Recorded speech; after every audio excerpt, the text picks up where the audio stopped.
much more do I have to pray? Foolish of me, you might say. I make my way out of this here my way.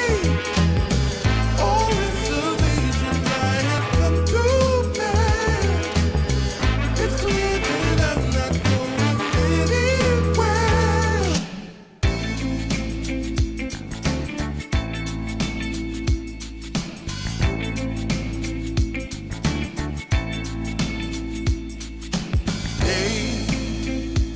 I've had days I've struggled, nothing quite as rough as today. Hell, I've been held up, nothing seemingly goes my way. Oh, I'm not a man for crying, for a storm of tears I crave.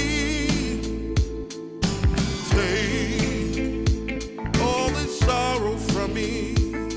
How much more do I have to pray? Foolish of me, you might say. I make my way out of this here my way.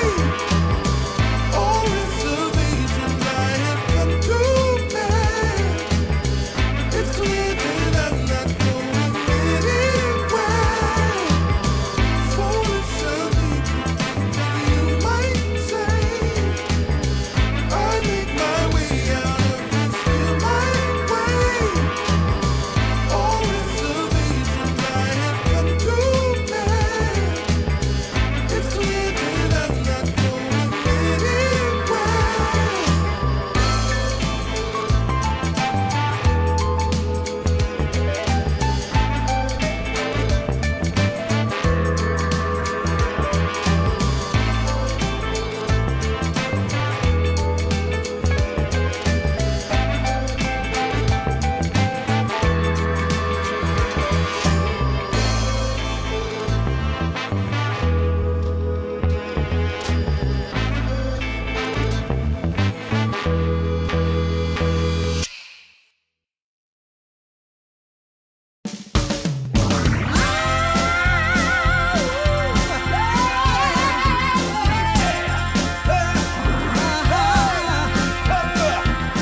Go and tell your mama to get up off her seat. Go and tell your mama to come out in the street. 'Cause it's all going on right here. We're gonna make it perfectly clear. When you hear our voices ringing in your ear. Yeah, yeah, yeah, yeah. Go and tell your mama she better come around.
'Cause when we dance to the music, you know that's what it's all about. Yeah, yeah. Hey, girl, shake that body. Shake it to the left and to the right. Yeah, girl, shake that body. We're gonna shake it all night. We're going down to the nightclub in my stretch SUV. 'Cause you know, girl, when we're dancing, there's no place I'd rather be. Yeah, yeah.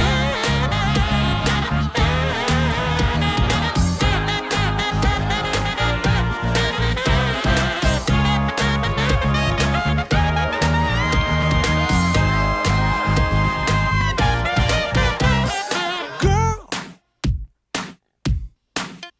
shake that body. Ooh, girl, shake that body. Yeah. Ooh, ooh, ooh, don't be late to the party. Don't be afraid to scream and shout. 'Cause when we dance, dance to the music, we're gonna know what it's all about. Hey, hey, girl, shake that body. Ooh, girl, shake that body. Oh,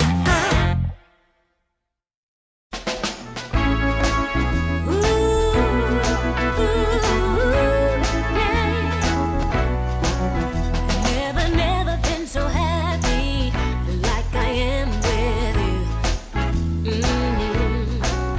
You make me feel so good that I can't believe it's true. Yeah, yeah. I had to pinch myself once every day. Since I heard you say, baby, baby, wanna give you all of my love, give you all of my love, yeah, yeah. You know I feel so lucky just spending time with you, yeah, yeah.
All right, we're in. Hello and welcome back, Dota 2 fans. It's me and Nosferatu coming to you from the cave live, and a blinding light will reveal my co-caster. It's Tomo joining myself, Malibu Jesus.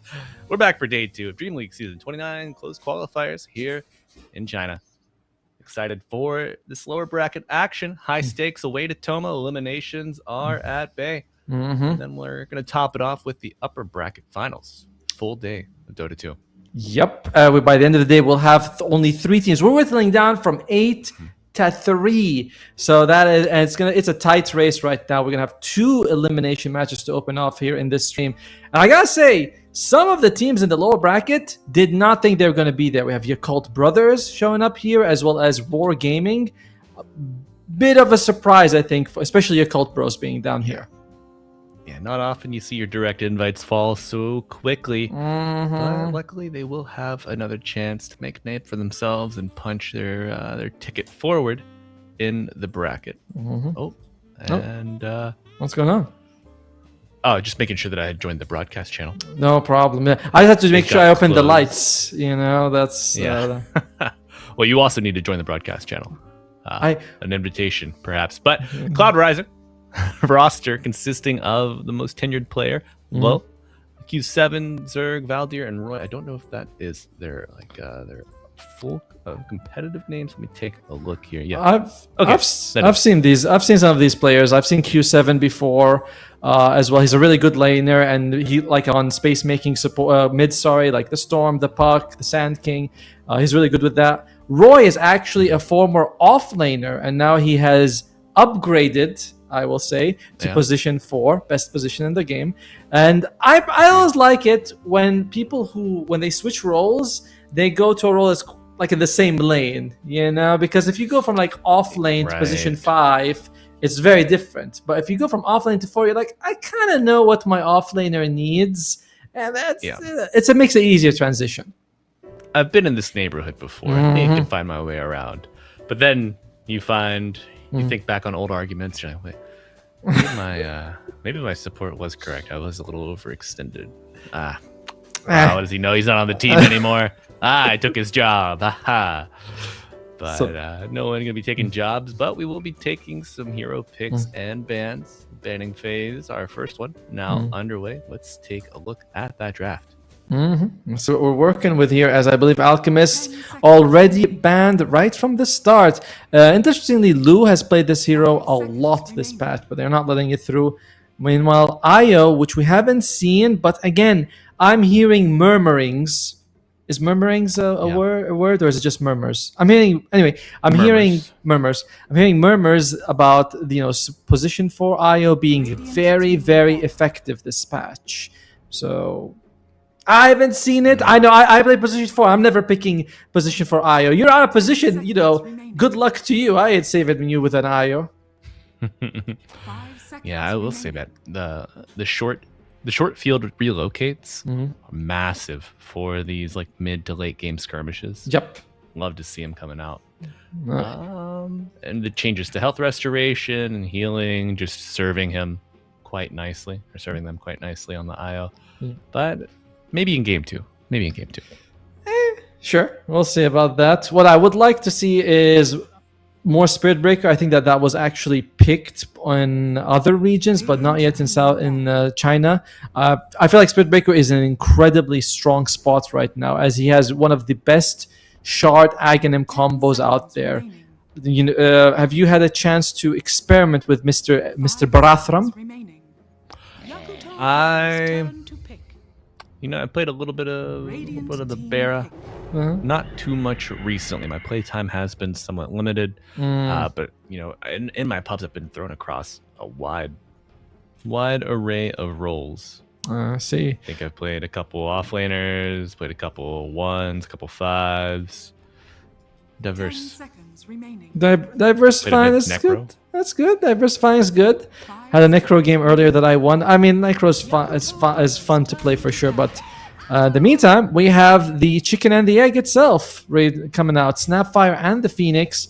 So very early on, Yakult Brothers say we're going to take Tianming's Phoenix, and Cloud Rising say, "Oi, we'll just take the greatest counter to Phoenix in existence. It's going to be the Snapfire. Not quite sure if it's going to be the 4 or the 5, as neither Roy nor, I'm imagining, Valdir as their position 5 have played Snapfire this patch, but not too relevant either way, as your job remains the same.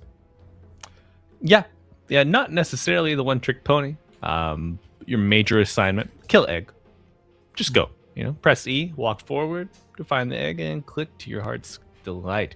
But I mean, the toolkit is not so limited. Little cookie saves. Eventually, a game goes on late. You get nags. True. Fire save or initiation. I'm happy to see this hero being picked up again. I do wonder if there ever will be room for Core to return. I like Core Snapfire a lot personally. But Snapfire, though, as a reminder, she's one of the heroes who kind of lost a lot as both facets were removed and nothing was added to her. I'm going to check if any numbers were adjusted, but basically you lost... 5 seconds. Yeah, but you did get rid of the god-awful glancing shot. Ooh, wait, what is it? What's her new innate? I didn't see that one. What's her new innate? Does more damage the closer you are to your target. Very And nice. It's for all attacks and all spells. Yes, I think, and I remember. Yes, it goes up to 35%, and It's quite high. it's quite high. Yeah, you're right. Now when I look at it, but the thing is also the minimum range gets longer as you level up, so you don't have. You can be slightly further and still deal the maximum, which is very, very nice. Okay. Yeah, it is. 35%. But, I mean, point blank damage on Scarablast was reduced to compensate. So there were, God giveth and God taketh away as well. Oh, you're looking at Scatterblast. I'm looking at Daedalus, bro. That's right. Yes, sir. Also got the extra hit on Little Shredder at level 15, which is nice when you're going up against the Phoenix. Not so valuable most of the time, though, as the Fire Snap Cookie is a little bit more efficient. Huh. You see the Warlock ban. This is a hero that's fallen out of favor heavily. I used to see it every single game. Now, barely a mention. Him and the Yeah, Jig. the Jakiro, yeah.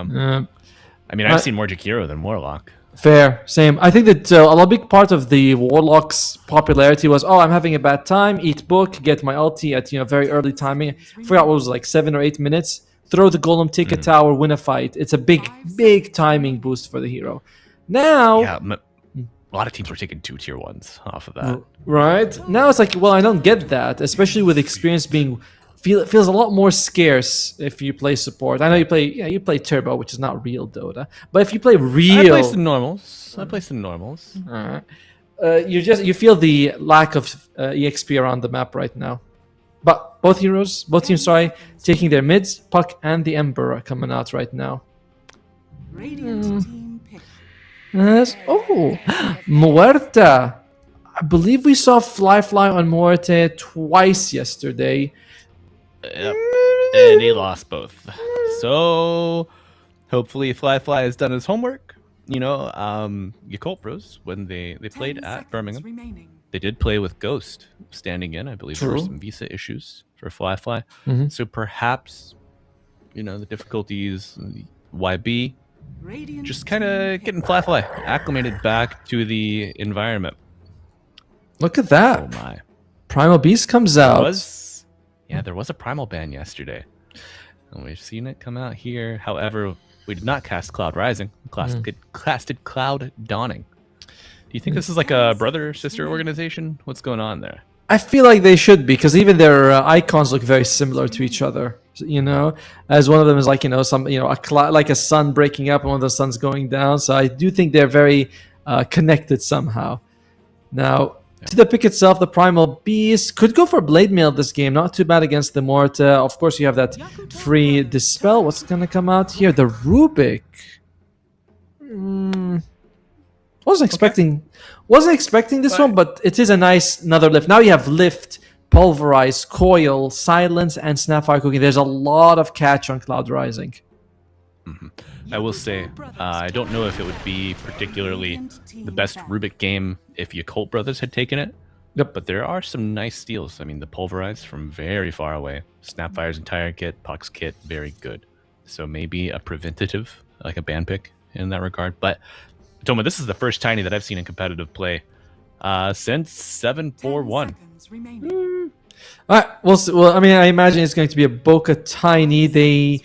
Interestingly, I feel like the Tiny just gives Rubik a really good spell to take right now, which is the Avalanche. Yep. The Curiosity makes it bigger, which is very nice. You have those like cooldown reduction and more damage. So Rubik's best spell is thanks to the Tiny right now.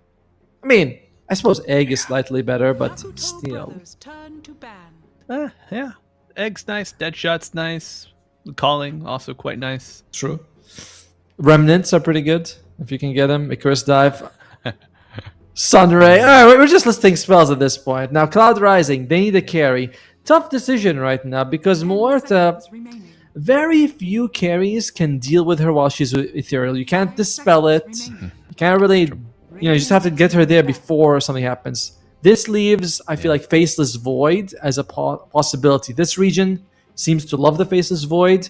I'm seeing it in my pubs as well, which are obviously not competitive, but fairly high level where we also like to see. I mean, we also pick Faceless Void. Yep. Void, one of Lowe's favorite heroes. I think it's in his top 3 signatures. He's also got the Luna up there. True. We've seen some Luna against the Muerta. That's one of the exceptions I would make for the Aghanims build. Pierce the Veil. You should just throw an Eclipse at her. Why not?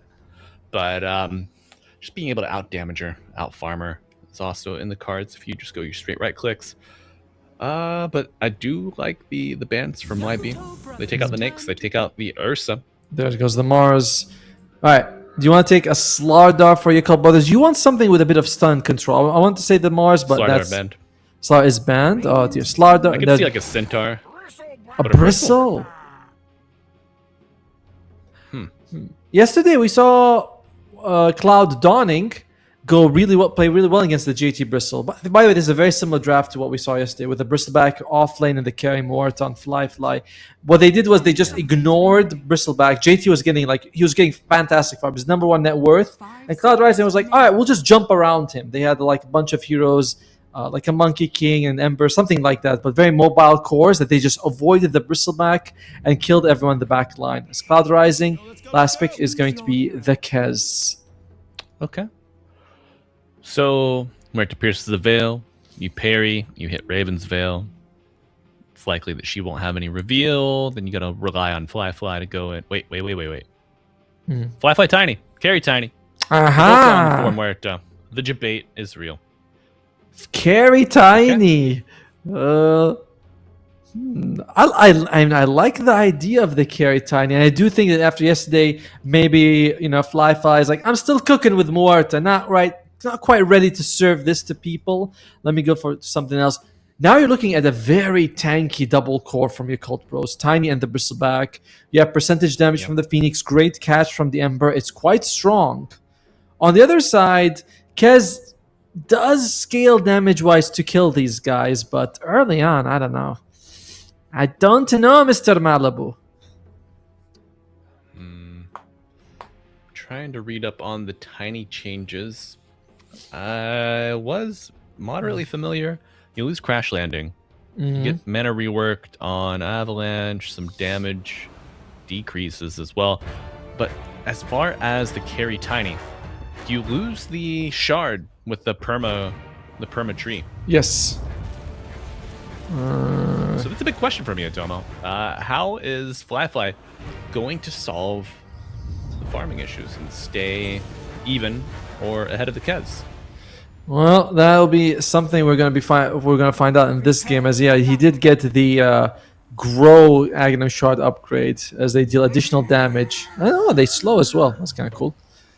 Still, I don't know. I'm not sure how I feel about the Fly Tiny, but I do like the overall draft. It's got decent control, very tanky, solid damage, percentage damage, AoE team fight with the Phoenix.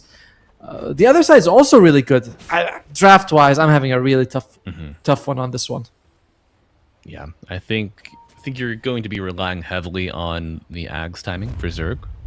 on his Primal Beast here.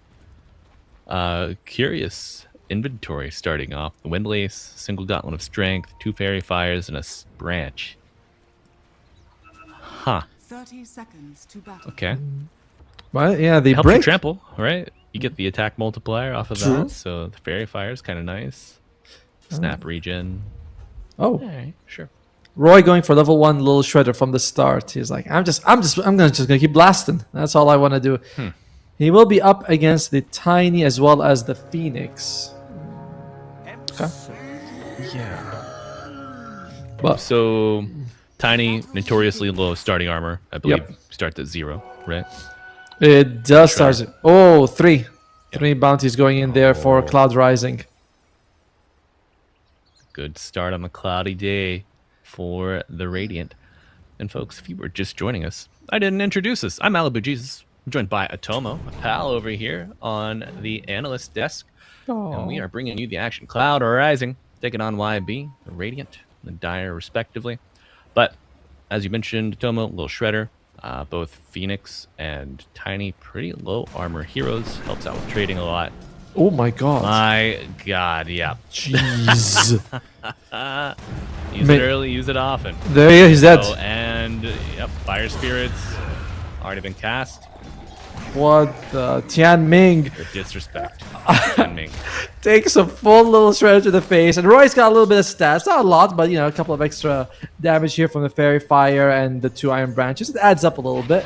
And if you know, Fire Spirits takes health to use, and then it just loses literally 70. Oh shit! Yeah, let's see if it happens again. Oh my god. It's fried chicken for breakfast, lunch, or dinner, wherever you might be.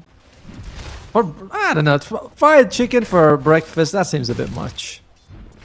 Have you had chicken and waffles, Atomo? No. I mean, Oh, brother. but we did have like English breakfast here in some restaurants. They're pretty good, I gotta say. I can see a sausage, but not chicken. Fried chicken and waffles, little maple syrup. So good you'll slap your mama.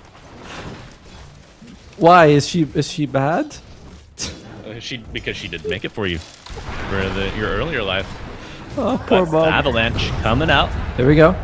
We have Cookie. Oh, trample under the tower. Cookie is ready. A big little shredder coming out. Zerg with masterful manipulation of the tower aggro until it wasn't. But, you know, survives. We'll live to fight another day. It's a courier. I thought Roy was going to be taking the Cookie, but instead he takes the Scatter Blast instead for the slow. They didn't feel like they needed the stun from it. Unusual, but it helps them out in the end. And this top lane, Fly is farming okay. He's Cancels the salve. good for him. Cheeky treat toss. Yep. Yeah, but he's got already a Tango work and a Bracer, and he can eat an Iron Branch. So I don't think that it's gonna hurt Zerg too much. I also have to remember, I'm like, Okay. I do think he has a salve coming out on the courier that may have been a shared salve from the snap. give it to me. That's mine. Now the question is, will Roy take more points than Little Shredder? Because it's been doing a lot of work, but it's also the ability that is the most lane focused and becomes kind of less useful as the game goes on. Radiant structures Yeah. are You fortified. mentioned in our earlier discussion, supports seem to be starved for experience. Snapfire, her Q and her W was certainly good ways to get this wave shove going out, accrue some net worth, get your XP ticker going. Invest too heavily in the little shredder, and you start to feel it pretty early after the lanes break down. It's a very risk-reward kind of thought you have to go through. It's like, yes, if I take Little Shredder, my offlaner has a better time, but you know, I won't be farming as well as Valdir loses his life. Okay. It's the JT show here on the bottom side. Baboka salving up in the trees. But a big wave here. Low mana on JT. It's the Lotus. Ooh, he actually fortifies. And but does not commit. JT, I guess, running a little bit low on mana, thinking it's not worth it. Diving 2v1. He makes the wise decision. Does harass Low quite heavily before he leaves him, though. Yeah, and it looks like Low is going what I have seen the mid Kezes go. Treads into Mage Slayer. it's a good way to reduce the damage coming out from the enemy side. I wonder if that means he's going to be very active, though, as that's kind of the Mage Slayer thing, right? You show up early. Get on the map. Go brawl. I mean, even Deso kind of amplifies your farming speed a little bit more than the Mage Slayer, which is only real value is when you attack enemy heroes. So interested to see how low plays. Has been killed. I think your Echo Slash applies it. I think so too. As Moon, Moon. Oh, Blood Grenade. You know, mid laners are terrorists with this Blood Grenade, man. That should be. It's like you get a Blood Grenade, you get Raindrop, and all of a sudden you can outplay, Dire's middle tower is I under don't know, attack. half the field competition just off of those 2 items. I remember when Fissure was doing their Dasha tournament. They always have a 1v1 tournament event, Yes. and every mid laner, the Shadow Fiend is like 2 blood grenades and fused raindrop. Radiant Everyone Yep. was like, it's too good Yep. to let it go.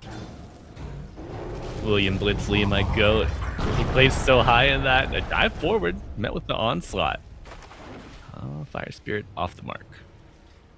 Fly farming very nicely so far, by the way, at 41 CS, far ahead of any other core in the game, but it has cost Tianming his life a few times. If you are on Yakult Brothers' side, you're probably thinking, that's not so bad, honestly. Courier has Like, been killed. Phoenix farms okay thanks to the fact that you naturally upgrade Fire Spirits, and that helps you farm. And meanwhile, it is going to be with the 1/1/1 on Snapfire. So no second point Lil Sampler. Shredder just yet. Yeah. Mine! Waiting a bit there, holding the region. Roy is forced to take it. But perhaps, does Puck connect? No. Doesn't want to miss out on the XP. I do the same thing, Roy. I stand next to the ruin. I see an enemy from a mile away who's not even interested. I just take it, and I'm like, "Oh, sorry, bro. Sorry." He was about to take it. Sorry, bro. No, I took it for you. Yep. I promise I didn't want to. I had to. He literally force-staffed me into it. No.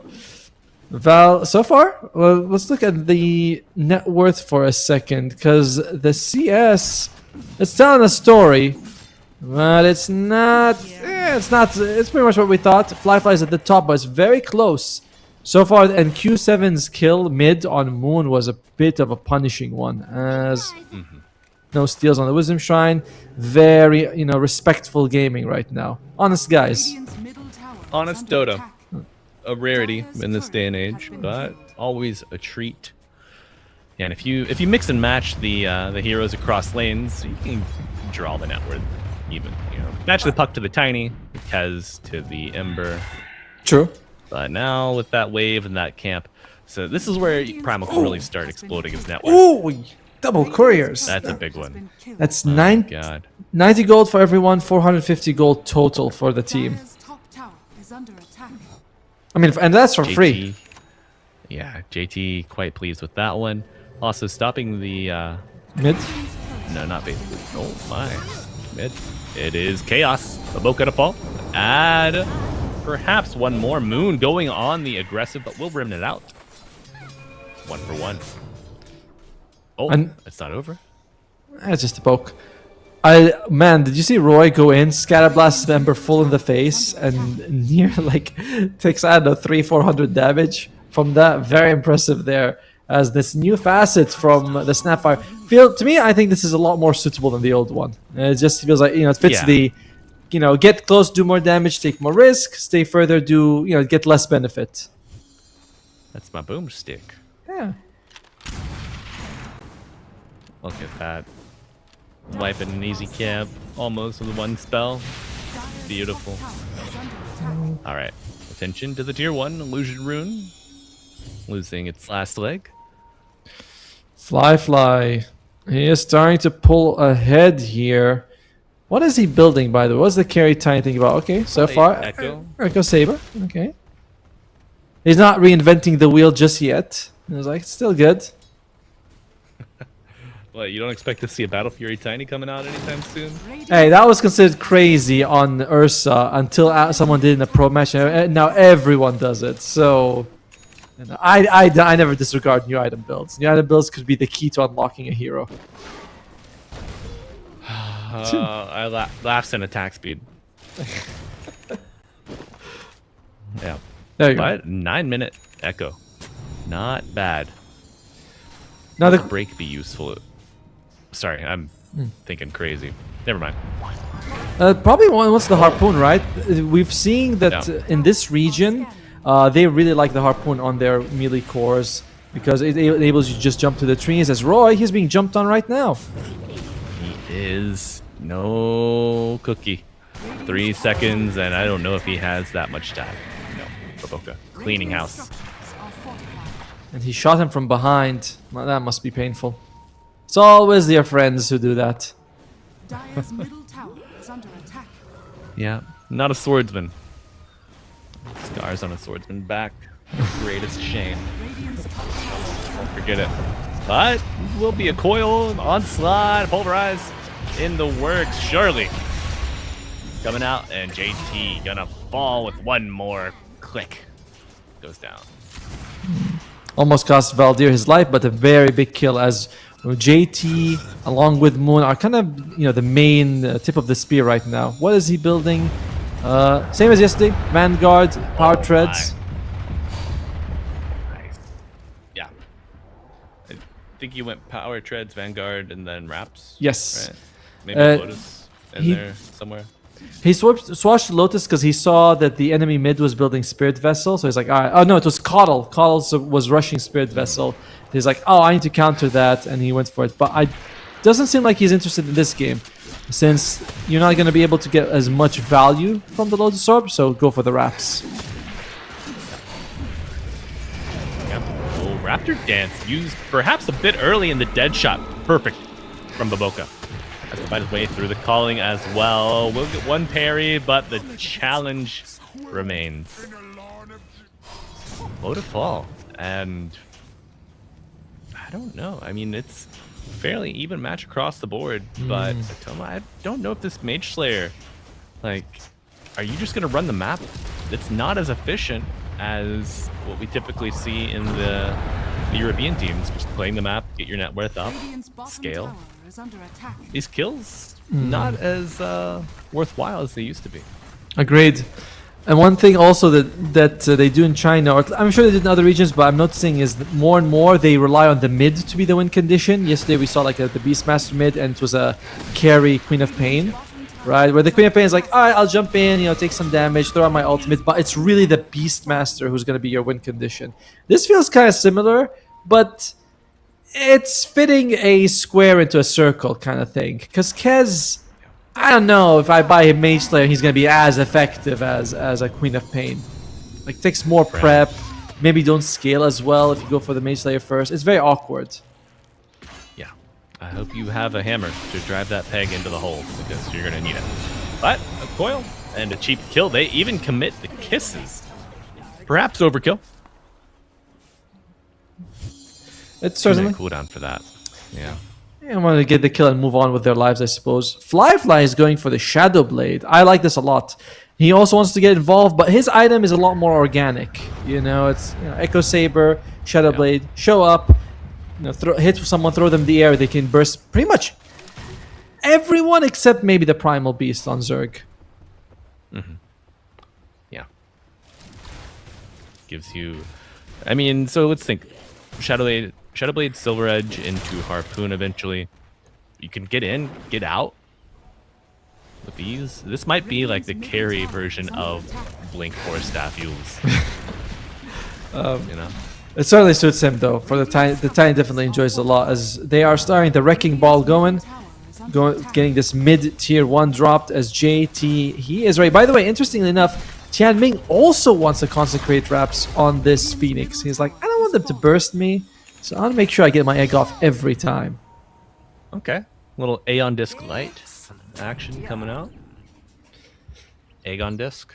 Aegon Oh, disc. Phoenix. Aegon Targaryen disc. There you go. Egg! Uh-oh.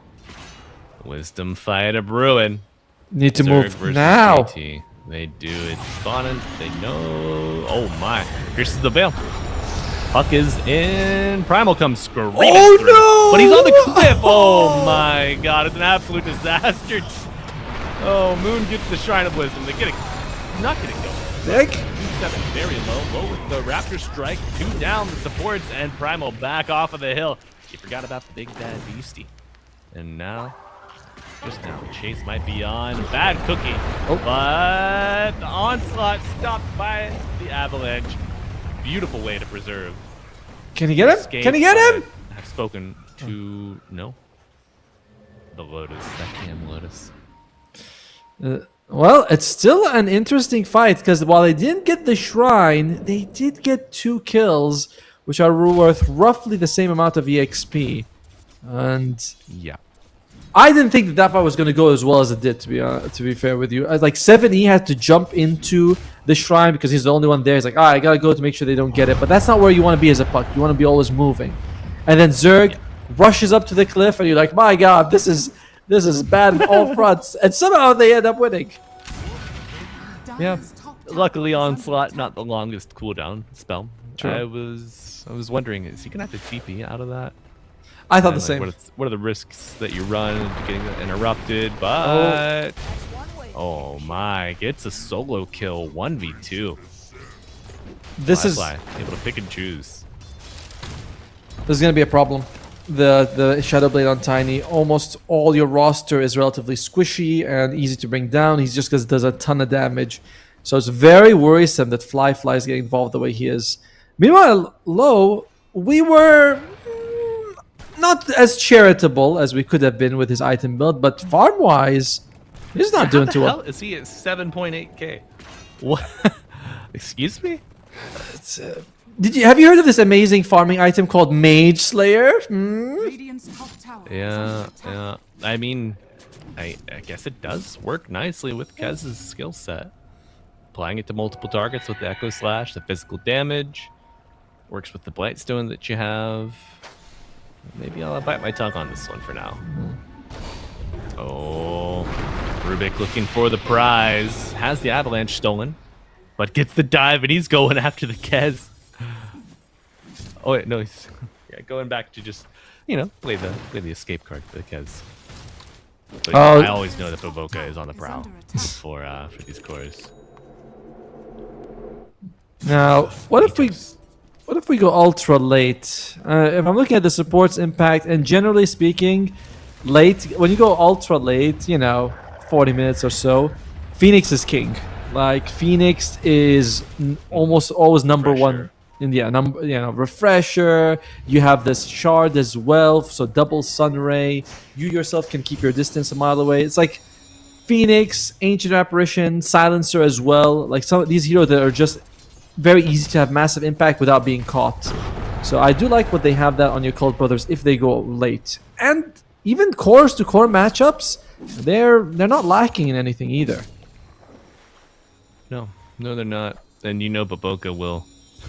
You ask him to kind of build towards a core, say yes, sir.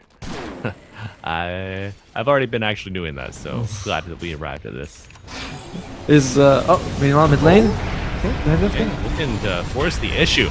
The Radiant with a Pulverize on top of the Ember. Bring him down. Can they get the bird? Is under attack. Not quite. Not quite. Oh, Fly. Yes, a reveal. Wait, jumps. Yeah. Cheeky tumbler toy to the high ground. Long legs. Wants to get some. Whoa. Going right into Roche. Okay. So the goo with the fire spirits make it a little easier to handle. I think maybe the biggest green light for them was the fact that Kisses and Coil are down. Exactly. It's you can take a fight, and Chanming still has his egg, so you lose Moon, not the best feeling in the world, but you get Roshad much, like I'll take that trade, my mid laner for an early Roche, very worth it. Yeah. As quick item roundup, Fly gonna go for the BKB after the Shadow Blade. Doesn't feel like he really needs to get the Silver Edge just yet, and I agree with this. If you have the BKB, there's very little apart from the Pulverize that can control you, so quite nice. Raps is finished on JT, and he's going back to the Lotus Orb. I mean, Dire's can reflect the Pulverize, remove the silence. It's not too bad. No. Meanwhile, it's No. Morta has the Atos and working towards the big dead shot with the Aghanim Scepter. That thing is thick with a capital double C. Like capital TH. Yeah. Radiant's bottom tower is under attack. Oh my. Big burst damage and almost 700 gold. Directly to the tiny. Valdir? That? What the? Yeah. Is under attack. Aw, yes, tree grab. Yeah. A second staff for the Rubik. You know, he casts so many spells, he just simply needs another. What? Radiant's I don't think. Come on, grab a tree. I want to see him to actually grab a tree. But yeah, he had the bolas, misses, and right mid lane. Sorry, bomb lane. Looks like they want to go and defend this. bottoms are fortified. Grab a tree. Middle tower is Grab a tree. Oh, Valdir will not entertain us, but Pulverize interrupted by the silence and a Sunray forward. Guess this is coming down, but they found Baboka. We'll bring him down and fly. Silence. Weird. Perhaps. I don't know. JT very low. Has a big Lotus ready to go. Dire's middle tower is under Love the rolling cubes from the stolen Mortis spell right there. I was like, I don't have spirits, but I have rolling cubes. How's that? Very cute move there by Valdir. And does prevent them from going in as they had to cross that sort of stairs into the, in the river, up the stairs again. They're like, you're going to be hit by one spirit or another as you make that move. Overall, it hasn't done too much this Aegis as we're... Oh, look at the cubes, they're so cute! Oh, we love geometry Dire's here middle on tower is ESL Void. Shapes, Can't say very we get fun. enough of it. Dire's middle tower has been denied. Baboka gets the shard from the Tormentor. So, see a little voodoo doll sitting around. It's immune to physical damage, right? Yes, turns them ethereal. Does make them immune to physical. Radiant's bottom tower is under attack. Let's see. I mean, it wouldn't be so bad if you actually put it on like a Snapfire as she's hitting your Phoenix Egg. You can also do that. Oh. Yeah. So it's got a lot. You can use it very defensively to make sure they don't attack, not just to burst people down faster. What the hell? JT is crazy, bro. There's no one around. Radiant's middle tower Oh is under my attack. god. And Cloud Rising, they're assuming he's not crazy enough to do this by himself. They're like, he has to have a team, so they only push him a little bit. They're like, all right, go back. We're going to get jumped on. He wouldn't hit the tower Alright. by himself, right? Okay, so Malibu, here's the question. Is JT a super genius or super crazy? Oh, fly. Bit of He's both. super in trouble. Takes both to excel. Alright. Fly wants to die. Says, He's like- take this Aegis. He's like, Easter may have passed, but I also want to resurrect soon. Yeah. Will he have his wish granted? Seems like he will force the issue. What? Why won't they kill me? Working towards the Aghanim Scepter though for Zerg. The break, I mean, I like the break for sure, but just the extra damage as well when you from it on Primal Beast feels really nice. Are scanned. What else are we working for on Lu? Lu has a Deso and very close to his BKB. Lu might be in trouble as Fly has found him. Oh no. Oh No, dear. not like Oh this. no. Silence on top. The Oh. Atos locking him in place. Still alive? No. It does finish the BKB. Tomo, I thought of a joke. Oh, another one. Another one. Oh, Another okay. one. Right. I'm ready. So, there's a father that played Dota. He had 3 sons. Okay. The first son walks in, says, "Dad, ever since we've been old enough to play games, we've wanted to play Dota with you. Okay. Which one of us would be your favorite?" And he says, "Is it me?" "No." And son number 2 walks in, and he says, "Dad, is it me? I can support you. I play in the mid lane." He says, "No." Third son comes in and says, "Dad, is it me? I roam. I get the runes. Like I never feed. Is it me?" He goes, "No." And all 3 say, "Dad, well, which son's your favorite?" And they said, "Boys, it's my Crimson." Ah!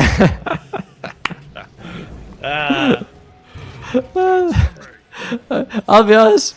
I laugh because you put so much effort into telling me. You know what I mean? It's like when you're going all the way, you're like, oh man, this guy. Even if it's low hanging fruit, It's pretty good. The delivery is right. If the delivery is right, it serves. That's Malibu Cheese's original, folks. TM, TM, TM. My Crimson? No. My Crimson. They're all smoked. No Crimson in this one, by the way. No one really feels like they need it. But there is a Silver Edge to break whoever they catch. As Fly leading the charge. Oh, there's a big boy. What the hell? Apple! Oh my, brother. Onslaught into the freshly revealed team. He's pulling a JT. He's like, they'll think that I have my team behind me. True. He's inspired. It's an offlaner thing. We wouldn't get it.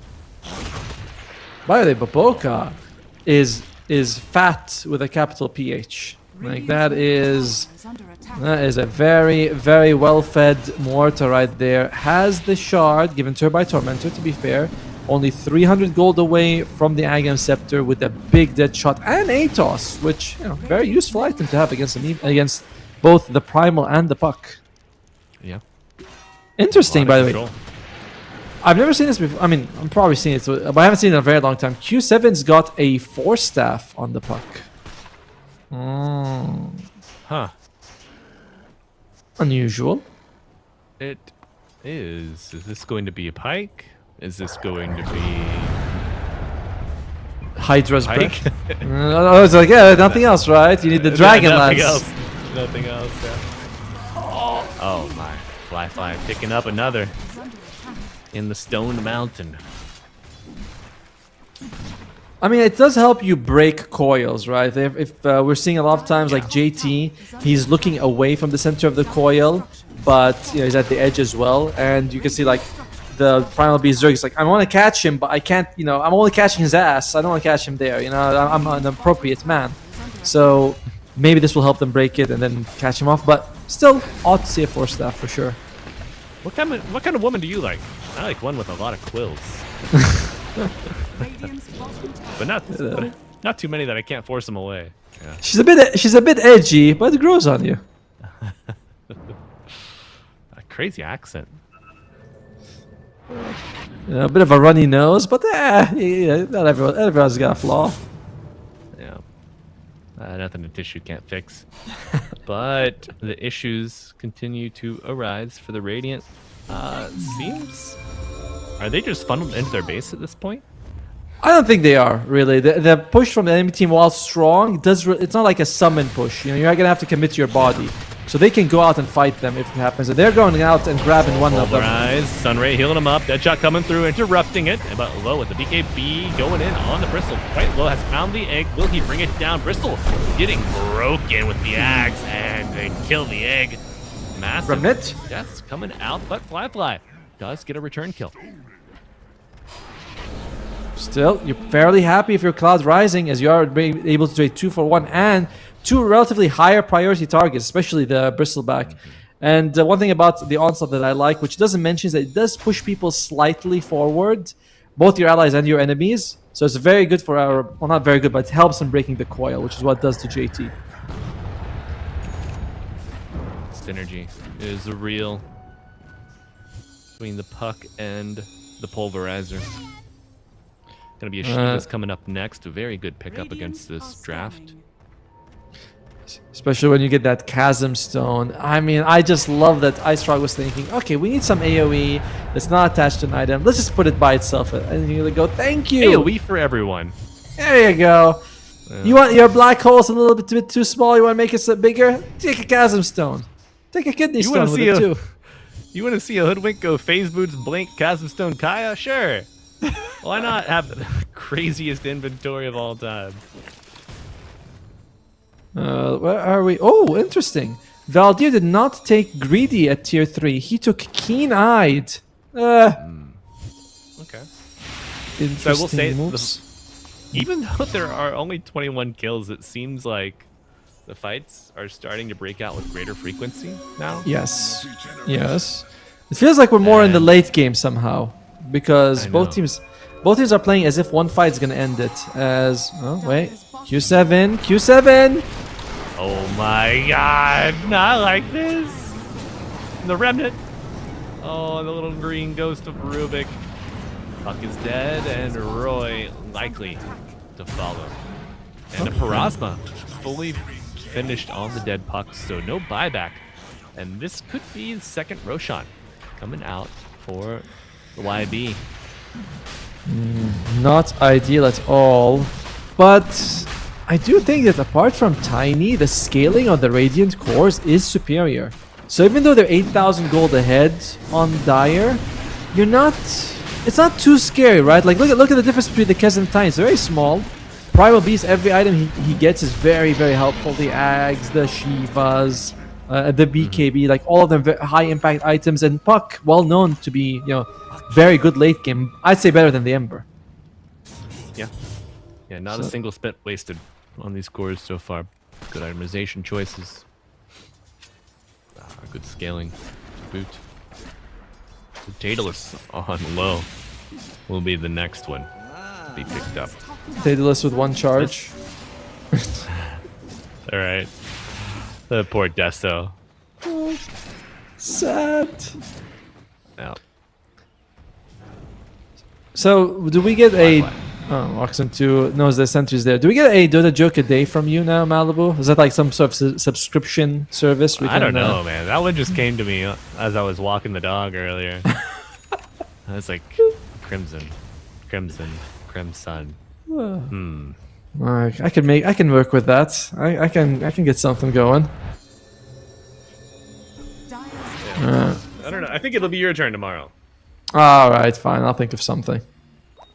I'll think of something that it won't be as good, but it'll get us there. Q7, by the way, he's thinking. Aghanim Scepter. Okay, out of nowhere, left field coming. Banner is planted, and the barracks fortified for now. Will expire.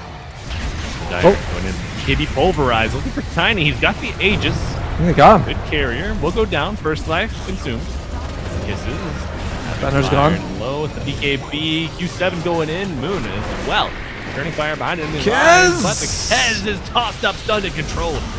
Doing his brave. Chase is on the toss back from Valdir. Find a little bit of time. But then the pulverize will be cut short.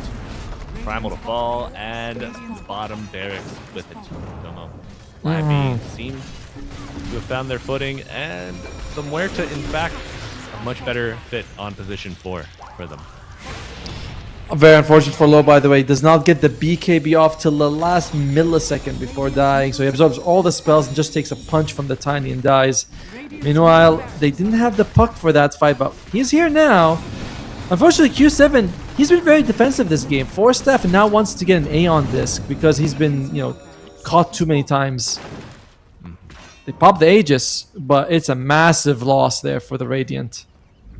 Yeah. You have to fight when Tiny does not have the Aegis. Your opening salvo of your pulverize, your enhanced tramples, your kisses is just too valuable, and I do not think you can replicate that output. The good thing is that there's no Aegis right now. It's 12-13, by the way. 1 kill difference in this game, but it's 14,000 net worth differential. Oh my god. A pipe on Muerta. Oh my god, man. If my supports build a pipe on like a disabling / damaging 4, I'd lose it. they're eating good. I mean, he's got himself the Ags and the Atos. At this point, you have that Dota Plus thing where it tells you 80% of the damage you received is magic. You're like, I think I'll just get a pipe. How about that? That's always a very good way of looking at it. You're like, how much damage am I actually taking and from what? And considering that, Morta himself is going to be ethereal, magic damage is really the only thing you're worried about. Yep. Not a bad pickup. Not a bad pickup at all. I will say, watching the damage taken across multiple skirmishes before it's too late. Like, if it's just a one-off gank, and, yes, maybe you got killed by the only magic damage dealer, take that with a grain of salt. It's like It's like for physical damage dealers like PA, Slardar, and mid, I don't know, Ember, and then the lion gets a finger on you. You're like, I'm gonna melt the pipe. You're like, no. That is not the answer. As they're going for the Tormentor, should be able to bring it down before the Dire reach their base, and they do. Zerg gets it. Rock throw. Okay. Very nice. Yeah, another tool in the kit here. Go fishing with a rock. See if you can find a good opening. Very useful tool to catch the Phoenix mid dive or on the run. Yes, but I feel like it's very hard to actually catch a Phoenix with the egg. My boy Zergy. Dude, my boy Zergy's got this. So you can trust. If he gets the Phoenix once with the rock throw, Shawarma's on you. I mean, isn't it always? That's right. Bit of a stereotype there, but sure, I'll take it. What? No, man. I got shawarma Friday night. It's on my mind. But sure, yeah, it'll be on me. If The he local spot. actually, one nice thing about it is that you do get uproar stacks when you throw it if you can hit multiple heroes. So it does set you up to use the uproar at the moment you charge into the fight. Very nice. Very good scouting potential as well. If you hit a blind rock and you get stacks, bada bing, bada boom. Like this doesn't usually happen. I think there's someone there, guys. What's going on? Puck, don't blind orb onto the high ground into a Shadow Blade Tiny. He won't do that again. He's 3, 2, and 5, by the way. Q7 is having a very reasonable game. It's just they're a bit scared on Cloud Rising, and I don't blame them. They're up against Yakult, bro. Rightfully so. And I mean, folks, if you're just tuning in, elimination is on the line. We are in our first round of a lower bracket play.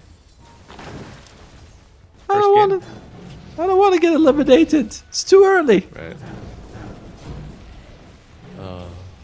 But Otomo and I were speaking during our break. Before we came on. Oh, hold that thought. Big pulverize on to the big boy. Tiny. Will he fall? Yeah. Dead for 80. The investment is large, but Cloud are in charge. Trying to chase down the Bristle now. Break coming through, but a beautiful dead shot from Baboka. The Aghanim's proving its worth. That could have been a nice double kill for them if it wasn't for Baboka right there. But the big thing is that vision right there on the cliff, fly walking into it. Look at the amount of golden EXP he gives them. 4,000 EXP just from one kill. Jeez.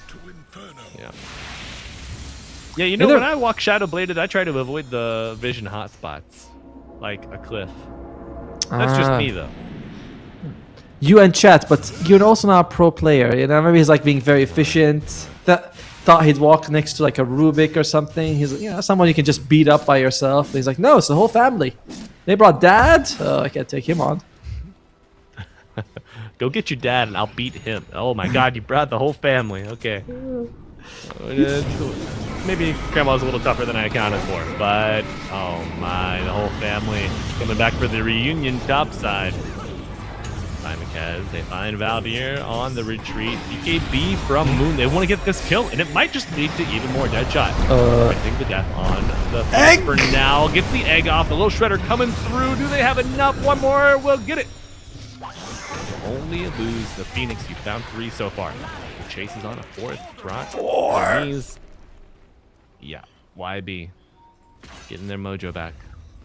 Oh, dude! By the way, if you look at the damage that Low took, it's almost evenly split between the 3 of them. Just the kiss.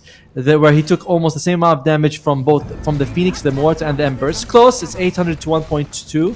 But we were talking about this. The scaling of damage from your supports on the Dire is just better. It's just better. Radiant's top barracks are under Just attack. simply Better. no way around it. Primal trees. Going in. Okay, that's nice. BKB trying to take down the Tiny. Half health and stunned. Blasting, but hits his own BKB. We'll go for a soft reset. Top barracks are under attack. Oh dear. Oh yes. The best spell. Sleight of Fist has been stolen. The Dire But you'll have to fist these mega creeps if you want to survive now. 38 minutes, 39 minutes into game 1. Phrasing. YB have achieved it. I'll I'll say it again. Alright, no more midnight casts for you. We're not doing- This is Malibu after hours. After dark is when he does his best work. And they fed me, they gave me water after midnight. I went full gremlin mode. Any item on the Radiant that could change anything? Unfortunately, doesn't seem like. But we're gonna An go for agent. engagement. Might be it. But JT coming out of the pit, and he's doing just fine. Grappling claw to the low ground. Q7. Uh-oh. Isolated. Dodges the avalanche. Gets to the orb. And one of the Stolen avalanche. There you go. stolen. Low's here. On the huevo goes in with the BKB low, looking for the target, but he just cannot There's the find egg. anything to sink his sword into. Raptor Dance coming through, but the egg is gonna pop. Can they get it? Puck does, but you lose 3 in the process. Make it 4 with a primal. Domo GG. Oh, 40 minutes in. I mean, Finding their motion once again. it feels like everything that they wanted to do on Cloud Rising, Yakult Brothers did the same thing but better. Basically, both teams were like, we're gonna have our carry join fights early. We're like, yeah, that's a smart idea. I like it. But Kez goes for Mage Slayer and doesn't fight. He gets like 2 or Deso charges by the end of the game, or 3. And Flyfly goes for Shadow Blade, which is a great item. Builds into the Silver Edge, which he wants to break anyway. And he was able to get solo kills on like Q7 and anyone else he could fight. So the same thing with the mid laners, where we see Moon catch a lot more than Q7, and JT was tanking better than Zerg. And like the supports, Tianming's egg was a game changer, but nothing Roy did on the Snapfire was quite the same level. So, Yeah. what shit you gonna do? What can you do? You got to go back to the drawing board, whether it be itemization or a different drafting approach.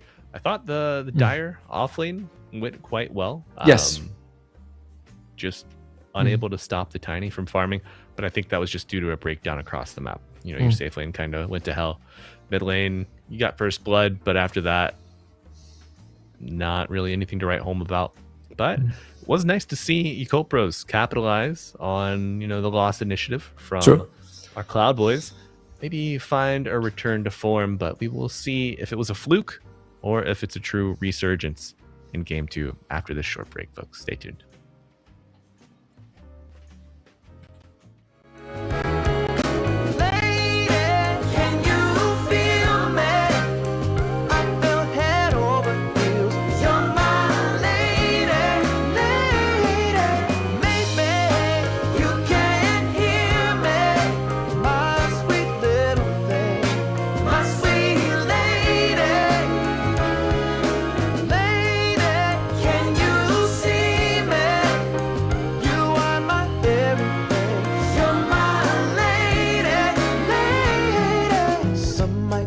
I'm crazy. You're my constellation. My vision's far from hazy. I need no confirmation.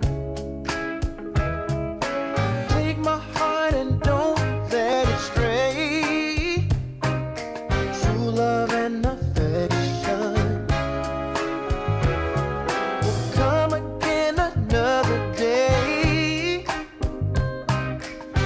The sight of your light always takes my breath away. Lady, can you see me? You're my everything. You're my lady. Lady, can you feel me? I fell head over heels. You're my lady, lady. Maybe you can hear me. My sweet little thing, my sweet lady.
or never knew what others do.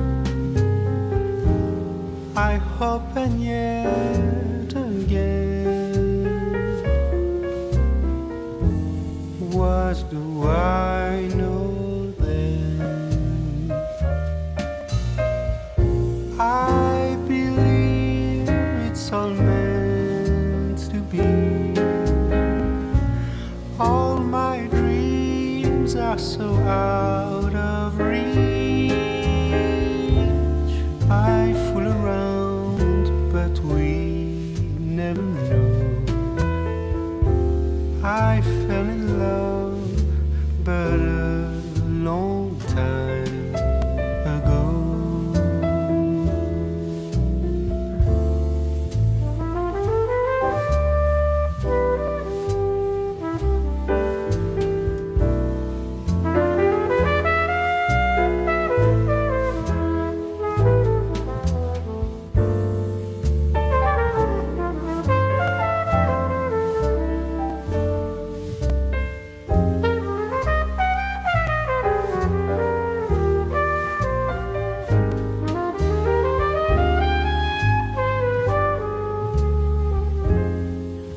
I sing the same old song, been going on for far too long. I hope and yet again, what do I know then? I believe we're all meant to be.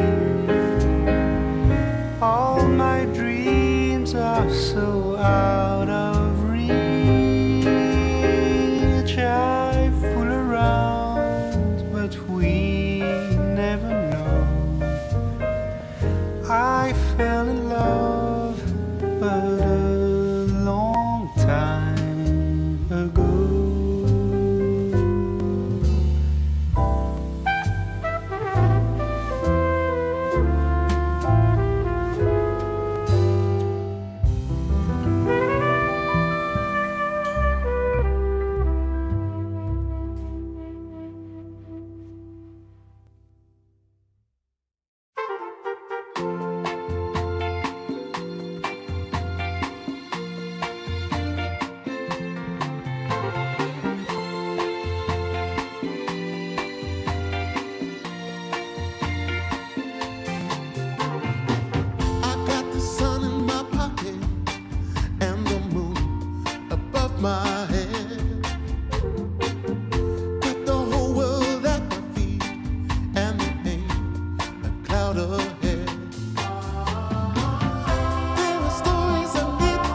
up in blue. Mhm.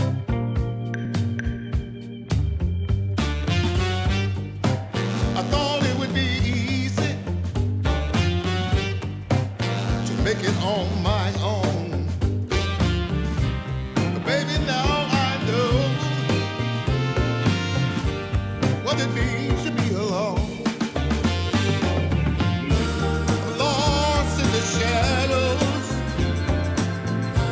Tell me what can I do?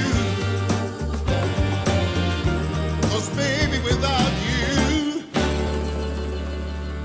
I'm all wrapped up in blue. Wrapped up in blue. Wrapped up in blue. Wrapped up in blue. Mm-hmm.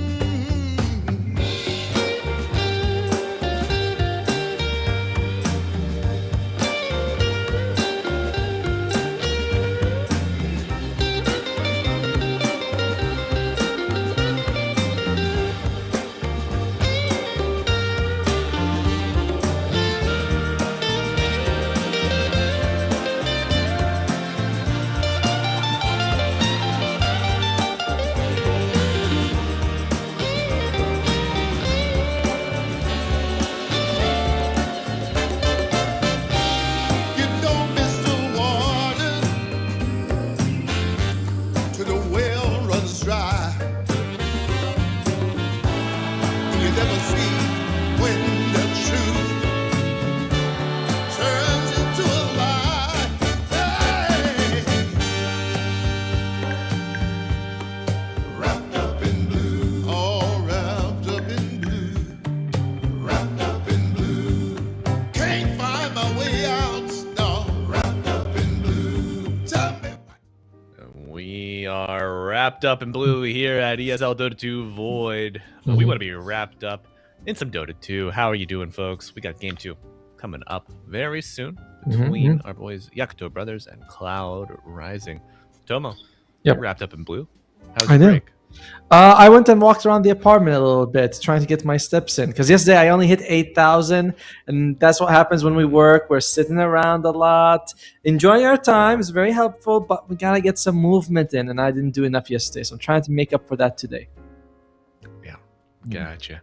Well, I may have only gotten, 4.5, 5 hours of sleep, but we took the dog on a couple walks, and there was a time where I was just lying on the couch.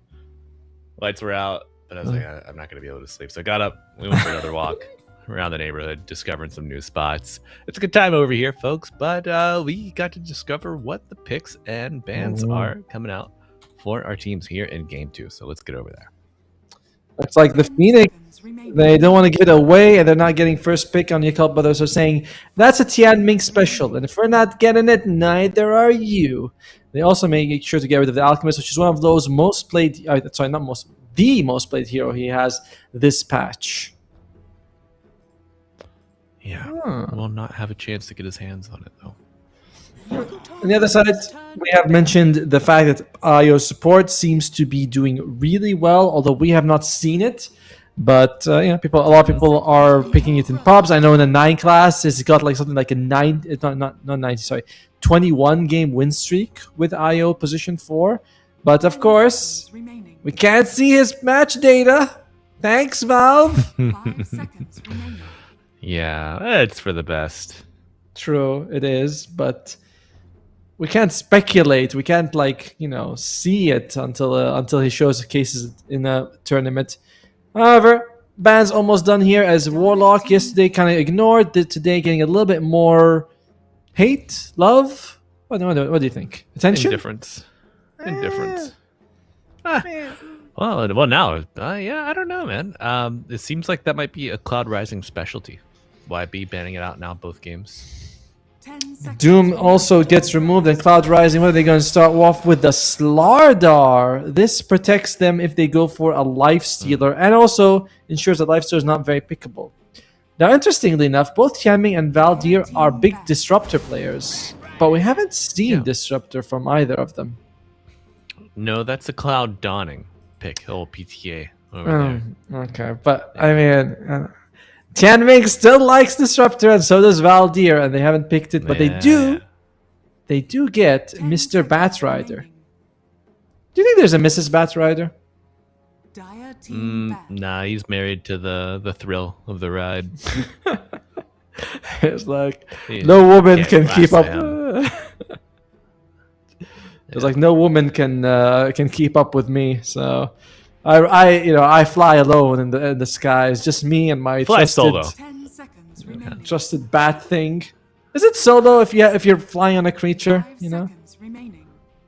I mean, if you are the only humanoid, I think you could consider yourself flying solo. Okay, I don't know. I mean, when I think of How to Train Your Dragon, I don't think the kid's flying by himself. I think the kid's with his dragon buddy flying together. Well, I will say that the flight is the only thing the bat provides. The bat does not attack anybody. Fair. Yeah. Still. Yeah. Well, it's a good opening from both teams, though. Slardar, very solid, mid, off lane. Shuts down a lot of the heroes who, with low armor, like the Lifestealers we mentioned. And in general, is just a very tanky hero. Kind of low maintenance as well. Blink, BKB, and he's a happy boy. The Batrider, though, a little bit different. Way more oppressive in the lane. And, wait. We're going quick. We're going Shadow quick. Demon could come out. Oh, wow. Okay. Tree and Protector getting a little more love. Hadn't really seen this hero in competitive play across the past week and a half too frequently, but ramping up. Dire They team are. Cloud Rising, will they consider? There you go. That's the one. Disruptor comes out. That's going to be Voldir and Roy. Shadow Demon? No, a Hoodwink. Well, Mr. Tree and Protector likes to hide under the guise of nature, but Hoodwink has no problem with that. Your support duo now locked in for Cloud Rising. 10 seconds remaining. Surprised they didn't want the Shadow Demon. The save is not bad against the Yeah. Bat Rider. The ultimate removes the living armor, which later on in the game is really not a non-factor, but it's just a nice extra to have. As the Yakult brothers go for the Luna. They want this to be over relatively quick. Hell yeah. YB trying to run it down mid. Now I want to know, when are we gonna see like a custom game, or the 10 seconds what are they called, remaining. show matches Uh-huh. on LAN? I want to see the 5v5 pro mid. 5 seconds remaining. 5v5 mid. Yeah, I mean, I remember there was a 10v10 game that was very good. I still. Do you remember OD Pixel? There was an Earthshaker on one team. There's Shadow Demon. Yeah. There you go. There was Earthshaker on one team, and he blinked and he tried to Echo Slam. He didn't get anyone. OD Pixel was like, "You're up against 10 people. How do you not land Echo Slam on any of them?" That might be the best match to commentate, honestly. Yes. 10 seconds remaining. So that was very good, because a lot of times OD Pixel, he's a very professional guy, but when he puts his hand on the humor, there's a lot there. There's a lot there to like for sure. Absolutely. One of the goats. One of the goats for certain, but no goats here, just humanoid Pigs. porcupines. Just a pig Bristleback. right there. The bristleback coming out at the end. Bristleback a pig? Is he a pig? Oh yeah, you're not right. He's not. He's more of a quill. My bad. He's based on the quill people. I don't know why. For a second, I was like, he seems. hell? Adama! Have you thought have you thought that he's a pig for a long time? And you I don't never, know, it Like, just- addressed it. No, it just came out. He's not a pig. My bad. Remaining. My bristleburger's haram, bro. Damn. I can't. Yeah. Oh, okay. Well, that's a good chuckle, folks. But nothing to laugh about. We got our final wave of bands coming out. No Kez, no Viper. Ooh, look at this. If you're afraid of the Viper, are you like trying to? Do you want to take out the brakes? Are we going to see a primal ban as well? That's part of it, but also because we're probably gonna have Slaughter or Bristleback in the mid lane, right? Because these are two of your cores. True. So We did see a bristle mid. we did yesterday against an Ember Spirit, and it worked out quite nicely for them. So that is a option. Interestingly enough, so you want to get rid of any sort of ranged harasser that can kick your ass. Kiss me. That was, I mean, that's another level of the mind games that you find in Dota 2. Hey, man, I gotta. Someone get a Lotus Stone, please. We gotta reflect this. Brothers turn to If you're so tough, come and kiss me. Not sure about that one. Yeah. All right, Cloud Rising. Kez is gone. TA, Ursa, and Ursa are both in the Oh pool. shit. TA Slardar is pretty insane. Wouldn't be. 10 seconds. It would be pretty solid. And you also make sure you don't get a carry that makes strong illusions. Although, you know, that's really not a factor compared to before. Shadow Demon disruptions just almost always defensively used. Very rarely are you like, I'm gonna, you know, disrupt the Medusa to get some sort of strong enemy summon. But overall, I like the idea of a TA, and I like the idea as well of an Ursa. Slark could be a good hero to jump in and out. Solid save as well. Who's it gonna be? You go for the Faceless Void. Of course. Ugh. How could Oh. it be anything else? Not great synergy amongst your other cores. No. I mean, Corrosive Haze, some Goose stacks. Void always loves that. Sharpshooter. Yeah, 10 the seconds supports remaining. certainly play better with the Void. One moment, I think Yakult Brothers could consider going for the Dawnbreaker as a counter. I don't know if that's something JT would want to get, but it would be fairly solid. Oh, What's it I gonna think be? he does. You may now select your hero. Offlane Bat. It's gonna be the Bat 3. With Wait. Mocha on the SD4. Okay. So it's gonna be the mid Heck Slardar. away. It's not gonna be the offlane tree. Okay, good. I was hoping. I was really hoping. I was thinking, wait, he hasn't I picked sensed- yet. Yeah, I sense the hesitance in your voice. And Valdir with the ugliest mount. I love it. I think that's from the Warhammer set. That is Oh, ugly. It's so disgusting. It's divine.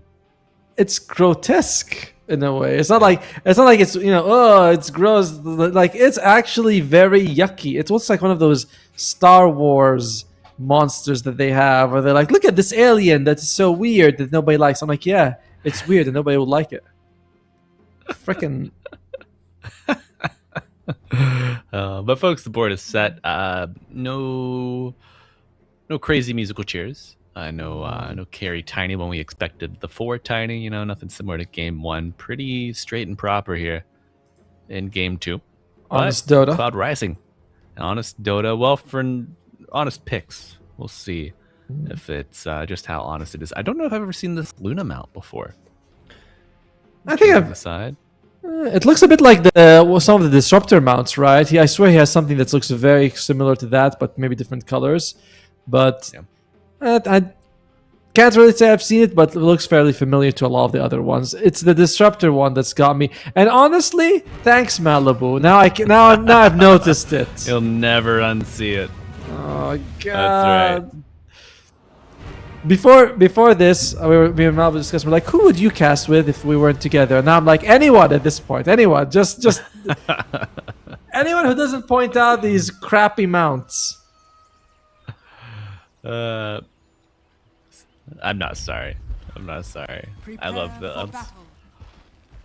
I must say, going back into the game, it's quite interesting to see a last pick Faceless Void against a Treant Protector and Shadow Demon. Two of the supports that are kind of seen as some of the best counters to the Chrono. To be fair, Living Armor later on, 560 damage reduced is like it's all right, sure, but The Shadow Demon's the big one. Shadow Demon is always good. Flame Break also, if you don't catch the Barra, you can push him out of the Chrono. What They the say, hell is happening? This is what is Okay, this? so they want to cut down the trees. They want to cut down the trees, but they find low. And then Oh, they got- disruption, setting up a kill, big time dilation, and then even bigger bushwhack onto 3 with a crush to follow. Thunderstrike giving you a nice tracking for the tree. 30 seconds to But the battle. protectors of the woods have arrived at Tomo. That was very cool. Hell yeah. They're like, I think they're gonna cut trees. All right, let's all go and protect the trees. All right, we'll do that. Well, bunch of punches being traded, but nothing of value actually happening. No one, dying or skilling a skill point that they don't really want to. Is Maybe time entertainment, dilation. Not value. Tomo. It's- It's entertainment, not value. We value it highly here, but in terms of who's winning, oh, it's fine. Fly, coming to bail him out.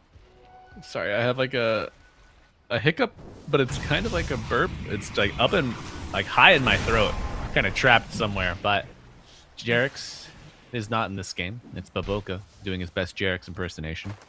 He will not be trapped. Well, whatever it is, those mouth sounds are beautiful. Keep them coming. Oh, the hiccups, man, they are awful. I know. You never think it's bad until it's you. That's all I'm gonna say. They did get 3 bounty runes, by the way, on Yakult Brothers, so it's off to a 400 gold lead from the start. Now, top lane, Lu, he really will not enjoy the Bat Rider.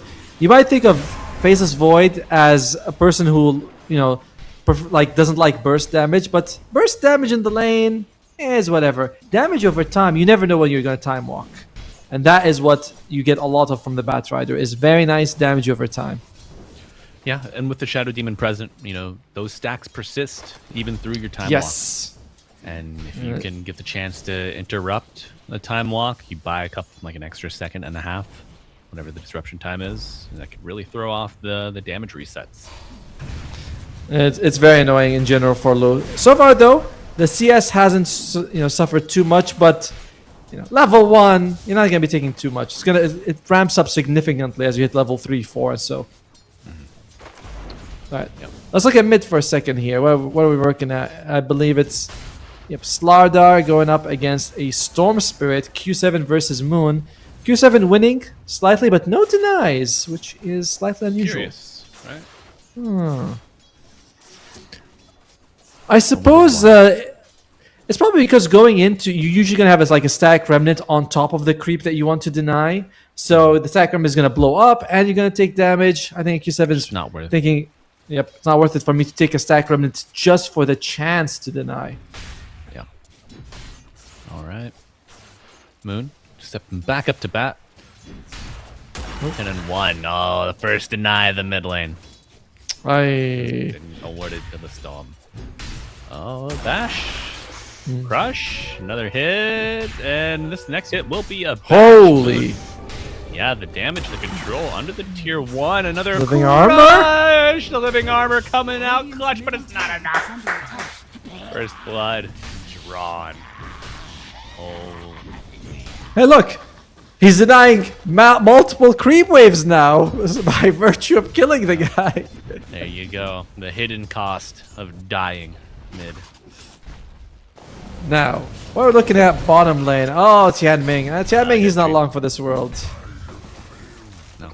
Oh no, the little saplings jump off. Oh, it's so sad. So bottom lane should go fairly well for them, just because Tree and Protector, you're next to trees, which makes you, always suitable to be bushwhacked. And you don't do much to the bristleback. It's like you go up, you punch him in the face, the pig sprays you. It's very painful. Not a pig. Oh. Alright, chat. Press 1 if Bristle's a pig. Press 2 if no. All of them are gonna press 3. No. They'll be like, I'll press 3. It's still not a pig. Maybe something more sinister, man-bear pig.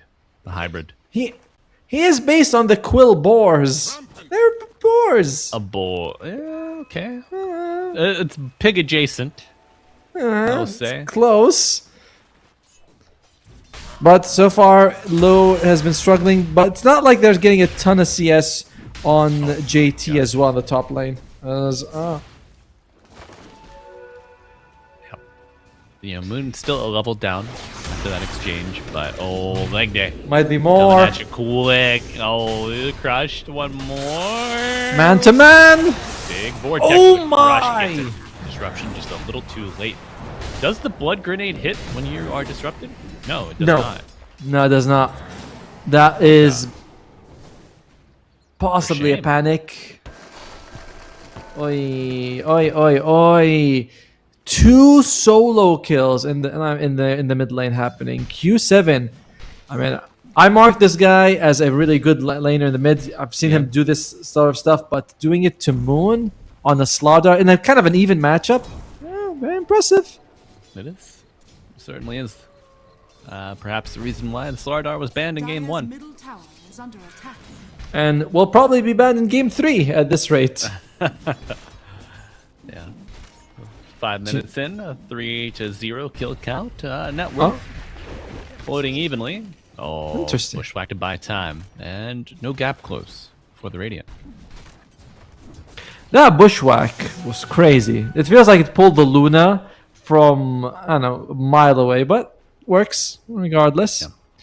Despite Moon's... Oh dear. He's like, even you are zoning me out? Come Is on. under attack. Yeah. Like, I think you might be stacking. Oh, yeah. Good save.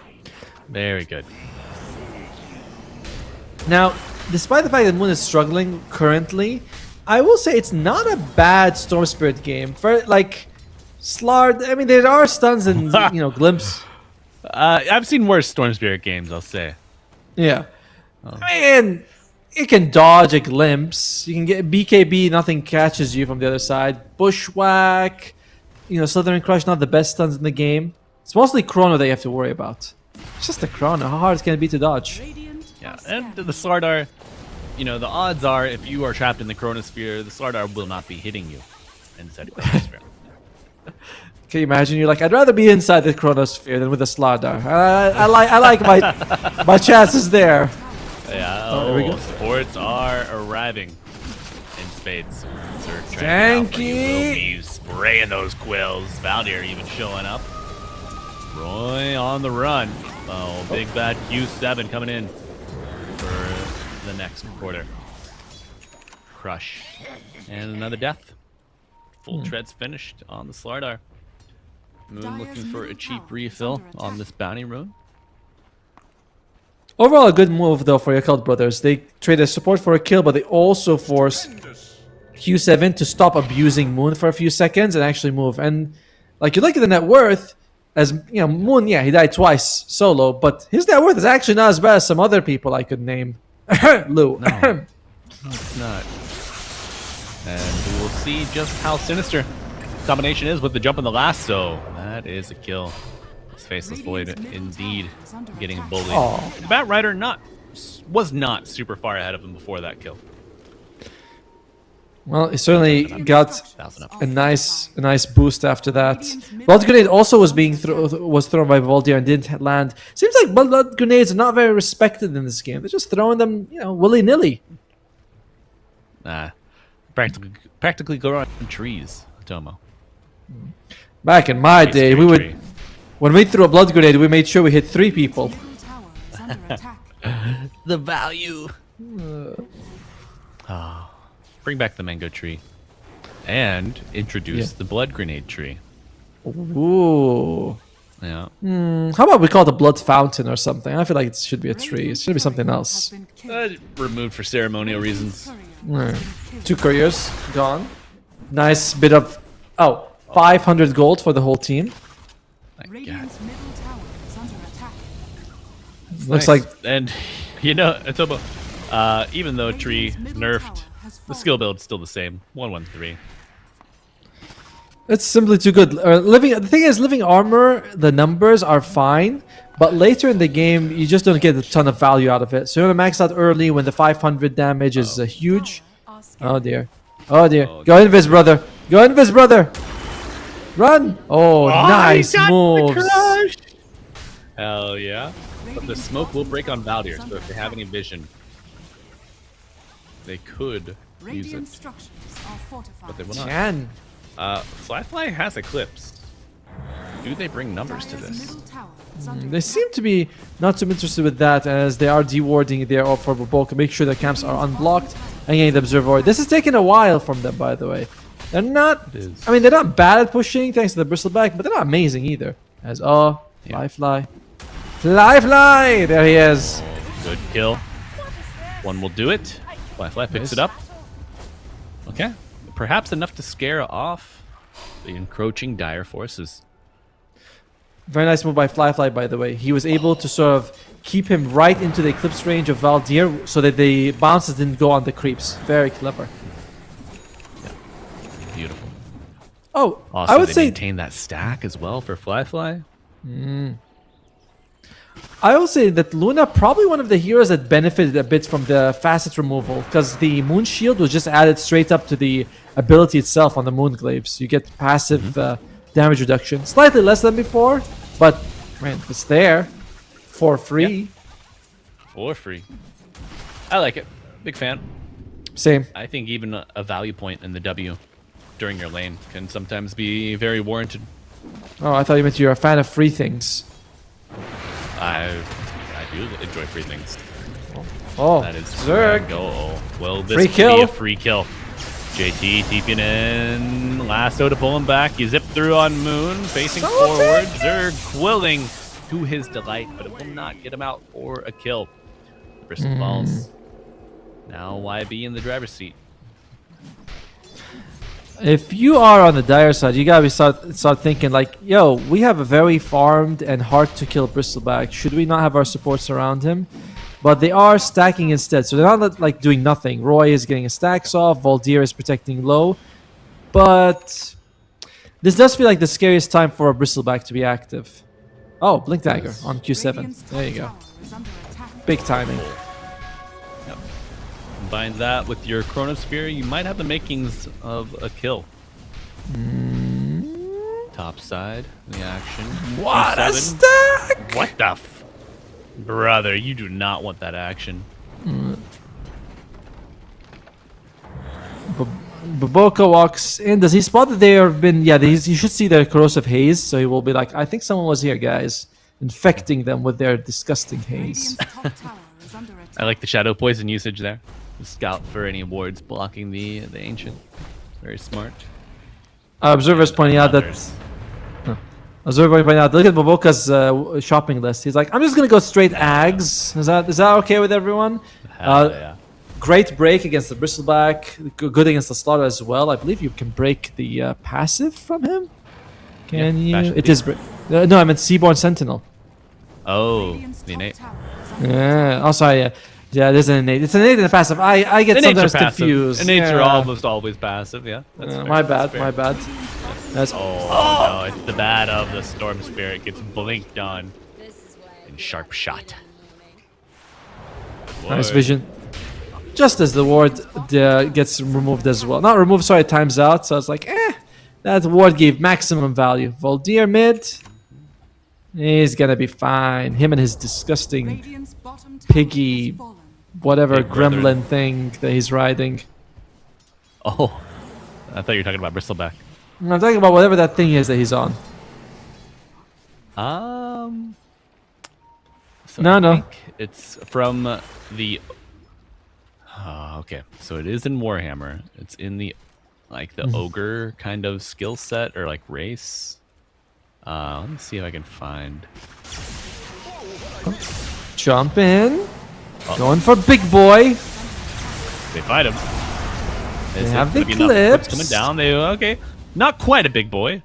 Little squirrel will do for now, but Zerg going in for round 2. Oh, he's bringing friends as well. Q7 as well and Voldir are both here. Do they want to? Oh, they decide to go north. They're saying, Zerg, yeah, you can handle them. Creeps do value. Chronosphere has been used. Beautiful disruption, but it does cut the lasso a bit short. Lane break in the overgrowth interrupt the attempt Almost! from the dire. Good time walk. Everyone walking away a little worse for wear. Still alive for now. Roy showing up. Time dilation applied. They need Moon here. Taking this fight without... Oh, here we go. Find him, static storm, but they just walk out. They simply avoid it. However, the tree does not avoid death. Boca benefits from the flame break, but a beautiful bushwhack will ensure that they at least get 2 kills. In position to jockey for a third. Okay. Clever use of the bridge. Very. Moon, interesting situation there. Not TPing in, kind of being like, hey, sorry guys, I wash my hands out of this fight. I'm not going to be involved. And team could have definitely used his assistance in that situation. Still, Yeah. maybe he feels like he's too far behind. But look at the core values right now. Dire sitting very pretty. They are. Faithless Void starting to be in the neighborhood of the Luna as well. Just about a 500 difference. And I mean, I do agree. The Storm is kind of lagging behind. 1,000 gold behind his counterpart. Working on that Witchblade. This is gonna be putting them in a relatively tough spot here if the game goes on this pace, because the damage coming out from the cores on the Radiant is not heavy burst damage, apart from Eclipse, and that's kind of early only. Like, it's more over time, and guess what? Slardar and Bristleback have tons of health regen. So we shall see. We shall see. A Scotty maybe in the works eventually if it gets late enough for the Luna. Would be good. I mean, we're already working towards the Baboka Aghanim Scepter. Not too well. He's got one component only, halfway to his second. Hell yeah. Honestly, go for it, dude. Every time. If you can get a fast Ags or expensive item on a support, go, like, why would you get a freaking, Force Staff or Glimmer? Get a real item. I mean, Malady going deep, winning tournaments even. Yeah. With Yandex going drums, Aghanims on Jakiro. You could do it too. And I mean, let's be honest. People acting like Baboka hasn't been that guy. The man loves his gold. What's wrong with that? In this economy, I can't blame him. Yeah, take every coin that you can muster. Middle tower is under attack. Oh, okay. Some twin gate usage from the Radiant, looking to protect this tower. No low, but no fly either. Yeah. Gonna need this Luna to show up him as well. Oh, alright. Train shows up. Yeah. Chanming's here. Needs Watch for fly the though. glimpse. Oh, Roy, big bushwhack coming in on Q7. Blink at the ready. Dire's middle tower is under attack. Chanming wants to go for the Blink Dagger first. I applaud this. You see that in that fight just now, right? He's unable to just get in close and throw out the good overgrowth. Dire's Very top good tower is path under for the attack. tree. How close is he? Oh, he's far. He's about 1,800 gold. Did you say a few minutes ago that Low was close to fly? Because he's 2,000 gold difference now. Like, I did. A little bit of time does this Luna hero a lot of good. Oh my. And she will be going the Dragonlance route. Most likely a Pike afterwards. I hope that we do not see Dragons or Hydra's Breath. Low isn't going for them Helm Dominator build. He's thinking, all right, I prefer. I prefer. that recently. I like winning, so I'm gonna go Mask of Madness Maelstrom instead and go. All right. Yeah. Generally, though, That item. I love that item. Man, it looked bad. I don't love that item. I'll be frank, because I'm very bad at using his Moon. Static Moon. Storm after the crush. That Observer Ward. Giving some great information. Good use of the Tumbler Story as well, by the way. Yeah, Storm Spirit is half of the Dire's kills. Under attack. Why you gotta do him dirty like that, man? Why you gotta do that? I'm just I'll saying, be. target and threat assessment has been spot on from the Dire. Isn't it fun sometimes when you end the game and there's like 40 kills and 30 of them are just from 2 players on your team? Okay, overgrowth. Sentry coming out, Eclipse. Oh my. Okay, that's tough. Bit of a bummer for Yakuto Bros. Slardar just walks away. Too close to that sentry. On Tianming, gets him caught, and look at that Lotus Orb, a great way to make sure that the lasso doesn't come out. You reflect the demonic purge, the disruption. In general, the Radiant strategy right now is let Fly get fat, and God will provide. Oh. Yet to see if Gaben will deliver them from this one. But Luna's still in the lead. Oh. JT. Teasing the Bristol. 3 levels. His junior here. That's damn. I think maybe another click would have done it. JT played it perfectly to get out of there, but it's still very scary. You're like, oh crap, I'm really far behind if he can do that to me. Yeah. The minus Life comes armor. at you quick. It does. The minus armor, by the way, from the Dire side, quite worrisome. You have both from the Slaughter as well as the Bristleback, and if I'm not mistaken, minus armor is very, very useful against Tormentors in this patch, more so than before. Alright.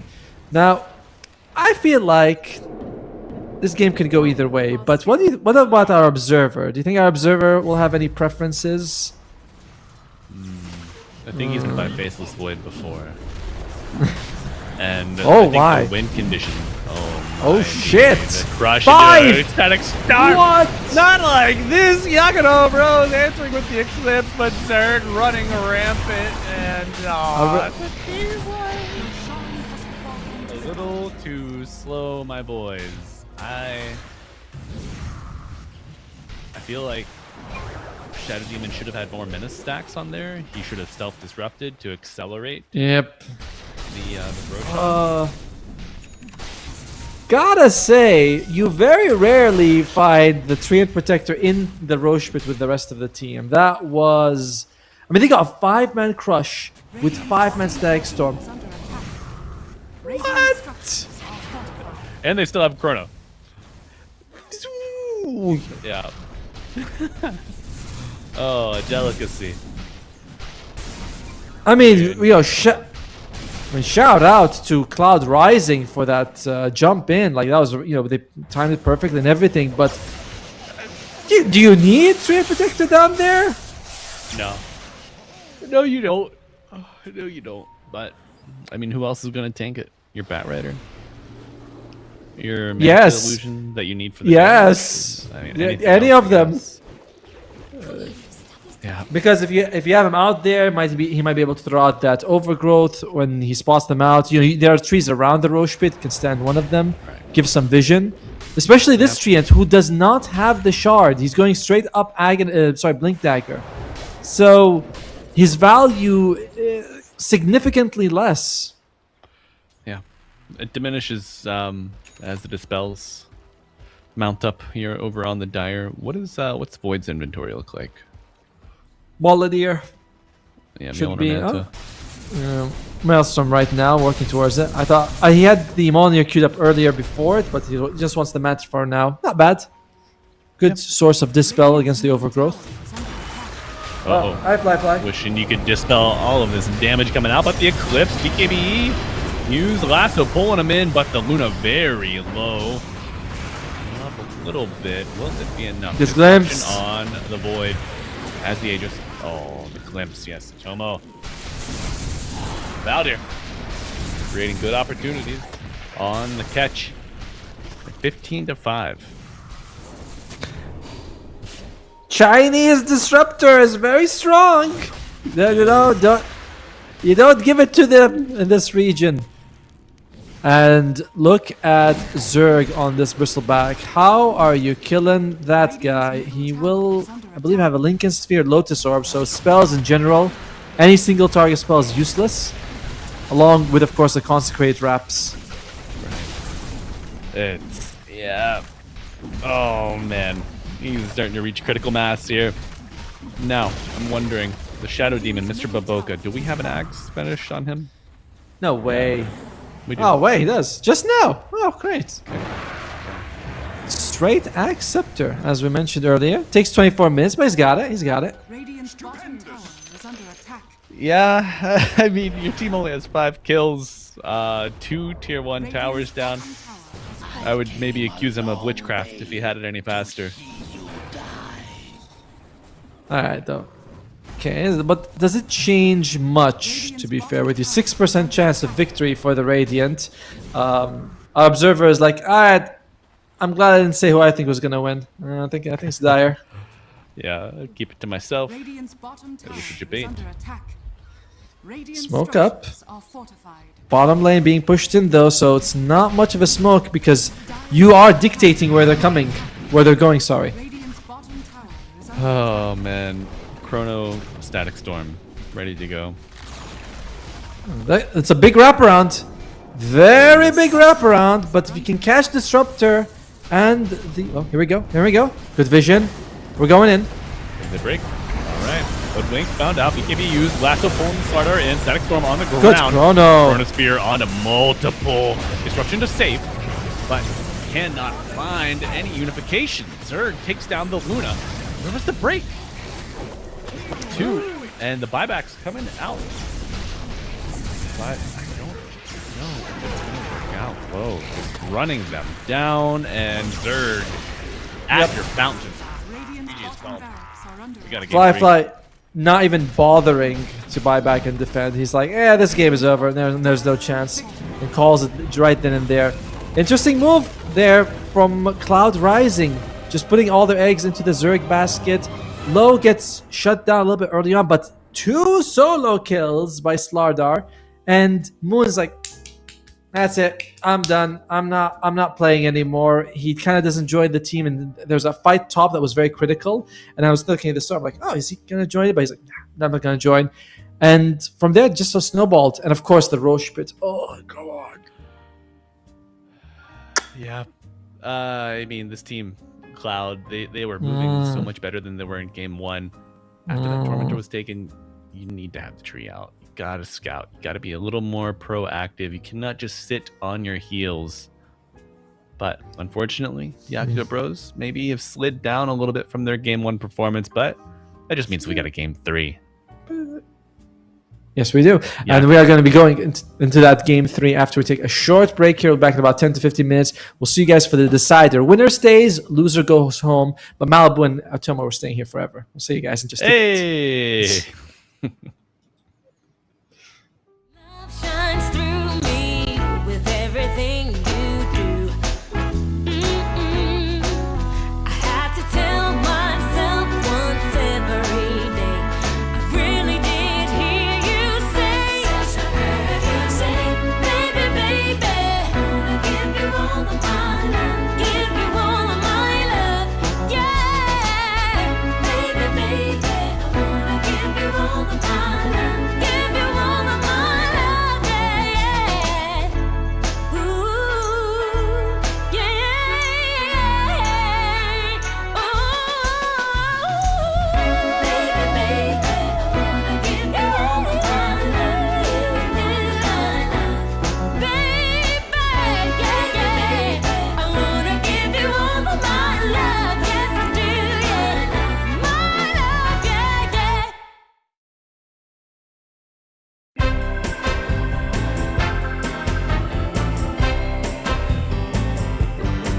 Well, there's this girl that I like, but I know that she's wrong for me. But as hard as I try, you know I can't seem to break free. Well, I don't know what I'm thinking of, but I can't get her out of my mind. When she walks in the room, I take one look at her, and all I wanna do is make her mine. But you know that you don't go messing around with a girl like that, a girl like that. You know she's gonna take your heart, and you're never gonna get it back. She's only 5'3", but she's got a little spell on me. All she does is snap her finger, and you know it brings me to my knees. Yeah, I don't care what the people say. She's got everything I need. She makes my heart grow weak with everything she does, right from her head down to her feet. But you know that you don't go messing around with a girl like that, a girl like that. You know she's gonna take your heart, and you're never gonna get it back.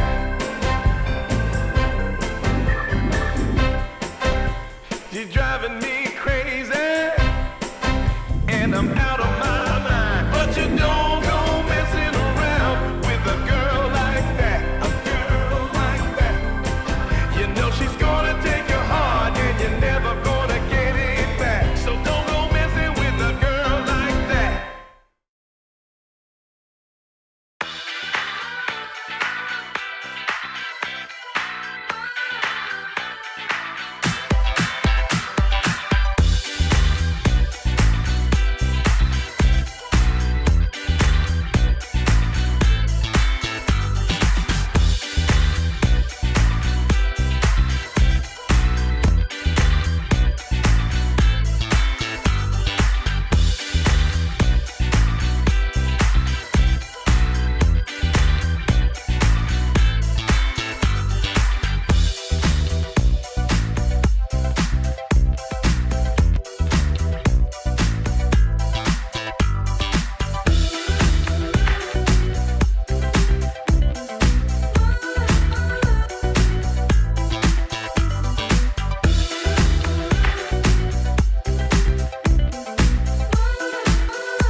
Deep down, there's only one companion who's there for you when you need him to be. Your heart was broken in 1,000 pieces. So much pain that you've been through.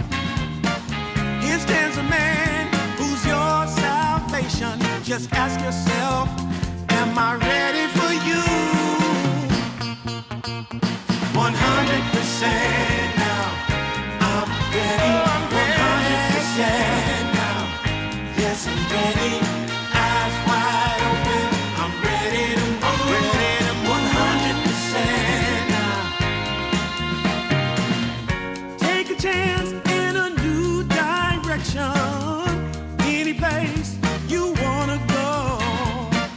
I don't have all the right answers, but one thing I know, I'm so ready for you. 100% now. I'm ready. 100%. You know I'm ready. Yes, I'm ready. Eyes wide open. I'm ready to move. Well,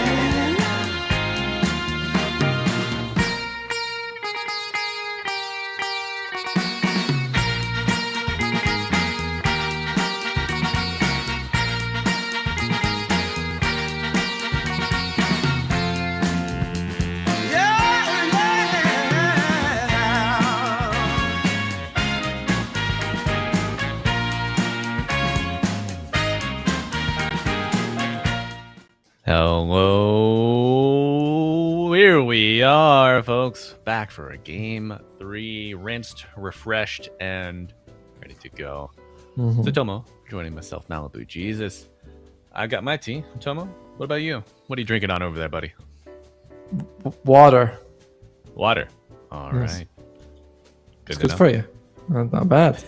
No, but what we need to know right now is who's gonna be eliminated, Malibu. You got any predictions before we even go in the draft? You're looking at one of these teams, you're like, I think this team's going home right now.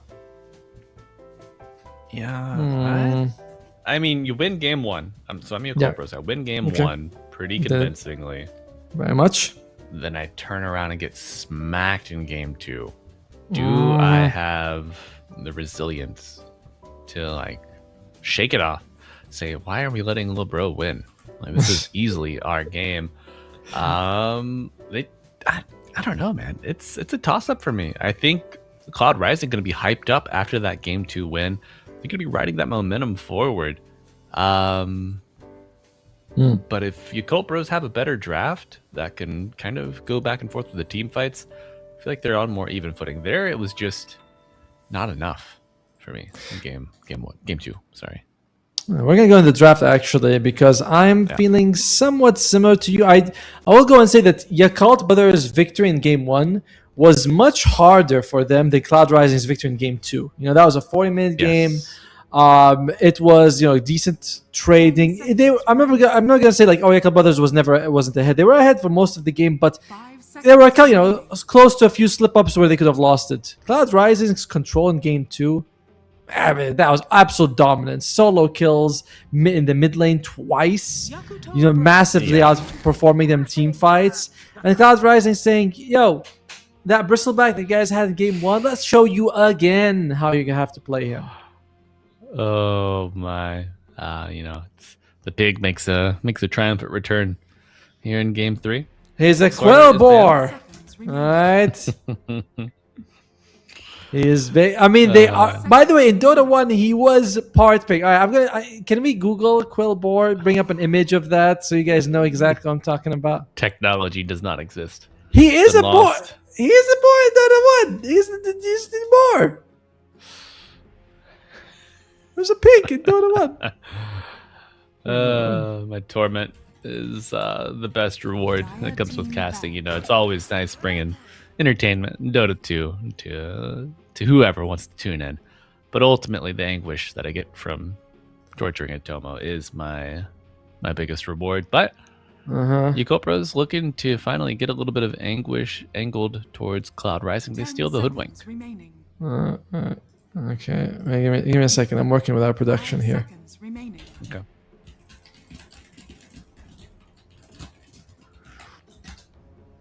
This is good TV, folks. You can't get Hopefully. this for free anywhere else. Well, anyway, Yakult brothers, Baboka gets the hoodwink. And that is going to be the break they need for Bristleback. Now, even if you ban out the Viper and whatnot, it's still going to be problematic. And, production's going to back me up. Yes, you wait, Malibu. All right, I slipped them a tenner. They're going to do me a nice favor very soon. Yeah. Okay. Now. Yeah. Oh, and some heroes got banned. Who cares? Yeah. Well, for one, I'm glad that we're not going to see Muerta. I'm tired of the hero. Just get it out of here. Seconds remaining. Boca's Muerta was fun to watch, though. And it does seem like it brings a very unique problem compared to other carries, where I have a carry that deals massive damage and I cannot attack it. And I think that's a lot of teams, issue a lot of teams are looking at. They're like, I don't know how we deal with this. Yakult brothers turn Yeah. to pick. Dire team just- pick. I don't know, man. It's like you know what you're dealing with. It's just an inevitability. It's just kind of like boring. There's no surprise element to it.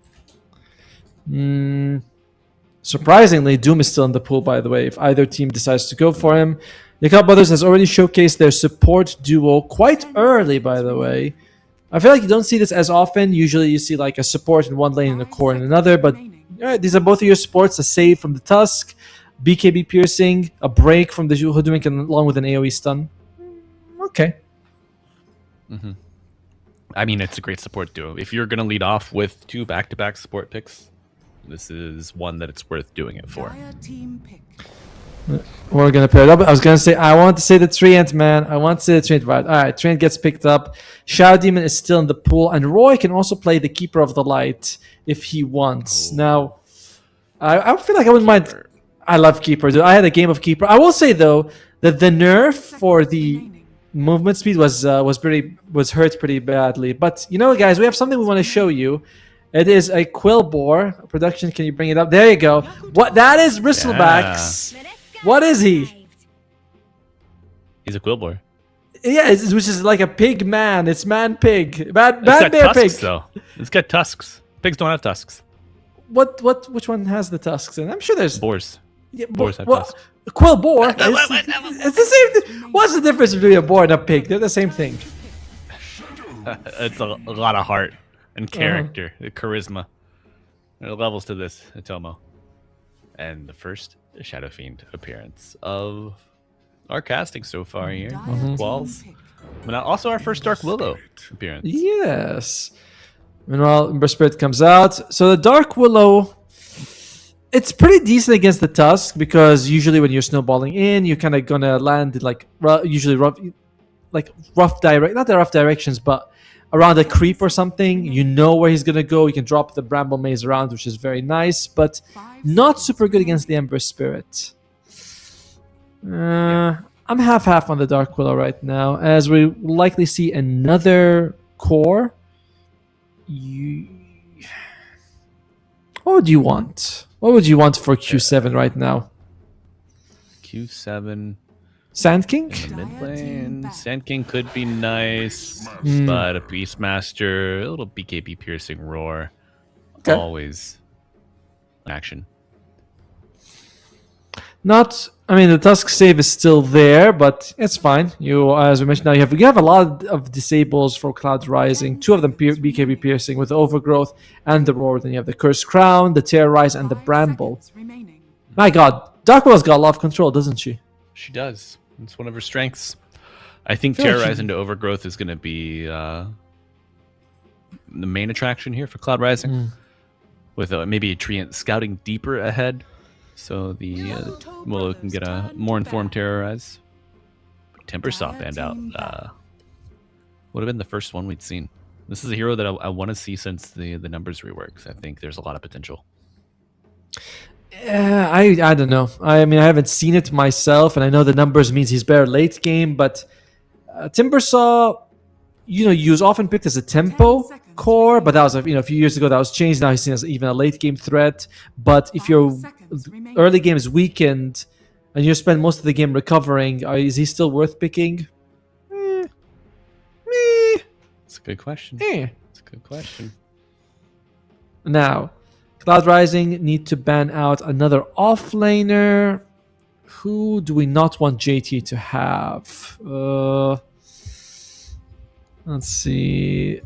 JT likes himself as Slardar. And I think he was still worried about breaks. So maybe a Primal Beast would be a good one. Just to make sure that he doesn't break the Bristleback. Yakult Or the Beastmaster drums. ban. Dire team pick. But yeah, breaking drums, pretty big. That's kind of his whole thing.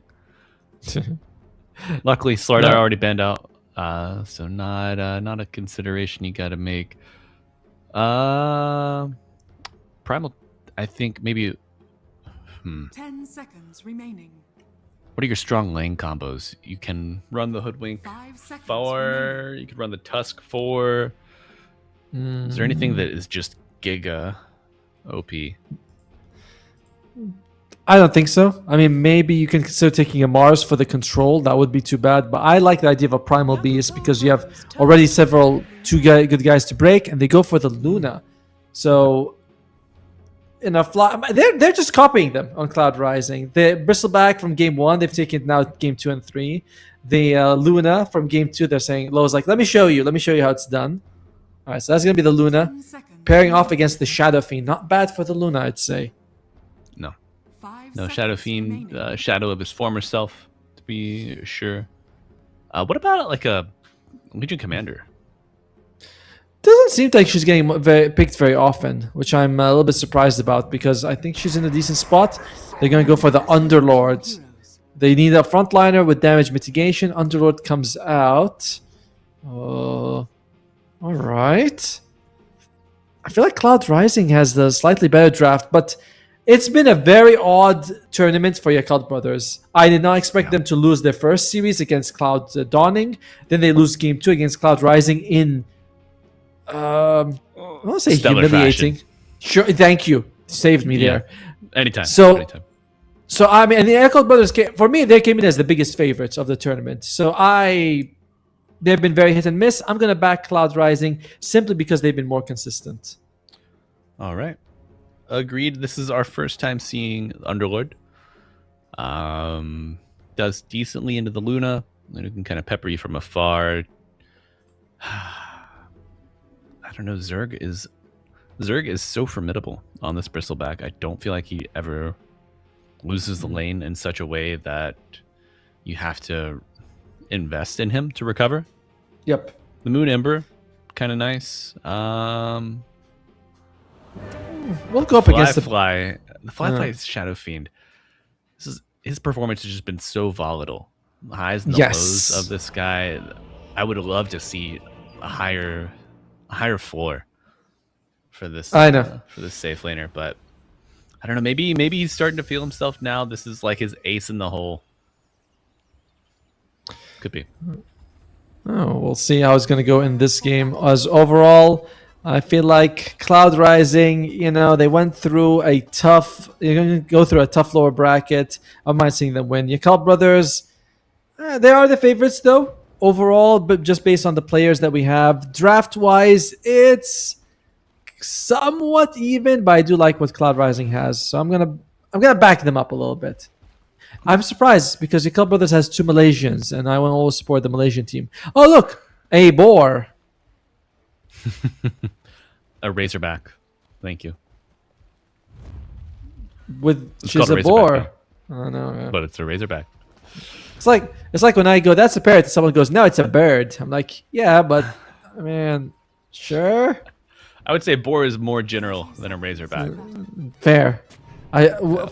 Switch my example. I say, Okay. it's a bird, and then it goes, oh, no, it's an African gray parrot. And you're like, it's a bird, isn't it? Those things, they have extreme. Wait, is it African gray that has a really high Intelligence. power ratio? No, Well, it's intelligence. Yeah, Yeah. there's Power one that has ratio. like a really strong bite. I know because my grandmother used to have one, and I was terrified of losing a finger. Nightmare fuel. You should be, honestly. Like, we had a Yeah. pet parrot with us for a few months, and they can draw blood very easily. And he was like this domesticated, relatively small guy, and he's still crazy as. Oh, all right, we're going for it. Oh, Fly, my, fly. the parrot's beak looking to peck fly. would be a hell of a way to start game 3. But no, fly. He's gonna He's gonna TP. have to eat through these tangos and Valdir. Oh, Ooh. yeah. He was looking to get the punch off to cancel the TP, but doesn't get in though. Bot lane, interesting because this can go really either way for both the Bristleback and the Shadow Fiend. Shadow Fiend, when you get those levels, 3 power spike with second raise, point and raise, very strong. But same thing with the Bristle, and if you don't kill him fast, if you don't kill him with the raises, he's gonna turn around and kick your ass, basically. Yeah, he's happy to close a gap on you. Throw out 1 goo, maybe 2, and then it's over. But Tomo, if you were that Treant Protector, would you have went under the tower for that dive, interrupt the TP? 100%. If I knew it was happening, I don't think. But to be fair, by the time he saw it, it was like a second left. He wasn't really in time for it. Roy is okay. Roy boy. Oh, okay. Patience from Tianming. Does not take unnecessary brambles. Gotta respect it. When you call him Roy Boy, it reminds me that there is a coach. I occasionally do player management for PMGC. There's a guy called Joy Boy, and Joy Boy is the angriest guy. He's the angriest guy I've ever met. He's always pissed off about something. Not to say he's a bad guy, but like in tournaments, in high stress situations, he's always like yelling. And he's the coach of the team. He's like, "Why would you do that? How could you? You go and you push him here. You push him here." I'm just watching him like, "What's his name?" They're like, "Joy Boy." I'm like, "Really? That's Joy Boy." So is it a clever name or? Like, No, was he? I mean, Joy Boy. It's angry man now. He's a little bit older, Right, so he's graduated. He's soured in his age. so Roy Boy and Joy Boy could make a band.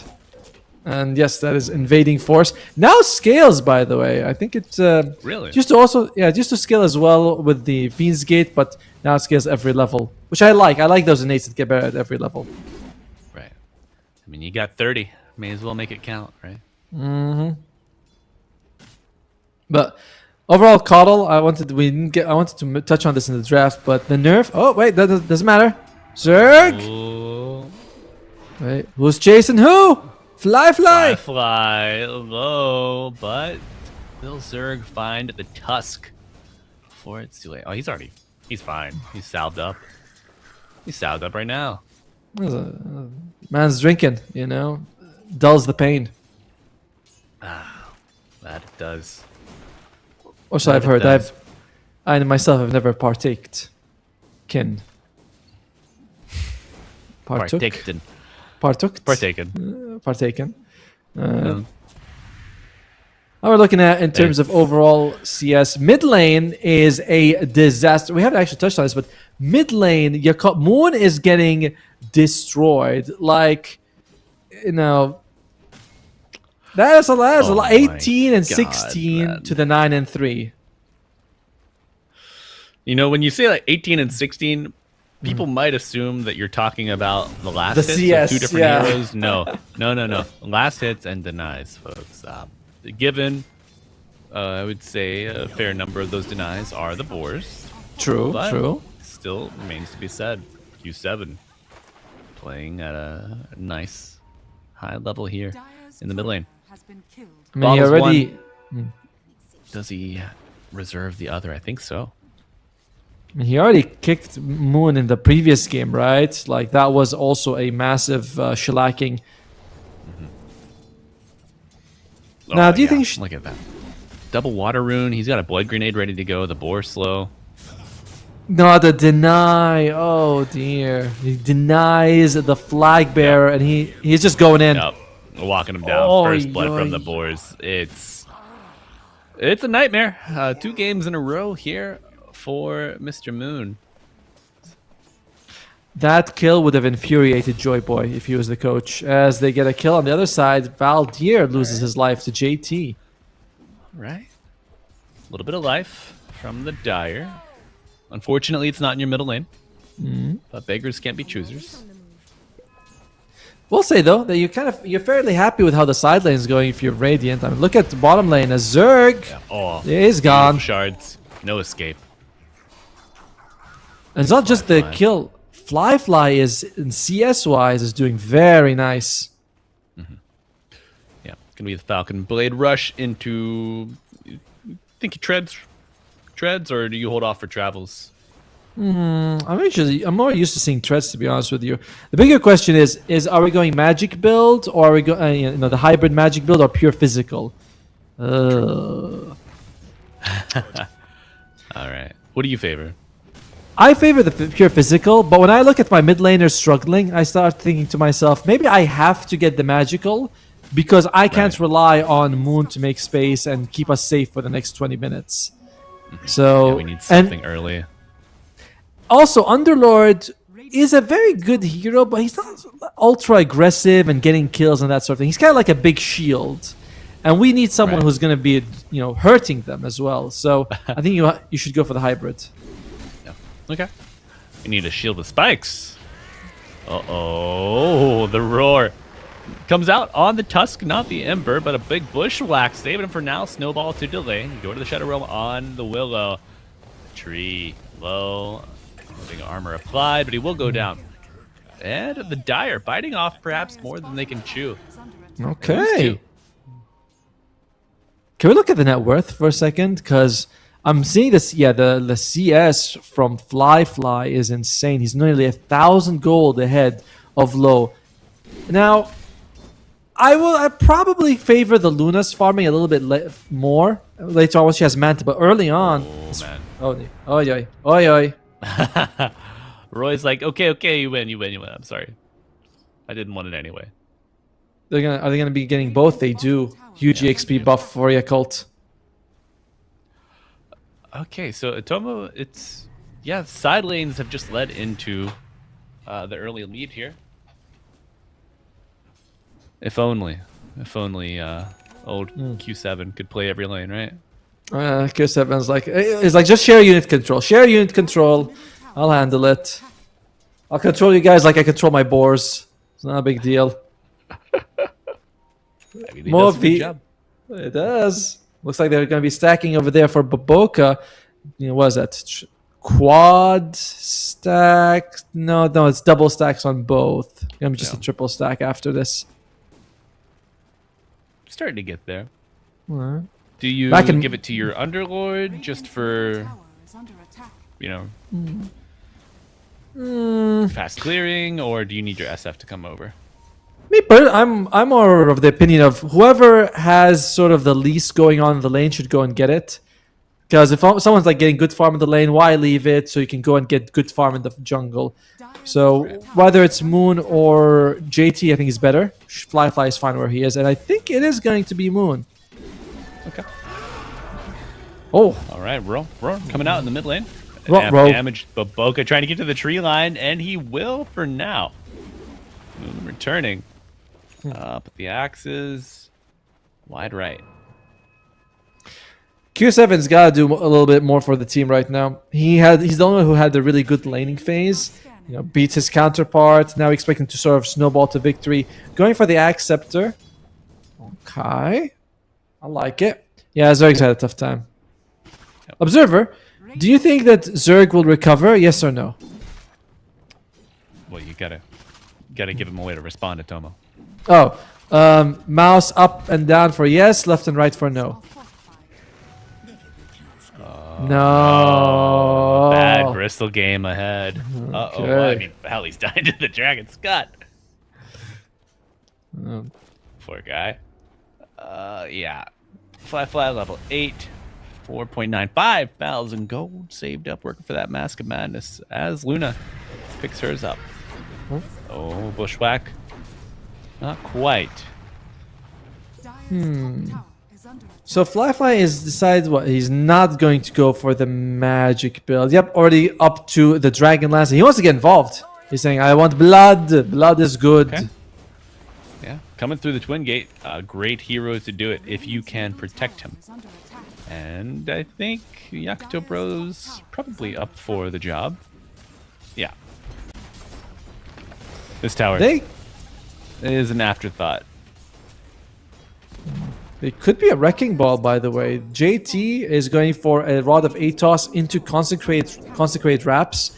That is a very difficult Underlord to kill when he has those items. Until then. Yeah. Until then, we're waiting for them to make a move. No, they don't want to take the bait, I guess. I don't know. Well, what's wrong with Mercy? You know, a trait we want to actually exercise as much as we can, right? Dire's bottom I don't think that Fly got that memo, especially after game 2. I think revenge might be on his mind more than anything else. He is certainly giving it to them right now, as that's the second tower down in about 2 minutes for the Radiant side. Fly. This net worth is scary. However, it's not super one-sided. Q7, as long as he gets that decent Aghanim's timing, put him in, level 7 living armor, he's going to do some damage. I think, of course, the Aghanim Scepter, good timing, but you do have a lot of control. Like the Bushwhack, the Pit. Pit is a nightmare to play as this Beastmaster. The Requiem, the Shards can all interrupt your go. And I mean, you mentioned in the draft, Snowball save, always a good time to buy a bit of a reset against the Roar. Ooh. Shadow Fiend. He's got the Mask of Madness. He is all in on the right clicks in this one. What other items are we looking at? Moon has the Spirit Vessel, no charges. Going to be very nice once the Aghanim Scepter is available on the Beastmaster. And the sports, interestingly enough, Tusk is working towards a Solar, not a Blink for the save. Yeah, not a blink. Just trying to amp up that Shadow Fiend as much as he can. Where are you going, step bro? Oh, he's stuck in the river. 1 kill. Can we make it 2? I think so. No Roar needed. Oi. Yeah, that momentum picking up. the instructions of As Lo says, you know what? I could do the same thing the Shadow Fiend's doing. Maybe I'll just follow my team. I was like, wait, there are things I can hit besides neutrals? Huh. Yeah. They've got the same item build as well, with a starting Mask of Madness for both sides. True. Down Now- with Falcon Blade, but that's fine. In about a minute or two, or about 90 seconds, sorry, the Aghanim Scepter will be finished on the Beastmaster. That's going to be the critical moment, or at least a critical timing for the Dire side, because this Ag has got to deliver. Because you know, your Bristleback isn't. He has been cursed by our Observer after all. That's all right. You get 1 a day. But Snowball, Sharpshooter, and the Shards all adding up to bring down the tree. They even Roar. They do not want... Oh, okay. Test will go down. Not a bad more. reversal. A fortune here, yeah. JT on the run, but Bushwhack off the Bushwhack. mark. Rare miss. Dire's middle tower Uh-oh. is under Uh-oh. Oh, no. Uh-oh. Oh, He's in no. trouble. Pit doing a little bit of work as he gets to the high ground, but Low finds his way through, and the Boar slow with the Willow on top. Damage and control is there to bring him down. Oi, the Silverbacks show up in time, get that vision as well as the slow just when you need it. And suddenly, it's turning. It's turning. Radiant's middle tower Silverbacks is are under the gorillas. Yes. Tomo. I was thinking about that as well, by the way. Wait, what do you call him then? You call him Silver... Razorbacks. Razorbacks. Razorbacks. Yeah. I think you're just making It's stuff a up big today. world out there. There are a lot of Yeah, animals, man. man. Yeah. There are a lot of animals. It's fine. Who says there isn't a silverback pig? Ah. I don't know, maybe in the winner's interview we'll ask him. But Snowball Good, overgrowth. It's good. Good coordination. Woo. Shards? What? Okay. 1 for 1. Both cores kind of smiling after that one. But I think you're happier if you're Cloud Rising. That was not supposed to be a 1-for-1 trade for Yakult Bros. They expected to go in for a kill on the Luna. Instead, they get a Treant and lose the Tusk. No, not ideal. Among the Yeah, supports... Treant doing a great job playing in front of his Luna here. Like reading Yep. these ganks. Out of the sports, I prefer the Dire duo slightly more, just because it's easier for them to keep their distance and throw out the volleys of spells that are very useful. And later on, Treant, either you have the Shard or the Blink Overgrowth, both very useful. On the Radiant, the break is good, but Bushwhack can be very unreliable. And Tusk, oftentimes you save at the cost of your own life. Yeah, especially pre BKB, pre Force Staff. He's not even going for Blink, by the way. Just Solar Crest, all in on buffing up Fly. Who is... Yeah, I was going for Shadow Blade again. Okay. Yeah, I like the Shadow Blade approach here on the SF. He's like, I feel I like, like... picking and choosing your angles in these fights is more important. Radiant's middle He's like, I like it when I press one button and they all die. Okay. Yeah, that's a hell of a dopamine hit for sure. Oh, hold the Requiem, bro. Meanwhile, Underlord, JT's got the pipe, which diminishes the damage that you do on the Agam Scepter from Beastmaster, which also means you lifesteal a little bit less as well. So it's a nice way of... They're doing a lot to make sure that Q7 is killable. They have a Vessel and a pipe. Oh. It's on the pipe, ready to go. Wraps on the Zerg. bristle. Oh, yeah. Okay, just another standoff. Business as usual, Atomo. Neither team heavily committing just yet. As we are in a bit of a dicey situation. I will say I'm liking what the... Oh, well, never mind. Okay. Punch up, find time. Shards into the bushwhack. Good kill. Broken from the hoodwink. I was not going to praise the Dire just now. I was not. Okay. Press F to doubt. Radiant's top tower is under attack. Press F. Good game, by the way. Did you ever play it? No, I did not. It's very good. Back then, they were like, we're utilizing this new technology to put the faces of celebrities in and have them voice act. And I was like, it was very good. It's a very good game. Good story. LA Noir, right? Alan Wake? Or LA Noir, yeah. Alan Noir. Yeah, Alan Wake is a different game, whereas the guy who's in the not library, he's in a cabin somewhere out of the woods, and his wife disappears on him. I'll be like, dude, just check the local divorce lawyer. Maybe she's there. Oh, poor guy. Alan Wake before this. Nothing there. Nothing there. I'm going to say, Alan, take a break from your wife, maybe, but with a bit of a stretch. That's all right. Dire's middle tower Not, don't say it for my sake, basically. Alan, break up your marriage. Something. It's there. It's there. This tower is not there Not for long. much longer. Dire's No, middle sir. tower has fallen. Yakuto No. Bros finally get a little bit of gusto, take down the tower from this tree. I don't know if it's just this series or if it's more of a regional thing. I think it's more so this series, but the supports are significantly poorer than in most games I've noticed, right? Like the gap between them and the cores, they're getting like tripled and doubled by all the cores in value. And that's Radiant are I think that's a bigger gap than I'm used to seeing at this point. Do you think that's the way the meta is trending, or is this just a case-by-case basis here? Case by case. We're too early in the meta for me to really like say that, but it just feels like they are poorer in this series overall. Like look at poor Treant. He is a quarter of the net worth of the Luna and Zerg. Oh, lucky. Unfortunate from Tianming as the Terrorize coming out onto one. Will be an easy cleanup on the Tusk. If you're Radiant, you might think, guys, let's just go Roche. We're right next to the Roche pit. Might be a safer option here. Instead, they say Tianming. That's fine. Yeah.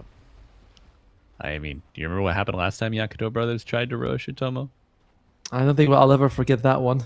That was that is one for the highlights reels, honestly. As Zerg walking next to Fly has to be careful. Has to be very, very careful. Oh, Pit, you gotta choose. Pick your poison, Mr. Zergy. Trying to get away. Snowball closing the gap. This time the shards won't miss. He's broken. The punch up afterwards. There you go. Fortunately, TRI is still 40 seconds off cooldown, and well, Zergs dies again. Wondering how much of an issue they care, because on one side you have Zerg shut down, and the other you have Moon, and I don't think you care too much about Zerg having a bad game. It's like, what you gonna do about it? Right. Who can do more with less, the Bristle or the Ember? I think the Emperor can do more with less. You keep your distance, just a slight steering chains. You're able to escape bad situations significantly easier if you have a Remnant, compared to the Bristle, who's like, he's very similar to a hero like Leshrac, where your body is going in. So you can't just keep your distance and throw spells. You have to throw your body in, whereas Ember Spirit does not. Okay. Then now Shard for the Ember as well. Radiant's bottom tower is For under free. Free. For free. We like BKB things that timing. things are free are very good. They have a Yule Scepter on the Dark Willow, gonna make it very difficult for them to kill her. Oh, tree pops out of the Imbus. The Shards will find him, but they just fortified the mountain there, the little hillside. is under attack. Kind of. By the way, Oh, they're Did- doing it. didn't mention it, but Tusk does have the tag team shard available as well. Little drinking buddies. Yep. Someone gets caught in by the brambles, you say, "Come here, Habibi," and he'll be fine. Or you pull him through another set of brambles and he's rooted again. That's what you say. Sorry, Roar. Habibi. They find Oh. Moon. Eclipse coming out on top. Bush With might find 4 more time. staff. Yeah, overgrowth. Yeah.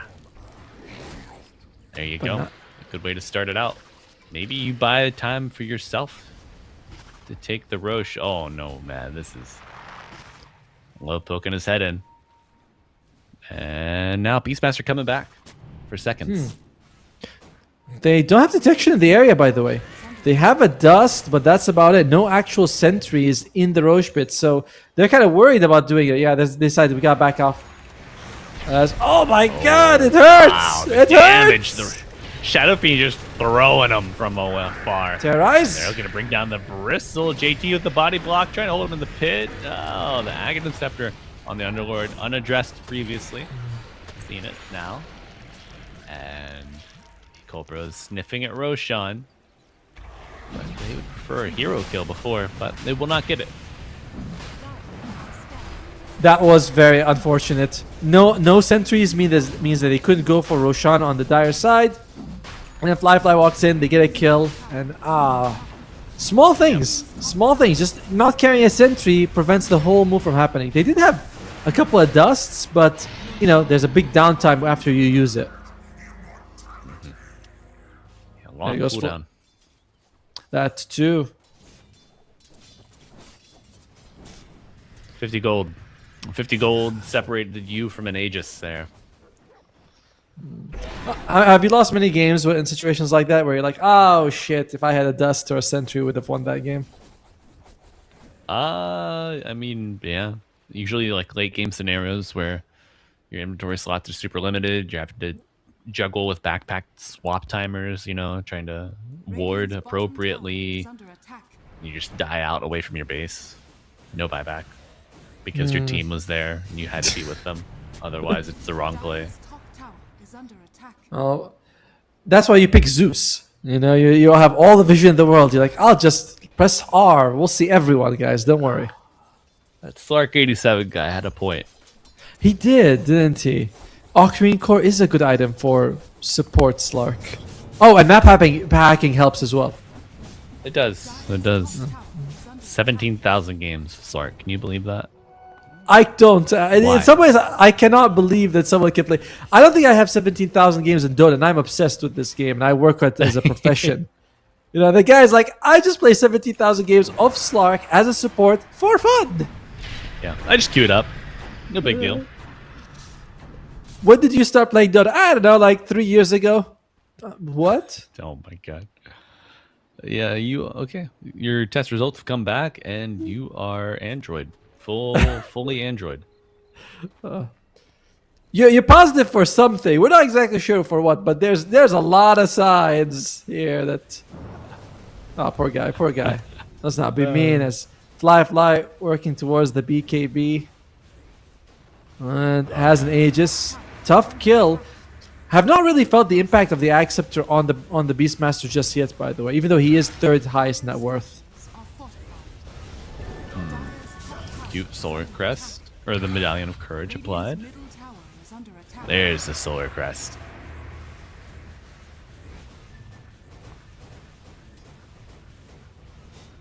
Okay, Moon.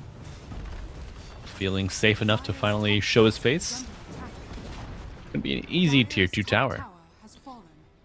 He's got the Yule Scepter on one. He actually had it when he died the last time in the Brambles, but I guess, I don't know if it was like he died and then he got straight from the base, or he just couldn't use it in time. Either way, he's got another defensive layer with the Yules, with the Snowball, with the Force Staff coming out from his allies, along with the tag team. It's a good time to be December. It sure is. Sure is. But, okay, Butterfly on low. You know, we've been having all eyes on the Shadow Fiend, but this Radiant's Luna bottom tower is sneakily under attack. crept ahead. 18,000 net. It's good, but they have to make sure they actually spot out Fly. That's been their biggest issue, actually. This Shadow Blade carries. We saw that in game 1 for Fly. We saw it in game 3 as well. The map is so huge that you really can't sentry the entire area like you used to in the good old days. Well, speaking of Fly, I think they know. They see him. Yeah. Bushwhack on all of the illusions, but the ultimate from the Underlord, hitting him up. Roar on the backline. Taking up the look. BKB forced out on Q7, and the chase is on. Shadow Fiend bound, getting the Requiem off. Silence applied to BKB. Luna reaches our Mask of Madness, but Snowball dragging him into hell. Looking rough, but a beautiful shards controlling multiple targets for the SF on his second life, finding his second win and looking to bring down the Quillman. Quillman cometh. And he also goeth. Only the Luna survives. 2-for-1 trade. Fly didn't even feel the need to use his BKB after coming back in the second life. Very unfortunate. They do bring him down, which is good, of course, but they jump in on the Dark Willow. Dark Willow tries to get terrorized off on the Ember Spirit, but dies, even because she's stuck inside the damn Pit of Malice, which has been presenting a lot of problems for them. Yeah, it has. Does he have Casting Stone yet? Yeah. He does. Such a nice item. Now, no joke, I think Roy needs to consider going for like an Acceptor. You might look at your team and be like, guys, I don't think we have enough to actually kill everyone. We might need a bit more. Huh. Okay. Bringing back memories of Vietnam for you when we talk about Dark Willow Ags. RTZ losing TI. Trying the Willow carry in the lower bracket, I think. Nightmares, dude. That is my Vietnam. I gotta look that game up. That one, yeah. I remember like one player could make it work. Was it Ame or something who could make it work? And everyone else was thinking, yeah, I should do it. I'm like, we're in the middle of a tournament, boys. It's not the time for it. Good It is Yules. time for Moon to dodge. He's got the Bloodstone as well. And broken. Big shards, broken, applied, and the pit from the ultimate. They find him, bringing him down, and they're not going to stop there, folks. Roy Venn diagram. also to fall. Venn diagram, everyone's favorite learning aid. But Yakult Bro's learning how to finally get an advantage here in the series. Yes, the Venn diagram. These are all the people that find me attractive, and these are all the people I find attractive, and no overlap. That's unfortunate. More like two Sorry, buddy. completely isolated circles right there. Whoa. The Ember dies off screen. Looks like Responding it, to the split push. Yeah. roar and Eclipse, but it's not the Ember we gotta worry about. It's this big shadowy guy that is taking our buildings. Tier 3 drops. Ember, he was just baiting. He was like, I want them to use their roar on me and waste it. It's called It's called Pro Plays Malibu. All right. Yeah. Thank you. What do we Maybe do? I'll make a pro play one day. I think you will.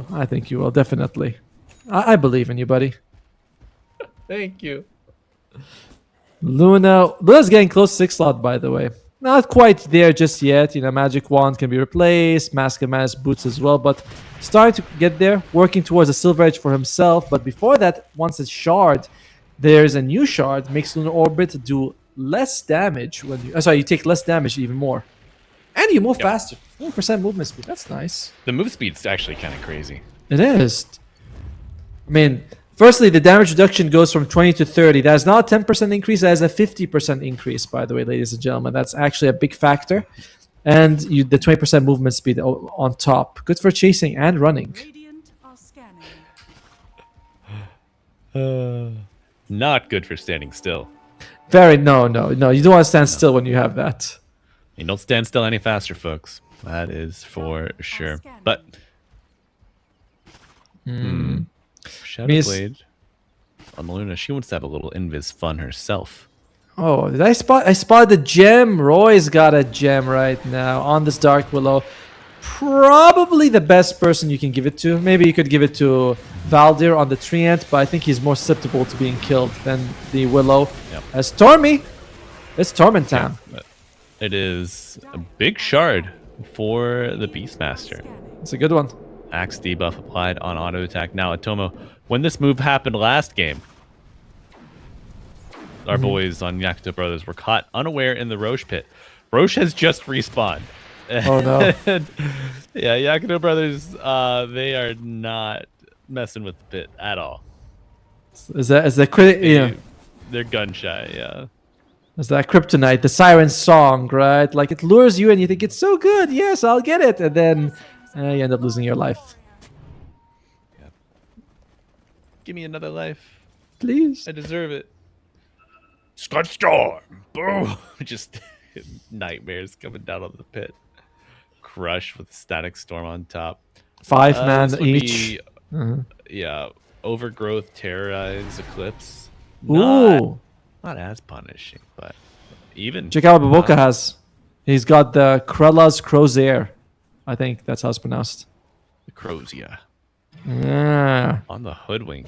Okay. Now, I know it's built with the Ghost Scepter, but what is the secondary, like, build up into that?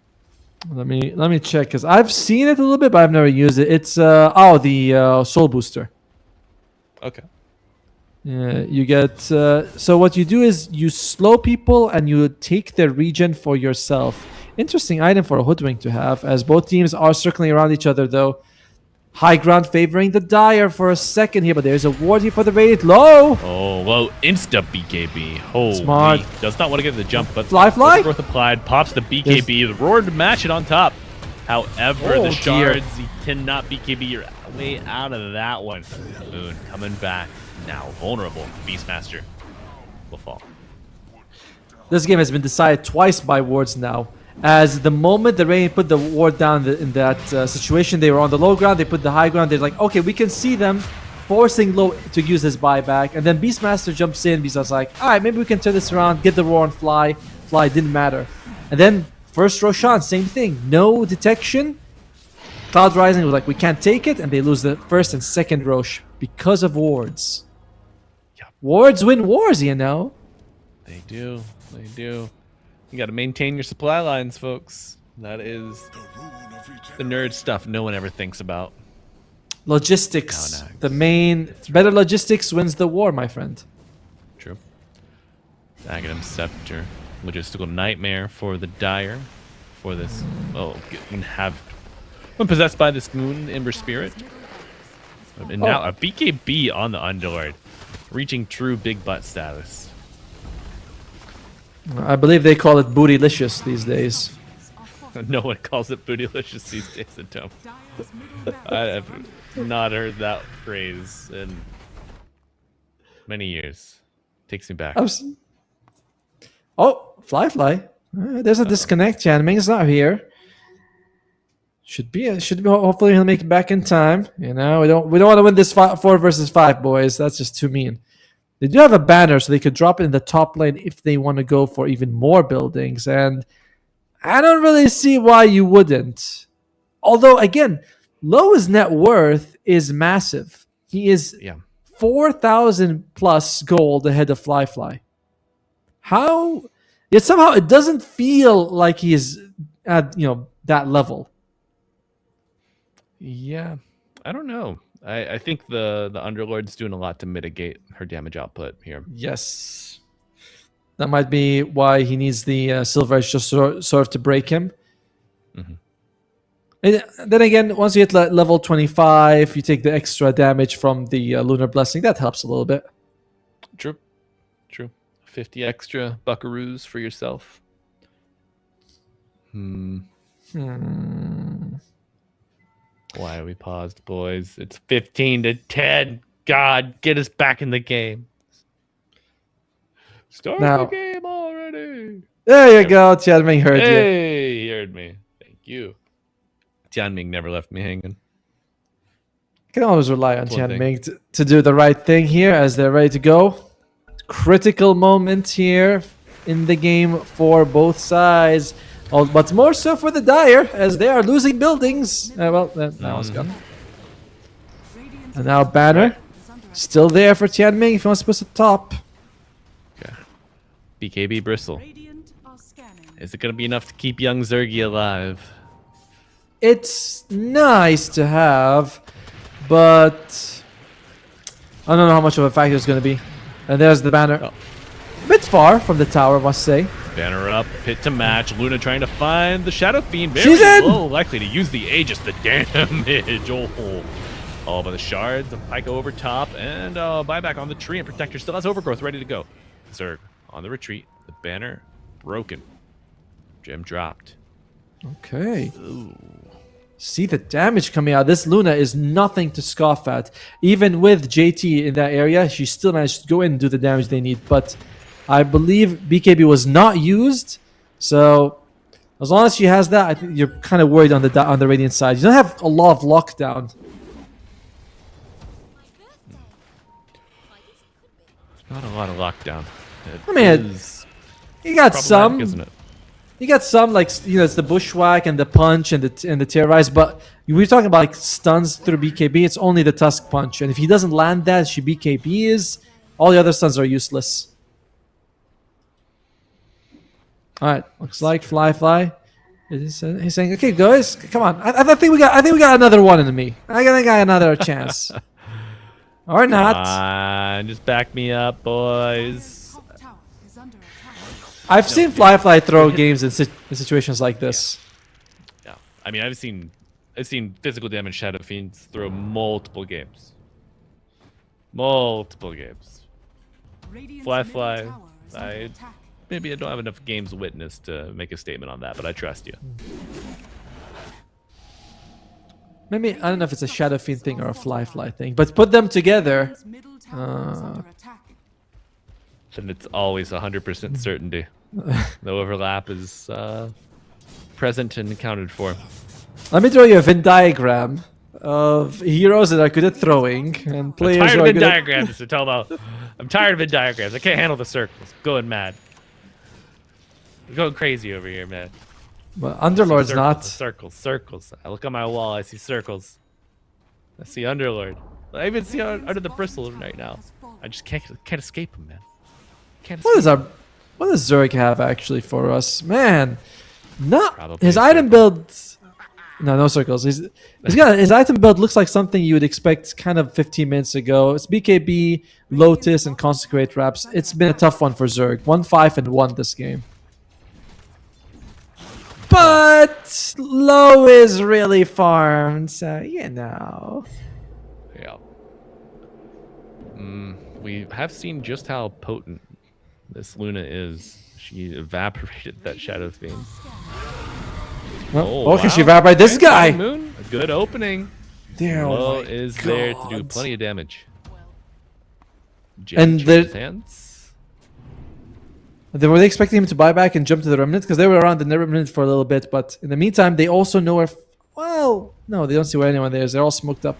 I thought for a second they were invis and they had sentry, but they're all invis. Now they see him. We're all in biz here, buddy. Radiant's middle tower is under Low. Waiting for someone to show. Just gonna be the tower. Okay. Radiant's middle tower has So fallen. SF Luna, two premier building hitters. Once this tier 3 cracks, though, oh man, it's obvious. A Luna in the enemy base. Very much a nightmare or a dream, depending on which side you're on. But they finally, Cloudrise, I think they feel like we got a grasp on the game a little bit here right now, boys. Let's not throw it. Roshan is going to be up in about 3 to 6 minutes, though, so it's not a big opening. You're just going to control the map and play around your cliff wars and hope for the best at this point. Yeah, I mean, we've seen. Was it a throw when the tiny was? Yeah, it was Fly last game. Yes. In the That first walked game. up to the first game, yeah. Walked up to the cliff, yeah. Cliffs are dangerous, man. Yeah, you know, they sneak up on you. You know, you're like, oh my god, where did this cliff come from? How am I on it? You know, I swear it was a mile away. Millions of years of topographical change. In a blink of an eye. All right. That's right there. What are we looking at item-wise for everyone? There's still no Blink Dagger on Valdir, by the way. He on the Stream Protector. He also swapped in tier 4 items, so he doesn't have Greedy anymore. Big mistake. You need the gold. There's Roy on the other hand. He's like, I like gold. Stormcrafter, Blink, working on the shard. That is a nice, rich Dark Willow. That's what you like to see. Yeah. Prosperity will continue. Only level 15. Kind of a bummer. Well, you can't be prosperous in everything, you know? Now, for the Radiant, it would be nice. Oh, look at Baboka's item, by the way. Scythe. He can hex people. Okay. Jeez. Also, no blink on Tianming. Very rare to see a game where both the Treant and the Tusk do not have blink by 41 minutes. No, Maybe they're just tired of blinking and dying. how about blinking and then saving, then dying? That's worth it. Yeah, it's. I mean, the saving is nice, but it's the blinking and the dying that I object to. yeah. Some reservations are still present. I like living. So far, though, they're chipping away now on Cloud Rising. Yakult Brothers somewhat hesitant. Maybe they feel like we should wait for Roshan before we go for a big fight or something. There is vision here in the mid lane. They spot both with the sentry as well as having a tree there. All right, Rosh, quick. You have 3 seconds. Timer. 1, 0. Nope. Full minute. You were about to say 1-0-1, so, you know, yeah, you get points for that one. Oh, mid lane skirmish. Brewing. Tree and protector found out. No overgrowth. No buyback either. That's quick. Yeah. 70 And seconds. on Cloud Rising, they might say, guys, let's make a move now while they're still kind of split up rather than waiting for them to group up as 5. The thing is, they're grouping up as 4, they're keeping the Underlord protecting the base, which is just perfect play.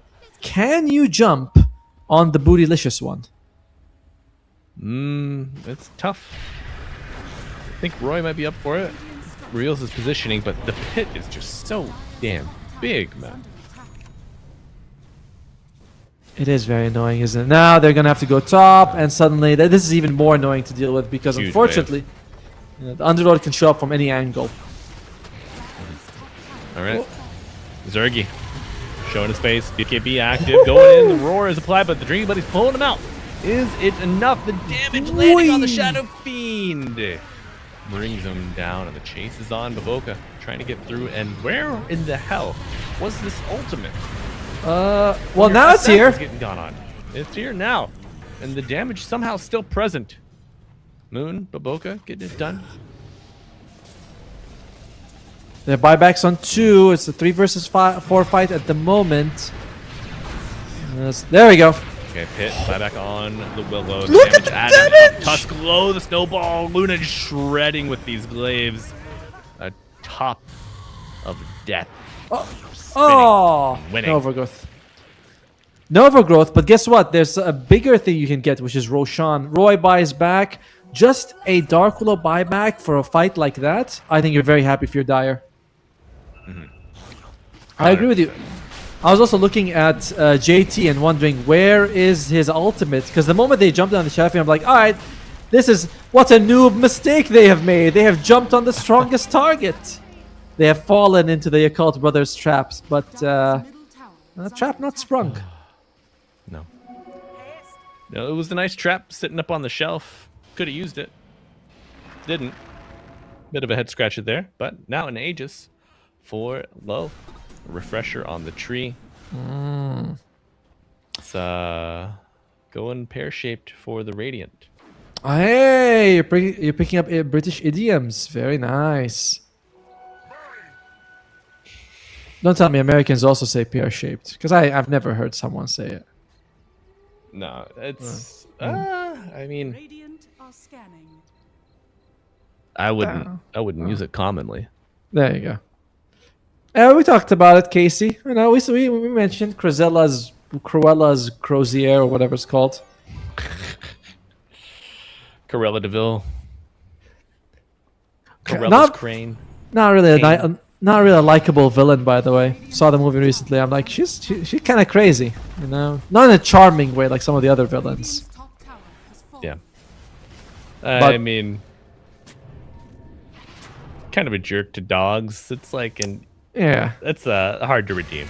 Yeah. it's like, what does this villain do? Oh, you know, the usual. He kidnaps people. You're like, eh. She And runs he, a puppy mill. she kicks dogs. Like, hey, whoa. That doesn't seem right. Right. She's a real twisted sicko. Dog kicker girl. What Zerg has gotten an assault cuirass since the last time we saw him. Pretty nice item this game when you are going up against all this minus armor reduction from Mr. Shadow Fiend. So basically mitigates that completely. Radiant are scanning. The presence of the Dark Lord. Yeah. Definitely one of Ice. Dire are scanning. I was gonna say presence of the Dark Lord. Feels like one of the first skills that Ice Frog was, coding or whatever when he was a young man. He was like, I'm gonna go for something edgy. Presence of the Dark Lord. That's a good one. I mean, he was in his Edgar Allan Poe arc. Oh, here we go. Big pit on top of the vision. Do they go forward? Oh, they're going to be stuck here. Shadow Fiend and the Ooh. sharpshooter. Holy. Aye. Low in the pit. Protected by the brambles. There you go. Second pit. Or a root. They do. They're contained. Both teams Is have. Underlord playing away far enough to get the ult in? That's my question, though. He unfortunately he has to position himself in a weird way.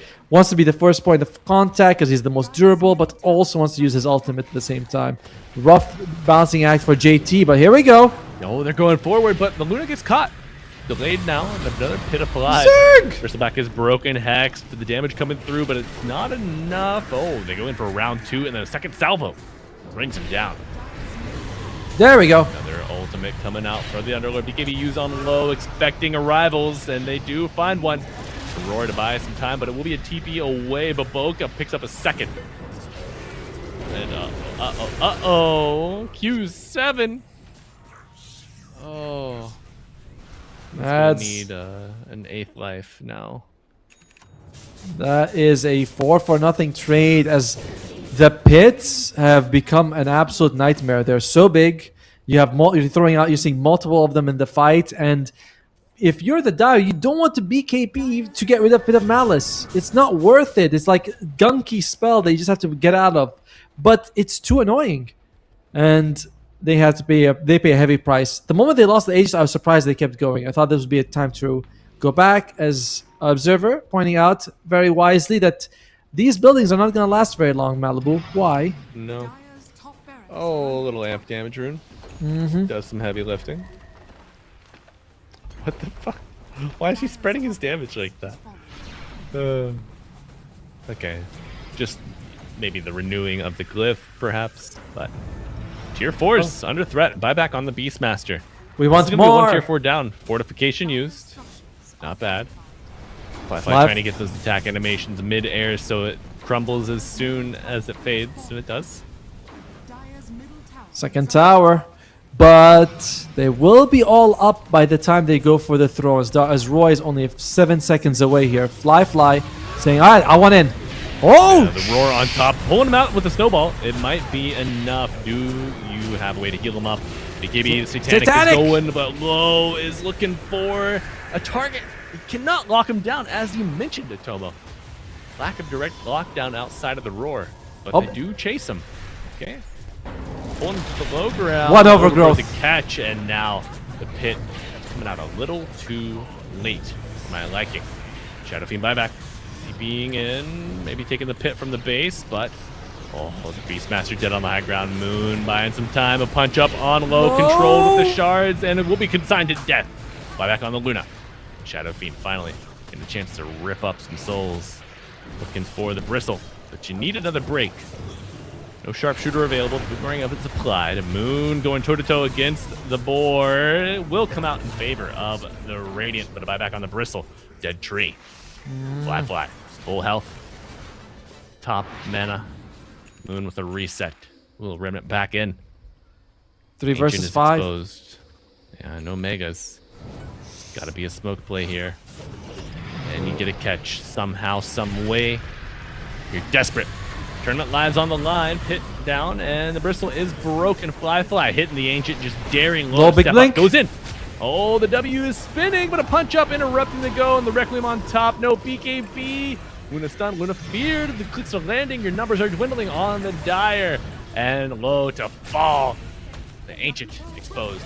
GG is called. Yakult brothers. I say like I actually want them to win from the start because they have 2 Malaysian players, but it was a bit of a sad way to see the Clouds Rising lose because it comes down to these multiple pits in that Aegis fight, controlling the Luna, and suddenly we lose it. They lose the Aegis. They say, we can keep going. We still got some juice in the tank, but not enough. And jumping in on Fly almost gets the kill. He was able to get a lot of distance. They bring down low at the same time.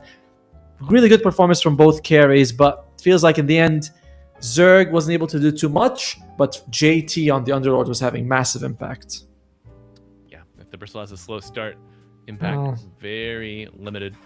JT just able to sit back, farm up the auras, farm up the Aghanims, and then lead his team to more meaningful skirmishes and ultimately a dub. So congratulations to Yakult Bros. They will advance to the next round of lower bracket play. And condolences to our Cloud buddies. Cloud Rising, they are thusly eliminated from the tournament. And in the next round, Yakult Bros will take on Mideng Dreamers. And Atomo, I believe we are covering that in about 40 minutes, 50 minutes? By the time the stream catches up, it will be 45 minutes when that game is going to start. So we're going to be taking a little bit of a break. Going to have a little bit lie down, maybe eat something here. And we'll be back with you guys for the second round of lower bracket. See you then. Bye-bye. Go ahead and take my, I don't want 'em back. Those nasty things mean really nothing to me. Cause lately it's so plain to see. All I want is you. Honey is so true. Give it to me, baby. All I need is you. Yeah. Come on, you can take away my mint Cadillac. Take my Harley too, I don't need them back. I got an engine, Lord, it runs so right. As long as I get your loving each night.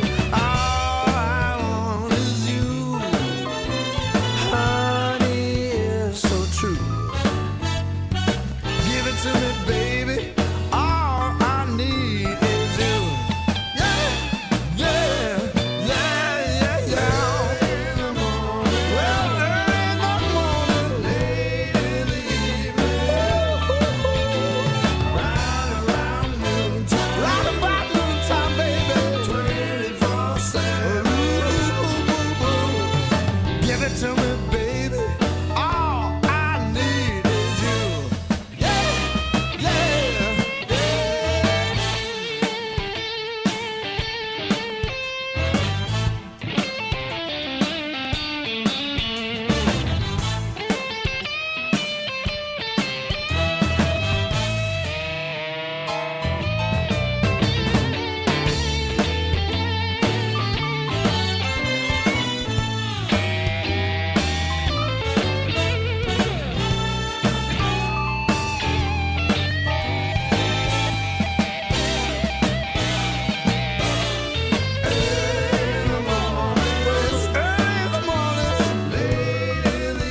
set me free. Need to find me a little sunshine to wash away the rain. I need to find me a little sunshine to wash away the rain. It's the only thing I know that will take away the pain.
I've been running from a dark cloud. It's hanging over me. I've been running from a dark cloud. It's hanging over me. I gotta find me an angel to come and set me free.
Take away the pain.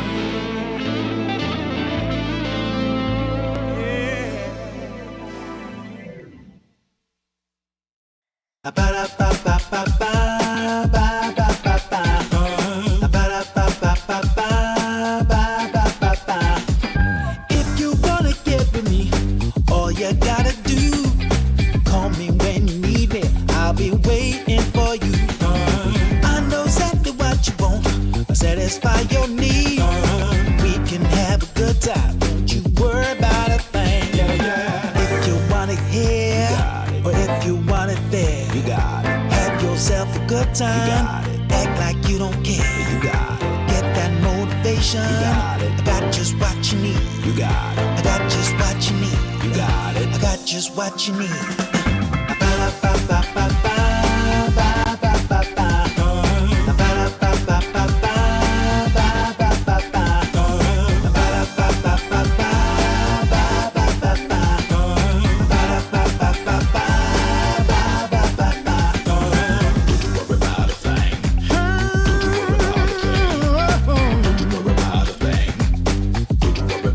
Don't you know you got it, baby? Don't you know you got it, baby? If you want it here, or if you want it there, you got it. Have yourself a good time. Act like you don't care. You got it. Get that motivation. You got it. I got just what you need. You got it. I got just what you need. You got it. I got just what you need. Ba-da-ba-ba-ba-ba, ba-ba-ba-ba. Ba-da-ba-ba-ba-ba.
Yeah.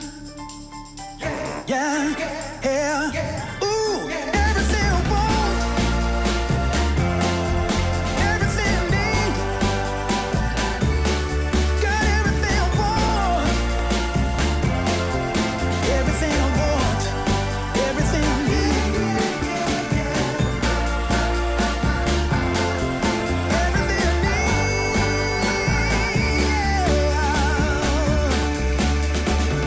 need. Yeah.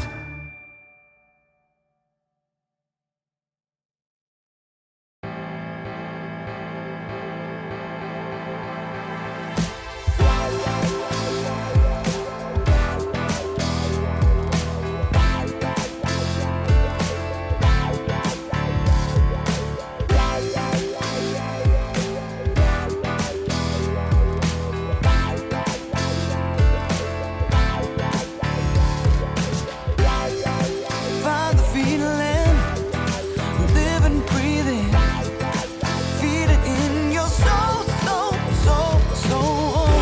Anything you've ever wanted could be right there at your feet. Take your dream and take the power, be the best that you can be. Oh, we can go higher, yeah. Gotta take the chance to rise above it all.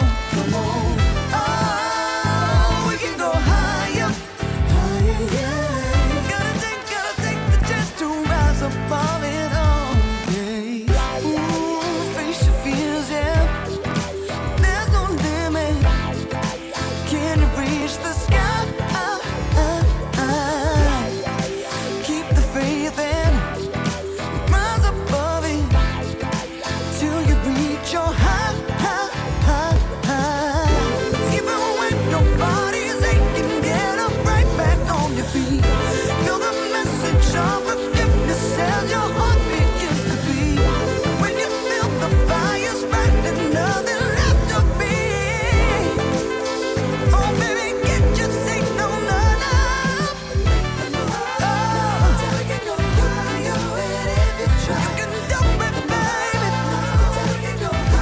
You can do it, baby. We can go higher if you try. Oh, you can do it if you try now. Ooh, if you try.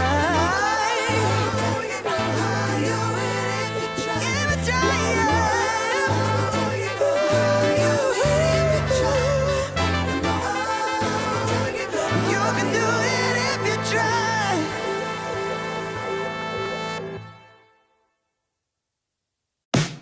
Sure gonna be a cold winter, baby, without you loving around.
ago.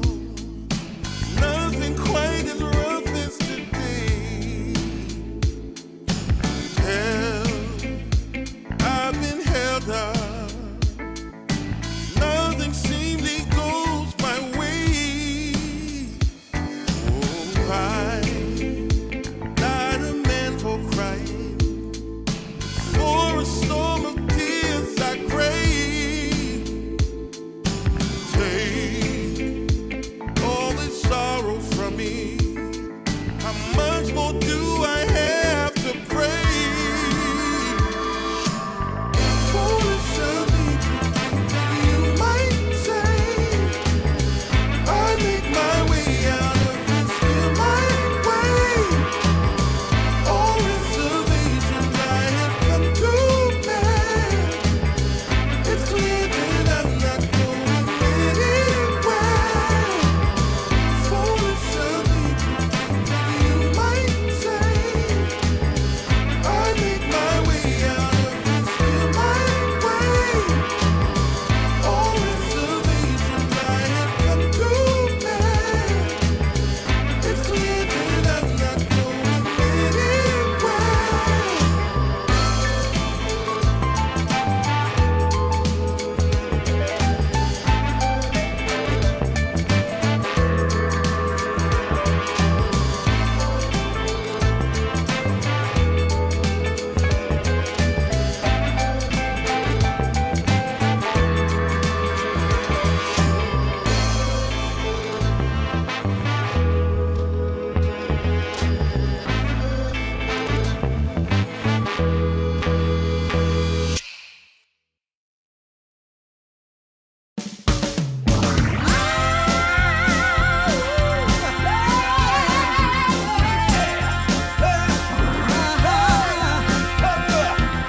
Go and tell your mama to get up off her seat.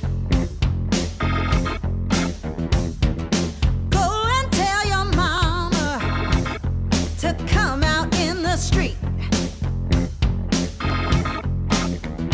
'Cause it's all going on right here. We're gonna make it perfectly clear. When you hear our voices ringing in your ear. Yeah, yeah, yeah, yeah. Go and tell your mama she better come around. Yeah. We got the mother of all parties, and it's about to go down. Yeah. Yes, we're having a celebration. We're gonna rock the entire nation. It's a win-win situation, so come and lay it down. Yeah, yeah, yeah, yeah. Ooh, your mama got to tell. Your mama got to tell. Your mama, you got to go and tell your mama. Yes, we're having a celebration. Gonna rock the entire nation. It's gonna be a sweet sensation, so Mama, lay lay it it down. Go and tell your mama. Get up on your feet, guys. Go and tell your mama. Tell your mama, yeah. Go and tell your mama. Tell your mama, yeah.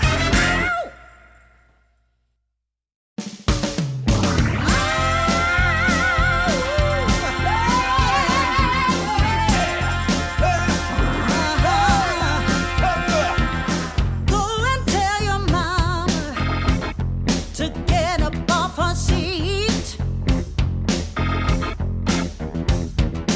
Go and tell your mama to come out in the street.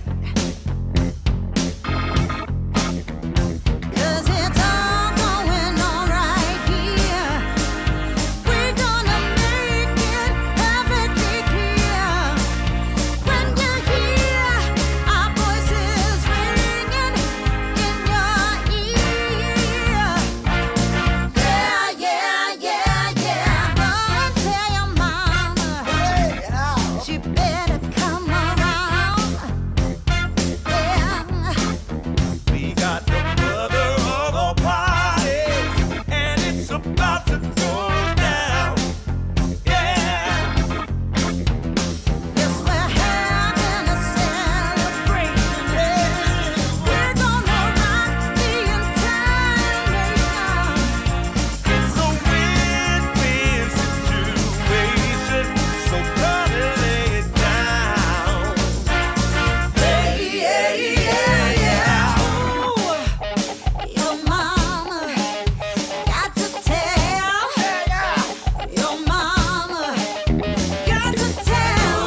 when we dance to the music, you know that's what it's all about. Yeah, yeah. Hey, girl, shake that body, shake it to the left and to the right. Yeah, girl, shake that body. We're gonna shake it all night. We're going down.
Just ask yourself, am I ready for you? 100% now. I'm ready. 100% now. Yes, I'm ready. Eyes wide open. I'm ready to move. I'm ready to move. 100% now. Take a chance in a new direction. Any place you wanna go. I don't have all the right answers, but one thing I know, I'm so ready for you. 100% now. I'm ready. 100%. You know I'm ready. Yes, I'm ready. Eyes wide open. I'm ready to move. Well,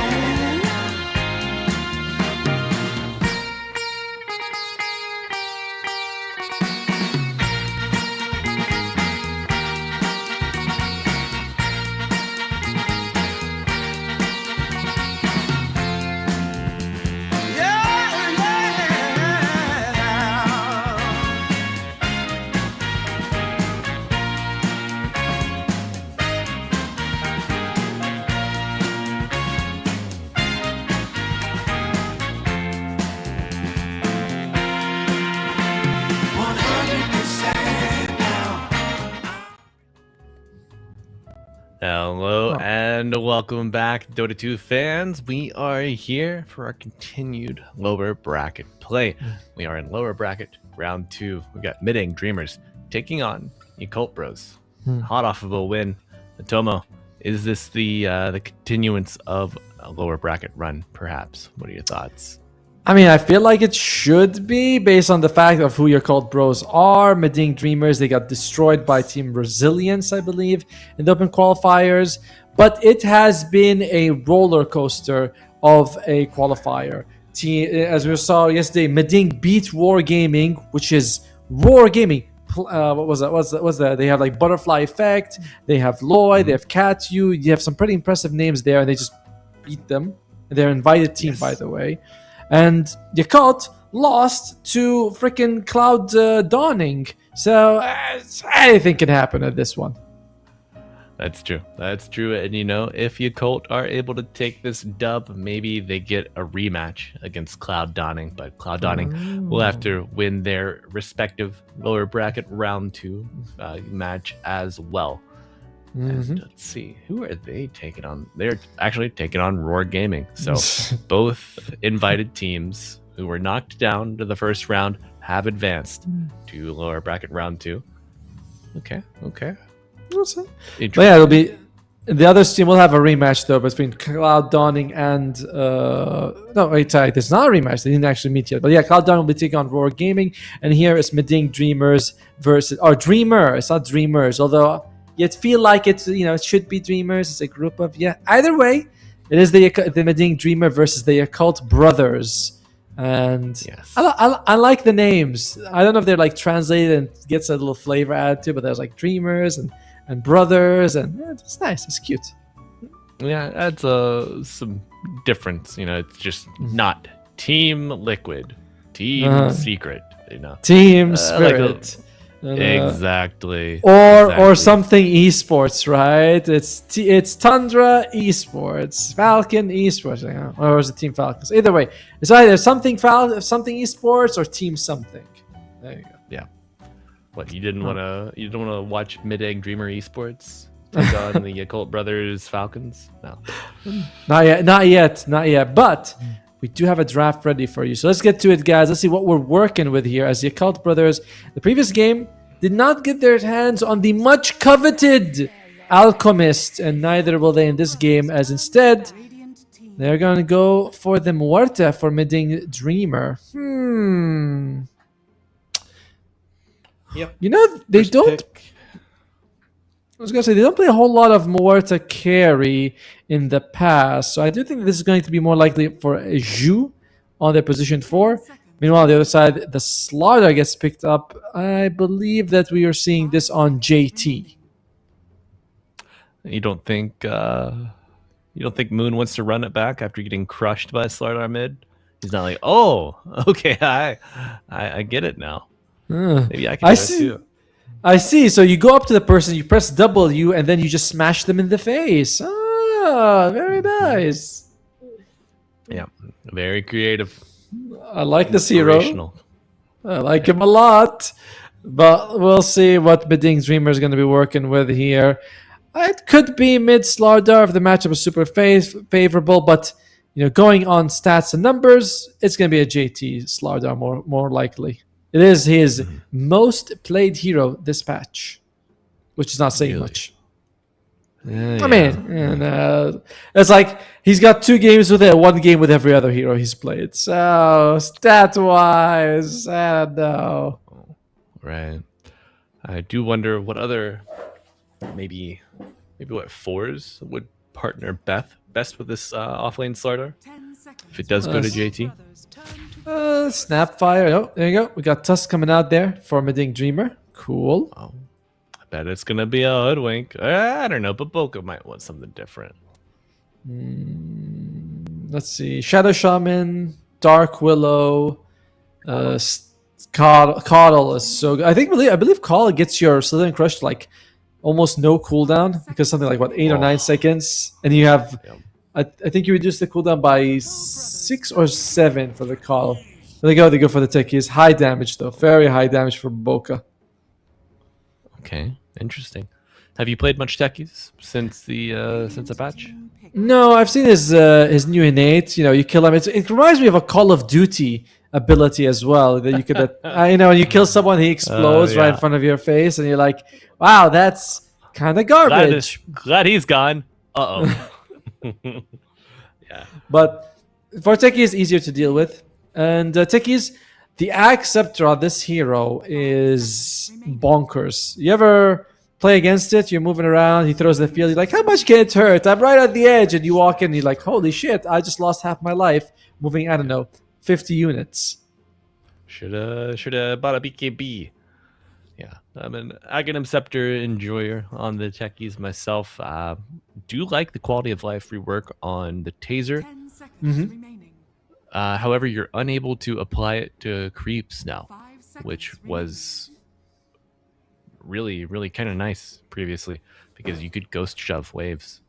Just throw a sticky bomb, throw a taser on a wave creep, and just walk away. You don't have to blast off. You don't have to proximity mine.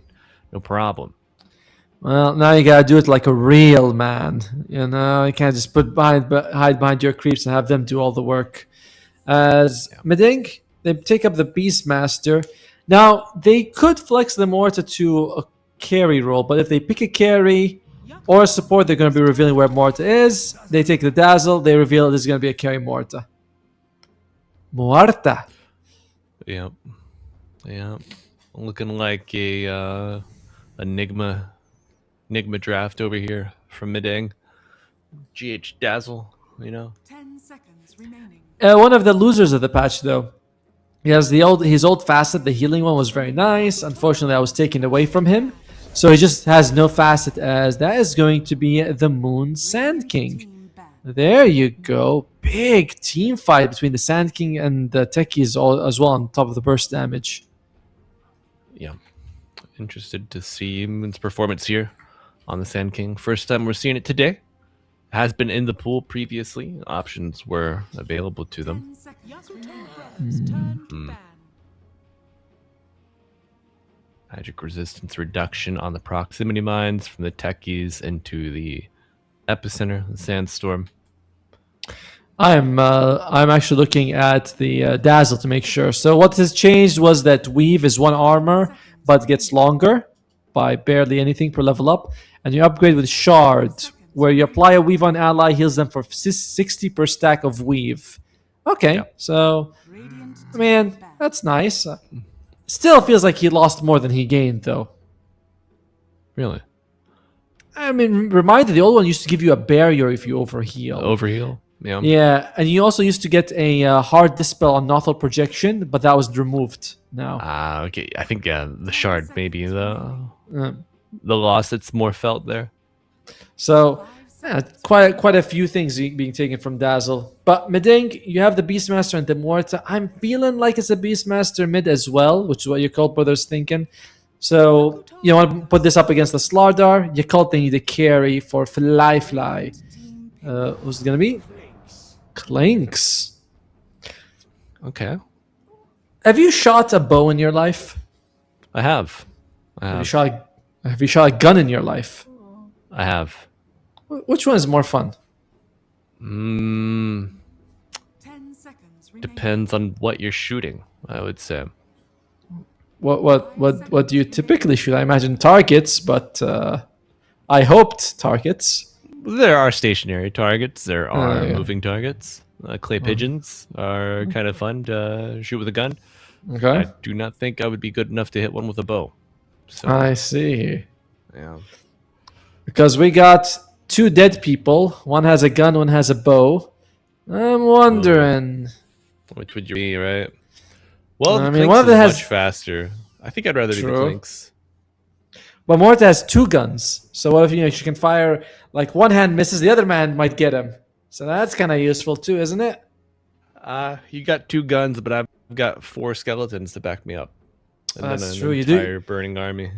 You show up with your whole, with the boys basically. Right? Roll right. up there. Hey, Freds, shoot that one.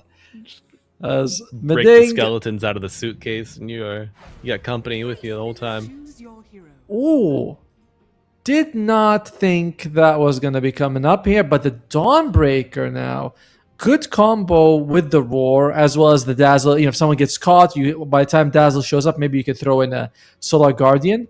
It's also a great counter against the Sand King. You're not likely to catch the Dawnbreaker. Your damage is mostly over time. And Dawnbreaker's heal is very good at countering that. So I like it conceptually. Numbers-wise, the Dawnbreaker's heal is not... It's not what it used to be, basically. No, certainly not. You really need that -1 luminosity hit to really feel the effects. Attack speed certainly helps out as well. But It's not just that. I am liking but the even- draft.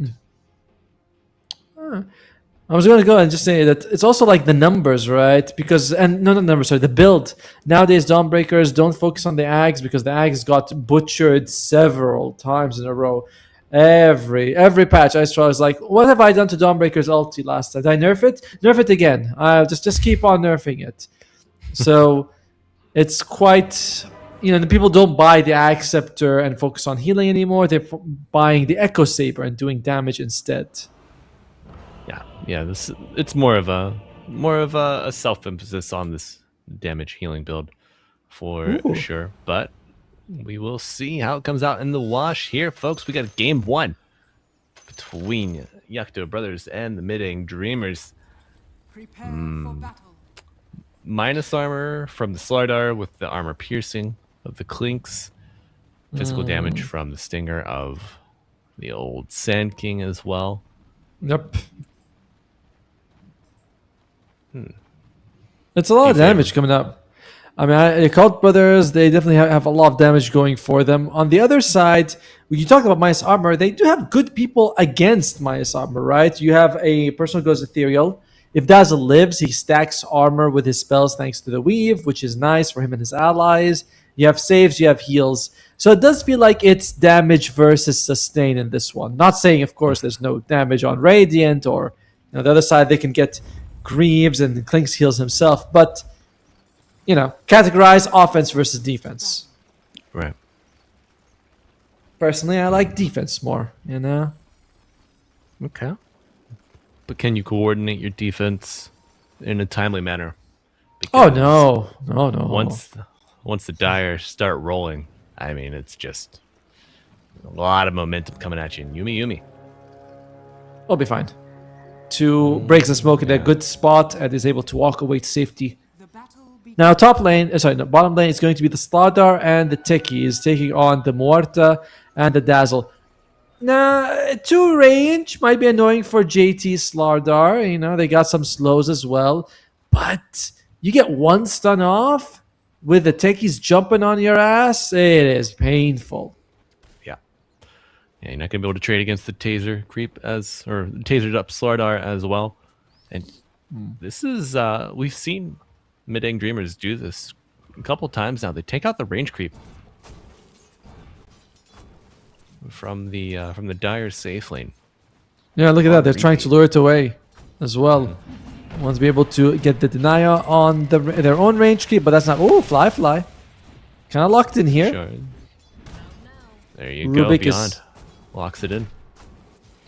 Rubik was unable to get the deny despite you having the fade. Sorry, they get the CS despite the fade bolt. So top lane, once you have Starbreaker as well as tag team, that is a lot of damages. Each one of the swings does bonus damage, and then he does another bit of bonus damage from the tag team. Very painful. Dire's top tower. But getting on top of people could be a little dicey. It could. You have to play the tree line, the sight lines to your advantage and beyond. Missing over half their HP already. Shared Tango. Maybe even use a branch for that. And Fly not going to have that problem. Just able to Death Pact. Yep. You might have to consider taking like level 2 in the Snowball to get on top of targets, but then you do have Tag Team. You have Shards and Snowball. And then, not saying your damage is lacking, but you certainly don't feel like you hit so hard. So top lane will be rough for Mideng Dreamers. As bottom lane, they're doing well. Ooh, gets the kill. Not so rough, I suppose. Problems with gap close, you said. Wow, I said if you get Snowball. Tree line. I said he'd get Snowball level 2 and that'll help you get there, and he did. Yeah. Big double kill coming out for the offlaner.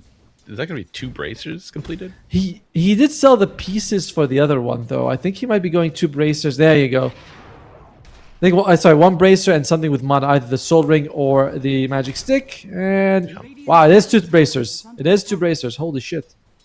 A lot of regen, but much needed. Plenty of harass from the double range safe lane. That double kill. Tons of money actually going on to Beyond. It's about 550. Finishes the double bracers and gets himself some regen and stats on the way. Very nice. Yeah. Shards available for Shu as well if he needs to block out on the Lotus Pool, but unnecessary. Radiant's courier. Now that he's got level 2 Celestial Hammer, it's certainly an upgrade over the level 1, but once you have level 3, you don't really need the tusk for the gap close. You can just do it yourself. Yeah, It's like true. Opens up different angles for the approach of the Dawn. Tusk can usually position on the other side as well. Makes it difficult for Klinks to step up at all. Can we look at Dawnbreaker for a second? Because in fiction they always depict people carrying hammers bigger than themselves, and they're like, that's how they used to do it in the old days. And I was like, actual war hammers were only like 5 pounds. That was considered a heavy weapon. You don't see people walking around with a war hammer that's like, I don't know, 50 pounds swinging around. Like, that's a workout right there. Oh my. Speaking of a workout, trying to work their way up for a kill in the mid lane, but it will be Moon to fall first. 7E. He's training. After maybe, but a beautiful grave from LQC. They Mwah. get 2. And they dodge the mad detonation as well. 7. The timing. LQC shows up right then and there. And what did they keep going? No. Oh, no. The boar's slow from the low ground. But Moon, with vengeance, comes in. Finds one. Well, weren't able to quite catch the Rubik right there. It would have helped if he had a 50-pound hammer to hit him with, but well. Could have. No, maybe. Would have slowed him down just enough to put him in arm's reach of the Beastmaster. But Tusk, okay. So my worry on that play was if Tusk had TP'd mid, but he just ran. And Snowball, Klinks, hammers a swinging with the tag team, tagging. Oh, beautiful. Shards, limits any possible escape. very nice with the shards. Waits until he's like, I'm definitely going to get it before he throws it. They also cut the Klink's path by throwing the hammer in one direction. Klink's turns. He's like, all right, there's fire one way and ice the other. Which one do you like? Neither nice. Neither nice for the Klinks. 6-minute rune coming up soon. Shu already posturing mid. Dazzle as well, joining. So far, pretty good for Mideng Dreamers, honestly. As we are seeing Yakult brothers, as we mentioned, this tournament has been somewhat inconsistent for them, losing against teams that we weren't expecting. Oh, Epi. Oh, pumping He used the it. roar to match, and Yep. LQC steals the invis right from under their noses. Uses the roar just to make sure that it doesn't pop off. And man, LQC's got some marbles on him, right? You look at the sad star, you see a sad king there, you're like, I'll get it, I'll be fine. Yeah, bravery. It's spelled DAZZLE today. Are scanning. Or But LQC. or LQC, yeah. We've not really spent. Oh my god, no. Fly, not again. Oh, the Bone Fletcher. Just needs a little break. Tusk TPing bot. Is there going to be action? Doesn't want to show himself to that siege. Oh, they're thinking of stealing the wisdom. Player's middle tower. If Yeah. he hauls ass, I think he can get there in. Well, I guess not. All right, Maybe valuing the kill on the Slardar. a little bit unfortunate. If he had walked to a wisdom shrine, he would have been there. But then again, there is risks to doing that, right? You go there, suddenly you find out that the both supports or the mid laner has rotated. There's no guarantee you're making it out of there alive. Yeah. You did have Solar Guardian to work with, which may have been the original inspiration for them to go for it. But Solar Guardian coming out here under the tier 1 tower. Snowball on top of the Slardar pulled in. And that will be enough for a kill on the offlaner. Beyond is juiced to the gills. I think the hammer, by the way, landed as the Techies was about to reach his destination with the jump. So interrupted the Techies impact. I wish I had a replay for me to make sure that, but I think that is what happened with the third hammer smash. And you look at the net worth. Oi, JT. All right, it's not too bad because if JT has a bad game on a Slardar, it's acceptable. We mentioned this hero. You just need Blink BKB and you're still valuable regardless. More items are good, but Blink BKB is like, I'm functioning at this level.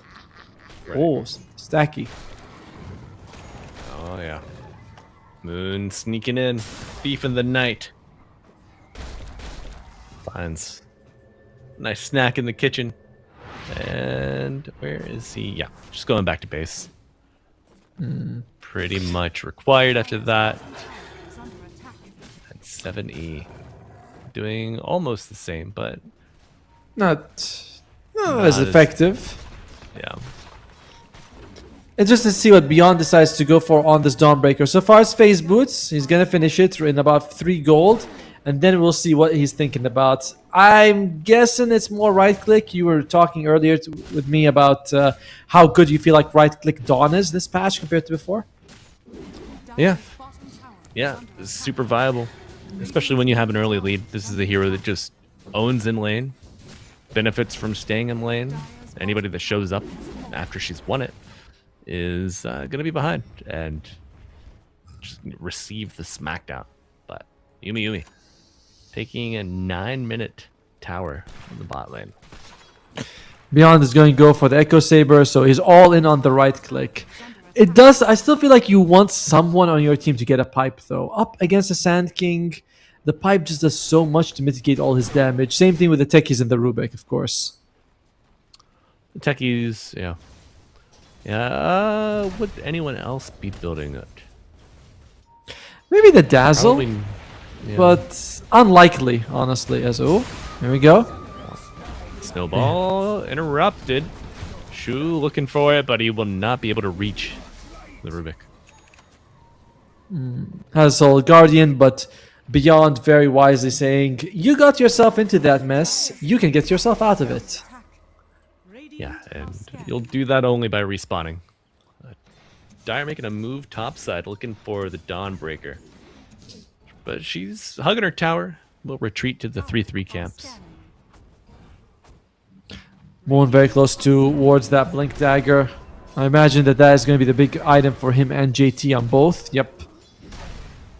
But one of the benefits of the Blink Dagger is you can jump on someone. I mean, that's sort of the main benefit. And, catch them while they're a bit away from people. That's not such a viable thing when you have the Dawnbreaker. Because you can jump in and you're like, oh, we found a solo target. But no, it's not solo. Because Sun Mommy is going to show up in the 10 seconds. Yeah. Certainly. There's always the threat of that. A secondary join, but Snowball stolen. So maybe a better tusk has been found. There are no better tusks than Mr. Zhu. Ymir. Yeah.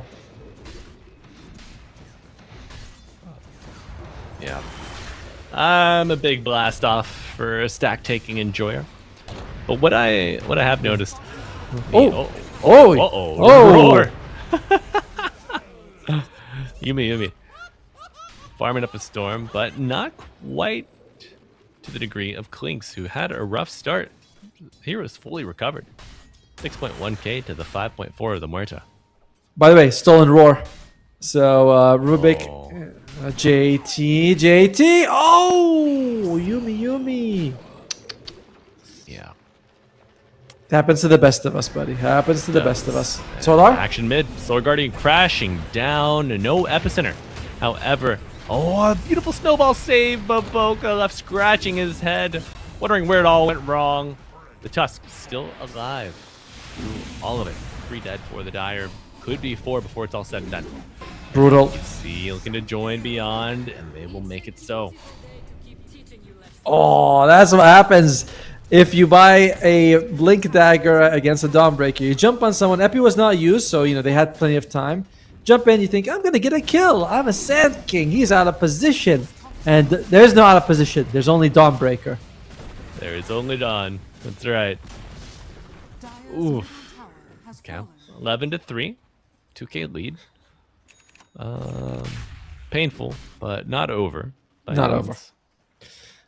Our observer, he is pointing out JT's net worth. And thank you, Casey. We see it. We just don't want to mention it because we don't want the guy to feel bad. Yeah. He's doing his best, guys.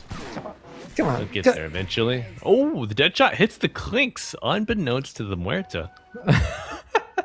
Now, Unless, if you... I mean, Yeah. he saw her, or she saw the Klinks on the Twin Gate ward, so maybe. But if I'm Fly, I'm not taking the risk. I'm like, I'm out of here. There's shots flying, catching me off guard. I don't want to be here anymore. No doubt. Oh, blast off. Another snowball dodging, but the proximity mine Well set done. down. Another grave saving from the high ground.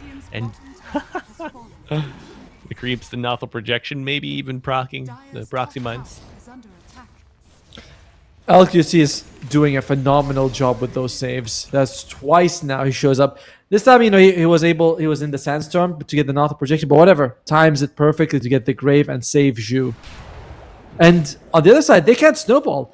You buy Blink Daggers to get those fast kills and hopefully, use that to get the lead, but that's not happening. Yeah.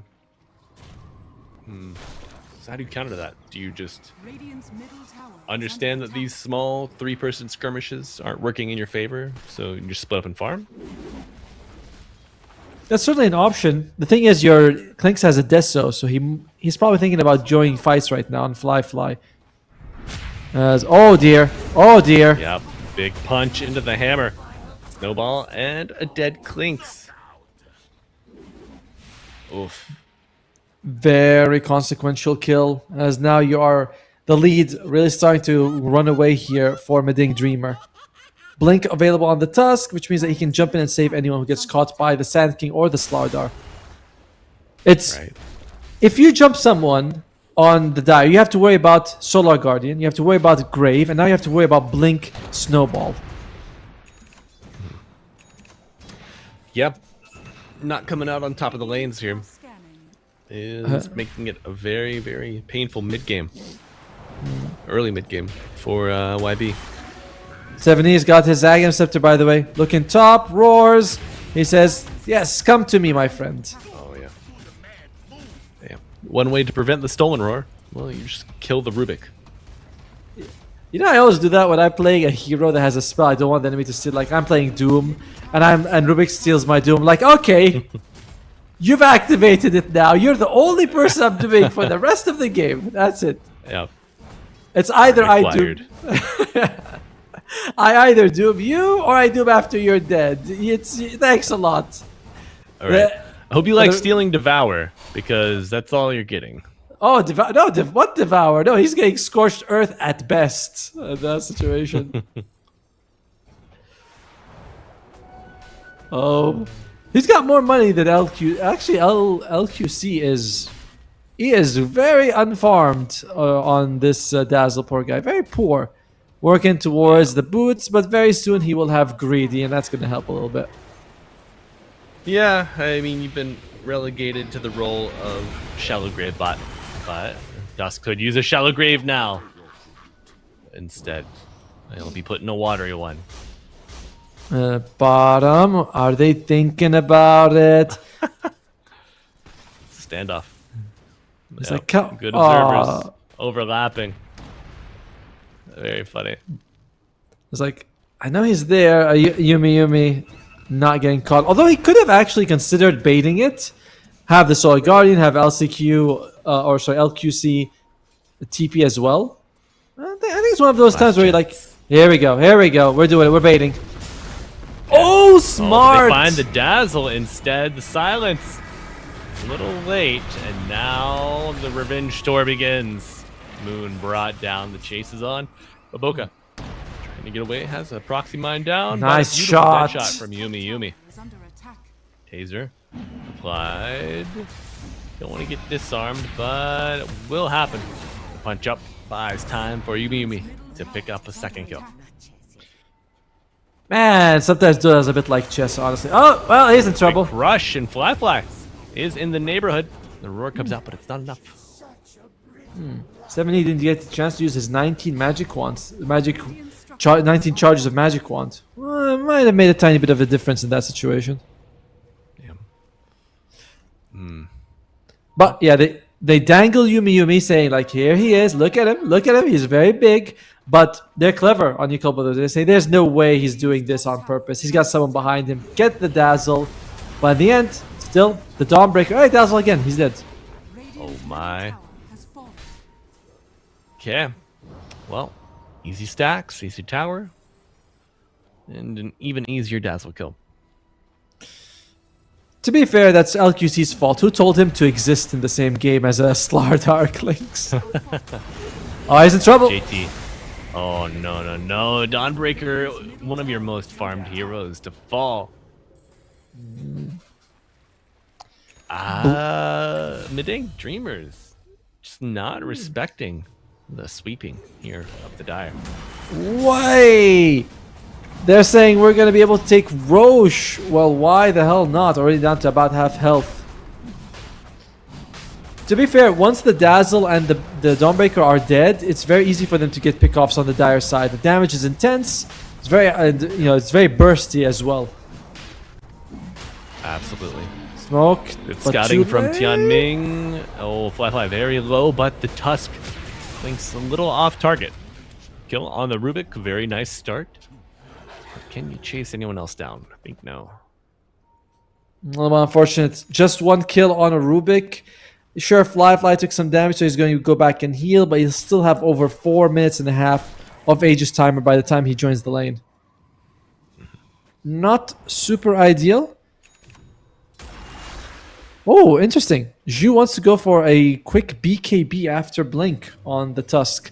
And I kind of agree with this. I think you want to get a pipe for the whole team rather than a BKB, but certainly magic damage mitigation early on is the way to go. I think I saw someone else, maybe Slardar, going for the BKB. Other team, but a little cute. Yeah, Slardar already has one component, and the shard going to the Dazzle. So extra heals per stack of weave. Yep.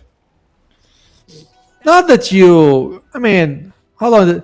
You're not likely to get more than 2 stacks unless you're graving someone, right? No. Oh, Yep, done. Nice Harpoon ball. to the high ground.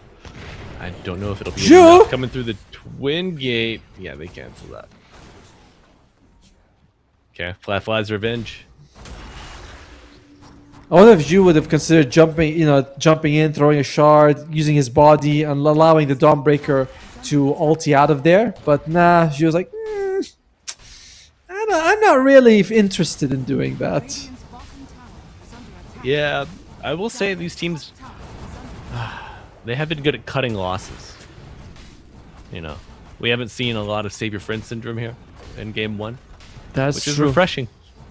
It's refreshing. Yeah, but that tells me that they're playing with less passion. I love it when one guy dies and everyone just trade rides Less into feeding. it. Yep. Like, yeah, what? You killed my brother? No, I will jump in now and give you another kill. And you go, yes, more of that. tower. Keep feeding me. Bottom tower is under But they have been feeding this Clink Deso charges endlessly, it seems. Significantly more disciplined here. By the way, is the Mask of Madness, Molyneux Morta, all damage, all gas. Dire's top tower is under attack. Yep. Yeah, Yumi likes this Mask of Madness approach. Radiant are The- scanning. To be fair, anyone they find will melt in a few seconds, and they might find a big boy. Oh dear. Oh, he dodges right out of the Solar Guardian. Dire's Big boy saved. Oh, Yumi. Oh, and they're walking into a trap. Yumi. The roar on the Clinks, though. The trap is reversed. And Fly brought down Aegis. Will be coming out. You have no Sand King anywhere near this fight. Oh, What a Pyke save! round with the telekinesis up. Snowball with the punch up afterwards. 70 closes the gap. Beautiful shards. Solid attempt from Tianming, though, trying to get him out of there. Was that his? No, it wasn't his force staff. Oh, he might be losing his life. Oh my, he might, and he will make it too. By the way, Beyond has taken the left talent. Celestial Hammer grants movement speed. Is that the same one you take, even if you go for right-click Dawn? I think not. What is the other talent? 25% damage on Luminosity. You know, it's not that high, 25%, to be fair. Yeah. I mean, Allied it goes... speed is pretty significant, especially when you have a Muerta on your team who is just slow as all get out. And remind us, I mean, you also get the benefit out of it. It's 32%, which is huge. It's fairly narrow, but you can throw it, run the other direction. You guys go like follow my fire, and you'll move very fast. And I like that one more. Yep. Oh, big crush. Oh, snowball. Can you snowball out of there? The Slardar delaying the inevitable. Nice. What? No way, Moon. Will Burrow strike for the follow-up. Oh. And the shards stolen. Well, worth it. He was dead anyway, but waste a little bit of extra time. Good mechanics there by Zhu. Yeah. BKB picked up here. Well, not picked up yet. It's in the process. old stash of Rooney for the Beastmaster. By the way, despite Beyond being quite farmed, he's only got Harpoon, and that's it. He's and the Shard. He's got 2.5 thousand gold in the pocket, which I think is a component you can buy with enough money to buy any component apart from a relic, I suppose. My guess is that he's still mulling it over. He's like, what do I really need right now? Yeah. Tough decision. There are a lot of items that would serve you well. I mean, AC. Certainly high up there. BKB of your own, even though you've got the shard already. Ooh. I think. What's that? Nullifier? Is he going for Nullifier? It is a Nullifier, yes. They changed the recipe. I was like, I don't remember what Splint Mail and Relic Splint makes. Yeah. Yeah, Splint Mail, new item. Between the chain and plate. Yep, we have 4 and 10 armor, and Ice Frog was looking at it. He's like, something's missing, and he puts 7 armor. I think it's also the price point is exactly in the middle as well. And usually items as they provide more stats, they become less efficient, but Splint Mail is perfect efficiency. Radiant's top tower has fallen. The gold to armor price point, very agreeable Dire's bottom tower is under attack. in the buyer's market. Dire's structures are fortified. Taking Baboka's farm, as always, by the way, for Baboka. Every time I'm looking at him, he's dropping mines into a small camp and farm it away. As one Roar. should. Oh, big roar. Match with the snowball. And Moon dead. This is really an interesting back and forth these two teams have had. Like, what happened to the 2.5 minutes where Yakult Bros were just getting kill after kill? That was not very... I mean, it was a good idea, but it was hard to sustain. Remember, we mentioned this as... True. It's hard to get kills when you don't know where the Dazzle is, the Dawnbreaker, and the Tusk. And who are you jumping on? You're jumping on either a Beastmaster or a Muerta. If you're not jumping on these 3, which you want to get. Muerta, Ethereal, can't kill her. Beastmaster, BKB, Blink, and Aghanim Scepter. He's very tanky. Radiant's top tower is under attack. Yeah, well, he is now. He didn't have that BKB, Fair. 3 minutes ago. But it was still tanky even back then. So they're having a bit of an issue here on Yakult Brothers on finding the right target. Oh, are we gonna go like Partisans brand. absolute? Oh yeah, wow, that actually is crazy for Muerta. Holy. Meanwhile, it's going to be the 28-minute Wisdom Shrine going to be popping up fairly soon. We'll see. I think it feels like both teams are going to try and steal the other one. Yeah, it's Like- strange when the other side of the map is safer than your own.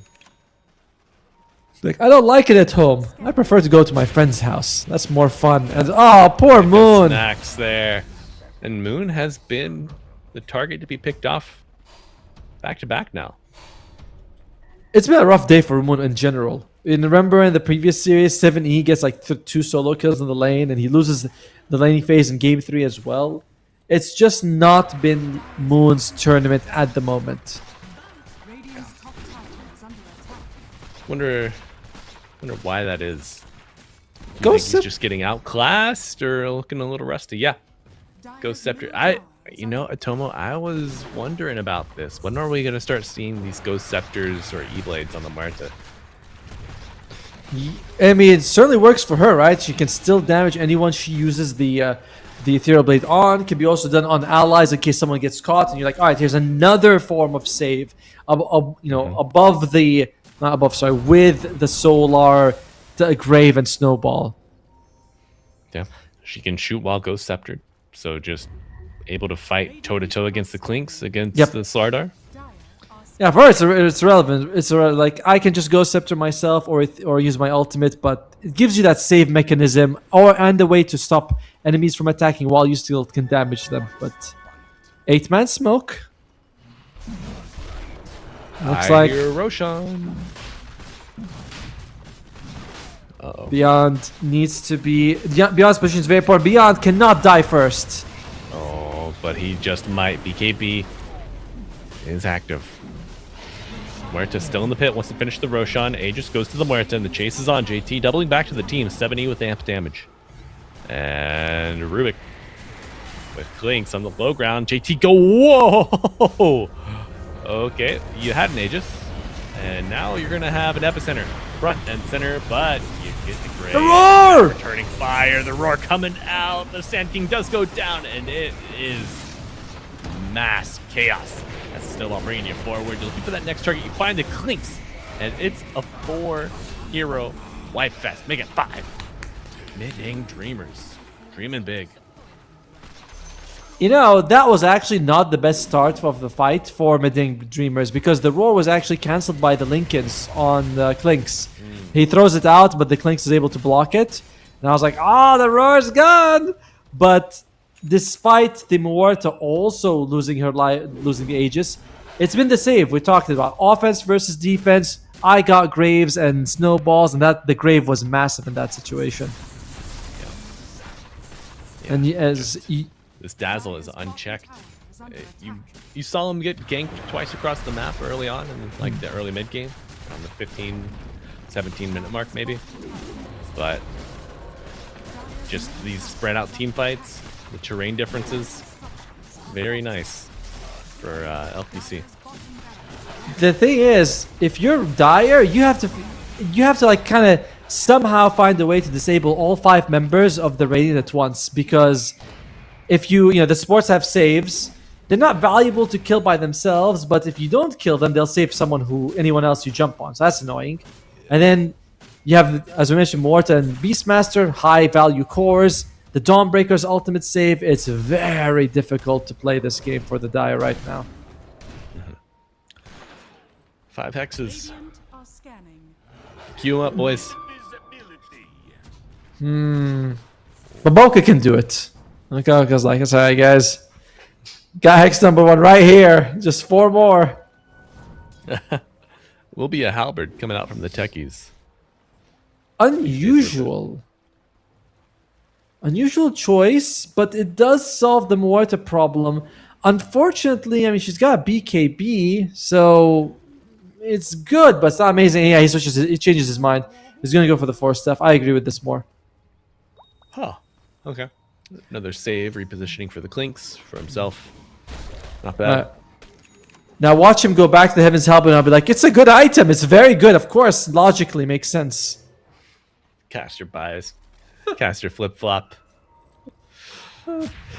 If we don't flip-flop, they'll say, how do you think you know better than the pros? If we do flip-flop, we get that.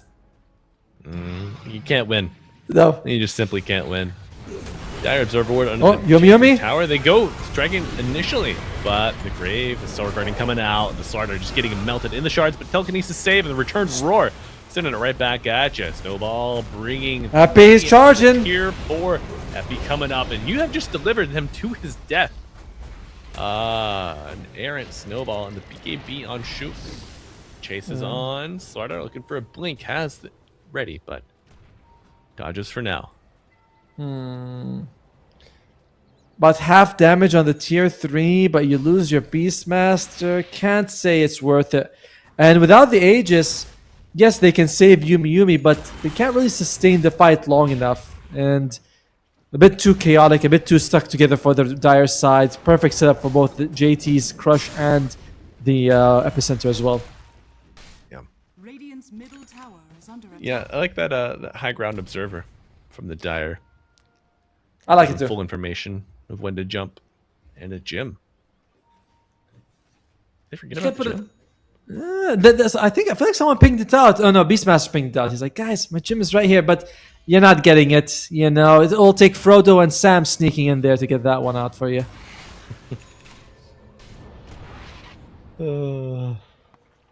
Sneaky hobbitses. Man, they go through whole armies right into the place. You'd think Sauron would have a few people outside the volcano just in case, but it's like, nah, I was gonna make it there. That's why Aragorn and the boys showed up. I mean, you could have left like a couple of orc boys inside. That's all you needed.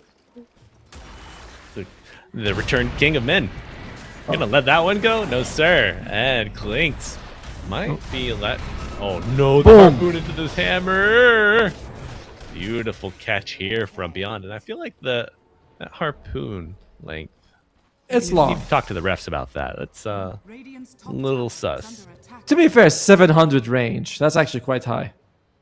Mhm. I don't know if that was buffed at any point, but now you have a whole mint without the clinks. Can they actually push fast enough? JT! better snowball than last time. Oh, interrupts the crush even. 2 big kills for the Radiant. Can they turn it into an objective? 75 seconds right now without the slaughter. They do both have buybacks. Would love to force it out here if you're Radiant, and especially when you know there's no Roshan for 2 minutes. By the way, Baboko was able to steal the Wisdom Shrine while that was happening. He's like, guys, I'm just going to be sneaky. Yeah. Okay. Rubik takes his own. Small XP gift to the Dire. Needed for sure. Still 40 seconds here without the slaughter, 10 without the Clinks, but you know, Clinks is going to be out fairly soon. The main thing is that the slaughter is not here. Yeah. How much do you want to commit for this? Towers down. Starting to work on this. But look at that. The barracks falling very rapidly. Okay, Clinks opening up. Goes Ethereal. Nice Ghost Scepter, or full E-Blade. Excuse me.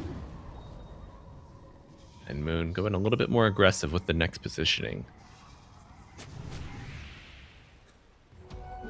What we're looking at for the supports here. Tusk wants a Lotus Orb. Good dispel overall. You don't have to worry about the lift, the Sand King stun. Just nice overall. They have 2 gems on the Radiant, by the way. They're able to get their own back, and they have 1 on the Dazzle. So, sight beyond sight, beyond sight. That's right. That's right. Hydra's Breath finished on the Muerta. Mobility be damned.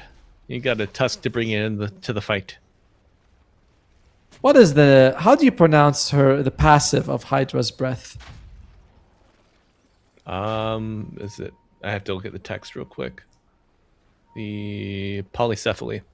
And the Miasma.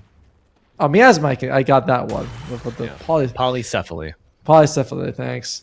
I'm glad you said it, because it's one of those things where if I read it in a book, I'd be like, I'll never say it. What's the name of Harry Potter's best girlfriend? I don't know. Hermione?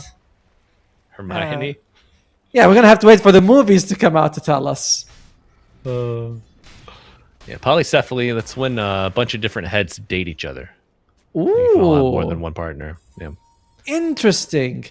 Also, how the hell do you know that? Tower is under attack. No, it's that's a joke, Atomo. It's a joke.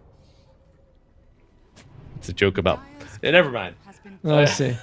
Next topic. The push, the squeeze is on. Roshan available, but the Dreamers, I think they want to pick before that happens. I mean, there's polygamy, so I guess I thought poly. Yeah, So- there you go. Alright. Many. Prefix, good. Cephaly. That's when 2 people love each other very much, right? No. No. All right. Well, right now the Radiant, they're loving their chances in the game. Top 3 net worth all on their side. Multiple saves. They're going for Roshan. Still, Roche Pit against Sand King. I've seen bigger disasters, but not many. Player's courier has No. been killed. Uh-oh. A little pew pew. Yeah, teams are getting really cheeky about baiting out, flanks, smokes with this the Roshan roar. It's like, they think we're inside, but we're not. We're actually outside. Yeah. Hey, And to look be at fair, Dawnbreaker even. Oh. Oh my god. what you gonna do, boys? Go for the Dawn or go for the Roche? TP2 back. Can they punish? No, she's too fast. She is way too fast, and she's under her own vision as well, so she can spot if anyone's coming. Yeah. Here's the Oh, veil on Roshan. Oh my god. that was one of the cheekiest things I've ever seen. You have the guy who's never showing himself being the person who pushes, and that's very cute. Very cute by Mideng Dreamer. Oh, I love it, man. Innovative play from the underdog. Coming out. By the way, one person's chat in saying buy a Lothar's Edge, and I just want to say, how long was that person in a coma? Because Old. that is Old. we haven't had Lothar's Edge in 20 years, buddy. Yeah. is under attack. Well, we're like 15. You can upgrade Lothar's Edge now too. To Anduin's Edge. Wow. Uh, work. Oh man, that's So good. sums up a lot. Sums up a lot. Zug, Probably zug. how old Yakult bros are feeling right now. More work. Yeah, a lot more work ahead of you, folks. If you want this one. I mean, you gotta win this one, then win another one just to stay in the tournament. As Yumi has got Satanic on him right now. That is another dispel. You Yep. and if he stays alive, he's already got so much life steal. You turn on the Satanic, 1 or 2 hits, but Boka's dead. 70 seconds. You got the Aegis. Okay. Big op. I mean, I don't think that Boka's death What? matters too much. Oh, yeah. Boca just trying to maybe farm some free real estate, but bad news, buddy. That trick may have worked in TI 5 for EG. It doesn't work right now. Yeah. Okay. Oh, my crush and the the control on the Muerta. A lot of skeletons. And Slardar looking for round 2, gets the crush. 70 going in with the roar. Sword Guardian coming down. Boom. BKB's active, but it's not enough to save the Slardar. And That's a buyback. Vici pumping and dumping the damage. Boboka also fought back at center coming in. Slardar buys back, and they get the fish in the fight. Good snowball A save. lot of delay, but the epicenter damage just continuously pumping out. Tusk is dead. And Yumi is getting low, but healing up with the Satanic. The multi-shot is insane. LQC coming back from beyond the grave to save with a Grave of his own and a roar on Moon. But the Muerta will fall dead for 90. Jim on the deck, and the Beastmaster soon to follow. Fly. A positioning masterclass here on the Clinks. It does not come without a cost. Those are 2 buybacks being used, and they still lost the range racks. And if you look at the creep waves, they're all shoved into their side of the map. So it's not exactly an easy punish that they're going to be able to get. I feel bad for LQC in that fight. Multiple times, 2 or 3 cores are low health. And he's like, well, which one do I grave? Like, that is... At one point, he wanted to go and grave Yumi, and Yumi starts lifesteal. He goes, oh, shit, I'll just heal and go back. Radiant's middle tower Doesn't work out too much. Next As- patient. Well, fly. There you go. That's how you do it. You're gonna have 3 heroes up in about 10. You gotta glyph this though. There you go. It does refresh if the melee barracks falls. You might as well delay this for a little bit. As you mentioned, 3 heroes are up, but the 2 biggest aren't. I'd say. Radiant's middle barracks. Immediately going down with the force. Trying to do maximum damage while you have the numbers advantage. Very good movement, good play. And the second fort coming out. I think the skeletons will probably clean up the tower. May have Punch up into the Solar Guardian, BKB on the Tusk, Force Staff, but it doesn't get him out of the crash. And that's a dead Link Satomo Rubik added up to the tally. Building damage. One more. Damned. They see him, but they cannot interrupt the TP. would have been a good kill for them, as Baboka does not have buyback, him and JT. Now the pendulum swings the other way, as we're gonna see Radiant. I feel like you gotta haul ass and try to get though as much as you can. Only 2 melee barracks between you and Mega Creeps. By the way, I enjoyed what they were able to do on the Radiant. They jumped in like 5 or 6 seconds before their 2 cores were about to come back. And if you're a Flyfly, you're thinking, there's no way they're going to try and kill me without Morta. But they did. Yep. Impressive coordination, impressive damage. Coming out from the Radiant. Dreamers showing that they are able to put in the work. And that is the last glyph. There is none available after the here. Moon going to go for the delay tactic. The center. Yeah, buyback on the Clinks as well. Snowball delaying. Could be preventing a lot of damage here. The Dawnbreaker is low, piercing the veil, looking for a revenge. Do you find it? Yes, that's a dieback on the Clinks, Tomo, and you gotta imagine soon to be the game. Buyback on the moon. And Sword Guardian crashing down. It is the Dawnbreaker. Coming in, looking for JT. Shards applied, but Sand King showing up, blasting off. Stunning this Dawnbreaker. Harpoon with the snowball on top. They get a punch up. And the Dead Techies. Be a good band name. Dead Techies.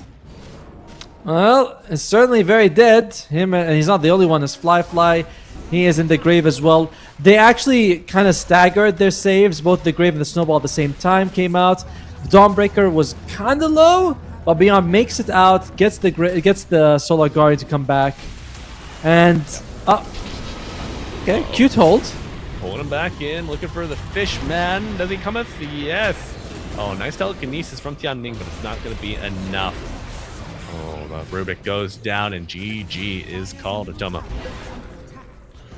You cannot count them out when it's Mideng Dreamer here.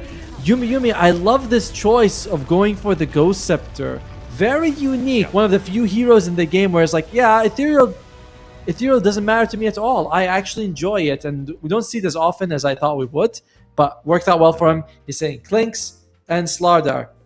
Physical. I don't like it. But the main shout has to be the two supports, particularly LQC on this Dazzle. So many grave saves, really leading his team to victory on this one. Yeah. Early grave saves from really early on. Just through like 10 minutes onward, we saw it most often in that standoff mid. Very heavy investment in the early points into the Shroud Grave as well. I think at one point I saw like 1, 3, 4, and then like 1 or 2 points in ultimate. Yep. Usually you see people go aggro with the poison touch, but not the case here for LQC on the Dazzle. But beautiful play from the underdogs. I'm curious to see if we will see them come back with that same fervor in game 2, or will Yakult Bros boil back up with a better result? To tune in after the break to find out, folks. Stay tuned. We'll see you soon.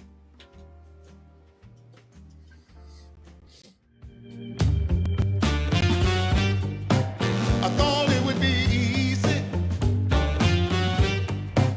to make it on my own. But baby, now I know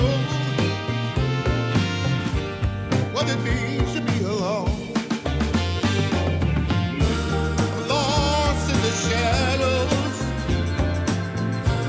Tell me, what can I do? 'Cause baby, without you, I'm all wrapped up in blue, wrapped up in blue, wrapped up in blue, wrapped up in blue.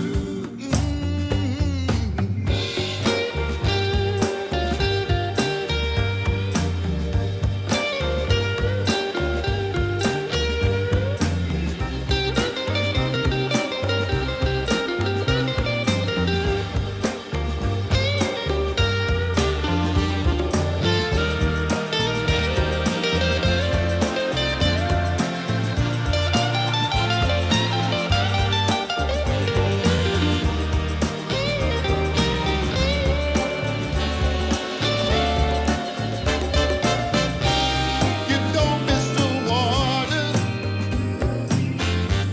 till the well runs dry. You never see when the truth turns into a lie. Hey.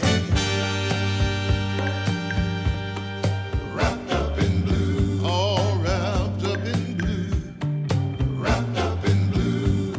Can't find my way out, no. Wrapped up in blue. Tell me, what can I do?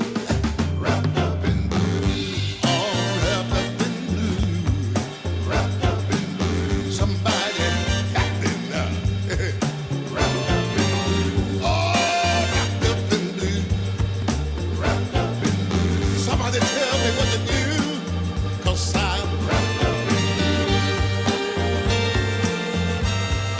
wrapped up in blue, wrapped up in blue, wrapped up in blue, wrapped up in blue. Oh, yes, I am.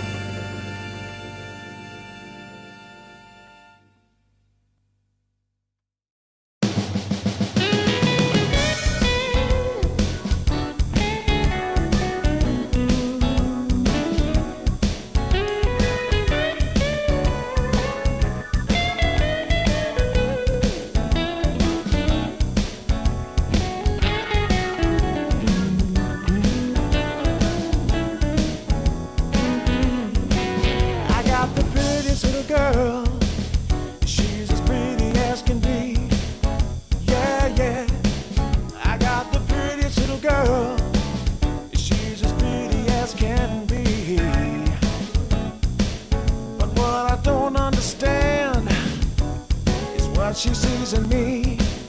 Ooh, I've been drinking too much, staying out all night. I can't remember my left from my right. I'm kinda blurry from my head to my toes.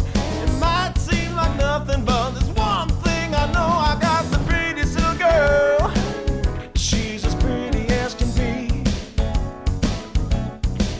But what I don't understand is what she sees in me. Oh yeah, yeah.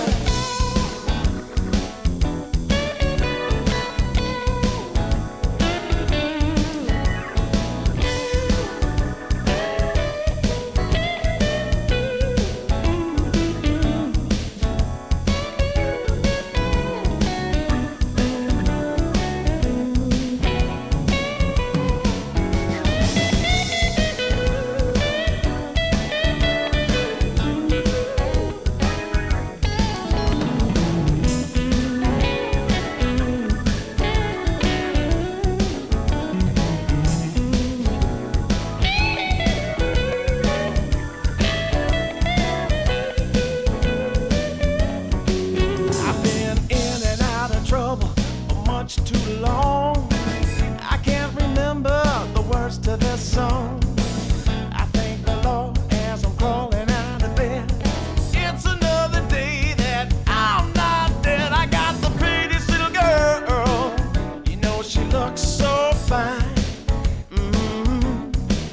I don't know what she sees in me, but I sure am glad she's mine.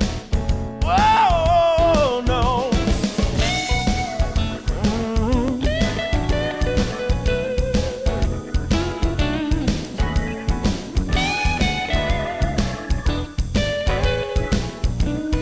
Oh, yeah.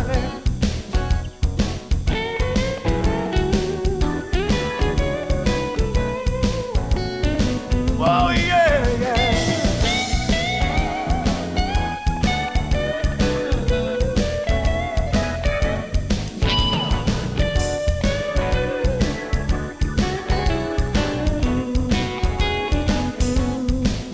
I got the prettiest little girl. Sure I'm glad she's mine. Hey.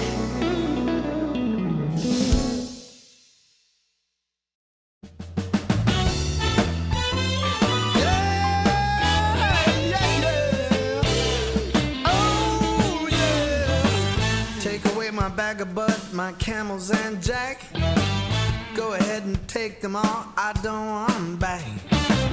Those nasty things mean really nothing to me, 'cause lately it's so plain to see. All I want is you. Honey is so true. Give it to me, baby. All I need is you. Yeah, yeah, yeah. Come on, you can take away my mint Cadillac. Take my Harley too, I don't need them back. I got an engine, Lord, it runs so right. As long as I get your loving each night. All I want is you. Honey is so true.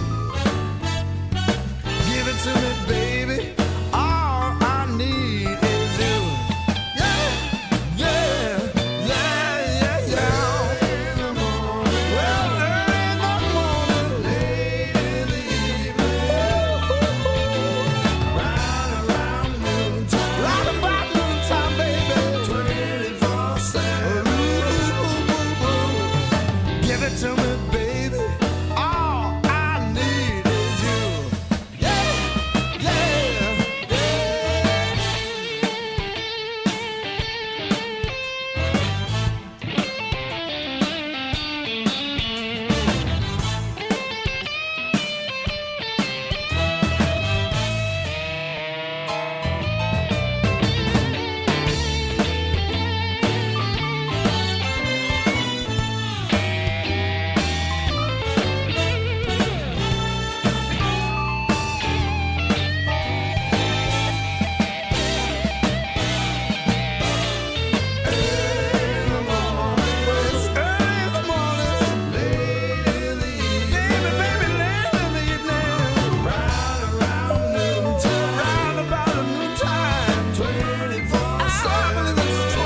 Welcome back, Dota 2 fans. We are almost ready for Game 2 of Mideng Dreamers versus Yakult Brothers. Of course, myself, Malibu Jesus, and Tomo returning after the break.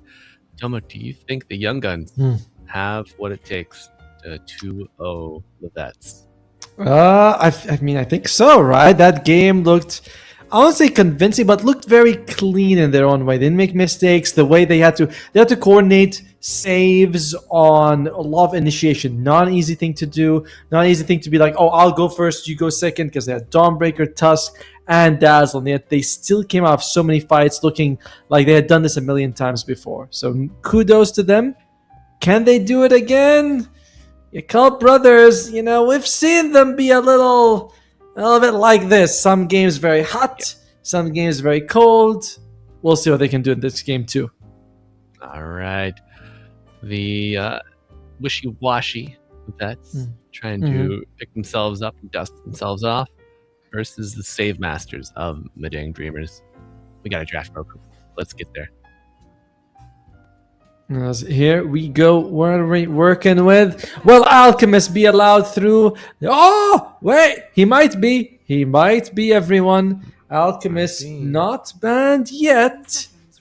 Mideng Brothers could get him. Dawnbreaker is gone. Mideng Brothers, do you want the Alchemist for Yumi Yumi? I don't believe that Yumi Yumi has actually played Alchemist much this patch, though. No. As much as we'd like to see an Alchemist, the Muerte is in the pool. And if you first pick. if you take the Muerta, you do leave the Alchemist bro there. If Flyfly, to be fair, Flyfly hasn't been playing a lot of Alchemist either. These carries today not keeping up with the meta. Perhaps trying to establish their own. But yeah, the Brew left in the pool.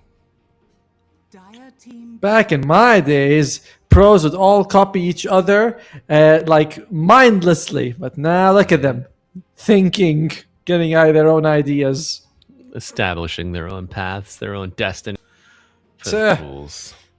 Where are the good old drones from before? But Mideng, they're saying this Alchemist, they could still pick it because the Bruise Master came out for JT. And, don't want to go risking my my neck for an Alchemist that I keep in the game. So let's just get rid of that guy. Yeah. Wise choice. Agreed. Shadow Demon taken out. One of the possible saves. And the Tusk removed as well. Gandalf! Oh, look to the light on the fourth day? Look to the east? There you go. The east, yeah. There you go. And to the east of Brewmaster, he shows up. 10 seconds. Okay. Down the hill at Helm's Deep. Oh, man. Strong good. draft early with just these two picks. It is. You've got solid team fight, lots of sustain. The Brewmaster as well is very likely to get his split off because if people jump on him, you have the Blinding Light, you have the Illuminate, assuming he's in ultimate form for the Coddle. And Pango's like, all right, you guys got a lot of these disables and stuff. I'm just going to roll. All right, just going to roll. You forget about me? Never. They put out the Disruptor. Very nice here to have against the Brew. Oftentimes, as you run away from as the Brewmaster, you get glimpsed back. You're like, well, I could survive it by splitting, but if I split, I'll be far away from the enemies. Or if I hold it, maybe it's just the Disruptor baiting me, and that's always a mind game you're going to be playing against against LQC. 5 seconds remaining. Yeah. And we've seen impactful static storms time and time again from these Disruptors. But more circles. More good. sustain. Yeah. Okay. Fly here coming out last then for Yakult Brothers as Mideng. To be fair, this Morta could be flexed if they feel like it should be. We'll see about that. Right now, they could take a off lane or a mid, depending on where they want to put the Pango. Historically, Pango for Mideng has been played not by much, honestly. Neither their off lane nor their mid has picked it this patch. Okay. So maybe a new direction for the Dreamers. Is there anyone that synergizes well with it? What would you want to take? Doom. Doom is in the pool. I mean, one of the very few ways you can stop a brew from splitting is if you doom him. Because a lot of people are like, oh, you stun him down. Have you tried stunning a brewmaster down? That's just impossible. But doom are actual reliable way to stop him. They go for the puck. So, all right, it is going to be Pango off, puck mid, and more to possibly carry or position 4. Okay. We saw Baboka play the Muerta on 4 earlier. What did Yakult Yes. Bros run in the off lane with that? 5 seconds remaining. Was it a Bristleback or a Slardar? No, wait. No. I remember now. It was the Underlords in the last game. There you go. I will make sure. I will check just because I do not believe in giving and sharing fake news. It was. Let me see. Yakult Brothers. No, it was game 1. Baboka, Morta, and the Bristleback. I was right the first time. Okay. Remaining. Yeah. No. She got so farmed. Seconds remaining. He was. Those Ags was- pipe. Like, sick. Sick. We'll see if Zhu is able to do the same thing though in this game. Yakuto brothers turn to battle. Okay. Klink's getting removed. By the way, Yakult Brothers banning out a Weaver and a Dark World. At first I was like, oh, they're banning out carries, but then they ban out one of each. So they're not completely sure which one they want to, what was coming. Right. No, all right, let's see. Mideng Dreamers, I wouldn't mind if they just go for a Doom. Try to and play it as a Doom carry. If you, but then again, maybe I'm hyper focused too much on this Brewmaster, and there are other options that you want to go for. There's still a Luna, who can actually deal with the brew splits themselves. A Gyro is also not bad. Yeah, we've not seen a gyro yet. Could be. Oh, I got it. Brother. Faceless Void. Damn it. Oh, not again. I mean, Faceless I mean, Void with fine. Triet and Coddle outside the Chronosphere. What could go wrong? Yakuto brothers turn to picks. Oh, Okay. much better. Much better. All right. But Fly, you now know what you're up against. You're up against a Slark carry. What do you want to take? There's no he shot. There's no shot. They run this as a 4, right? One prays and dreams of such things. Honestly, like I would love it if it was a Slark 4. But again, you're right. It's very unlikely. Now, Yakult Brothers, they could take a Faceless Void. Could. Not bad against what they have on the other side. Stops the spin, stops the Slark in his ulti form. Right. Works okay with the Coddle. I don't know. Faceless Void could work for Fly. Depth Humans. Shroud could be a little tough. True. If you don't go into Faceless Void, Morta's gone. TA is an option, I suppose. Do you want? I don't know, man. Like a Terrorblade, but no. Like Whoa, Mortrid. What? I haven't seen this girl in a while. Immaterial girl. She Or an immaterial is. Oh. By the way, I don't like the gender swapping arcanas or personas. I like it when Kid Invoker or Toy Pudge. I like those, but PA has always been Assassin Girl. Anti-Mage has always been Magic Boy. That's how it's always been. I mean, well, Give the times, old man. I know, right? I was gonna say, we're like, well, these days a little bit more. Okay, so the PA Slark matchup. This is maybe a battle of who hits their timings first. unusual because they're both kind of weird against each other. For I will say that the PA is probably better. Slark, you don't build MKB, and the PA has natural evasion, so you're struggling to hit her to begin with. PA getting on the Slark is not fun, but you usually have the Battle Fury, and the cleave damage can get him itself. So of the two, I favor the PA. I think the PA defeats the Slark a lot more often. Of course, it's a 5 versus 5 game, and there's a lot of other things you have to deal with at the same time. Yeah, it's rarely going to be the 1-to-1 matchup here between the carries, at least until they run into each other later on, but it is a game 2, folks. We got the Mideng Dreamers taking on Yakult Bros. Game 2, Mideng Dreamers up 1-0 in this best of 3 series. Of course, I'm Malibu Jesus, joined by Atomo. So we are venturing into some new territory. First PA pick. By the PA, a great Kotal target for the Chakra, as you are able to remove the dagger's cooldown entirely, and also half the cooldown of a Phantom Strike, which by the way has 2 charges now. Very nice. Yeah, it does.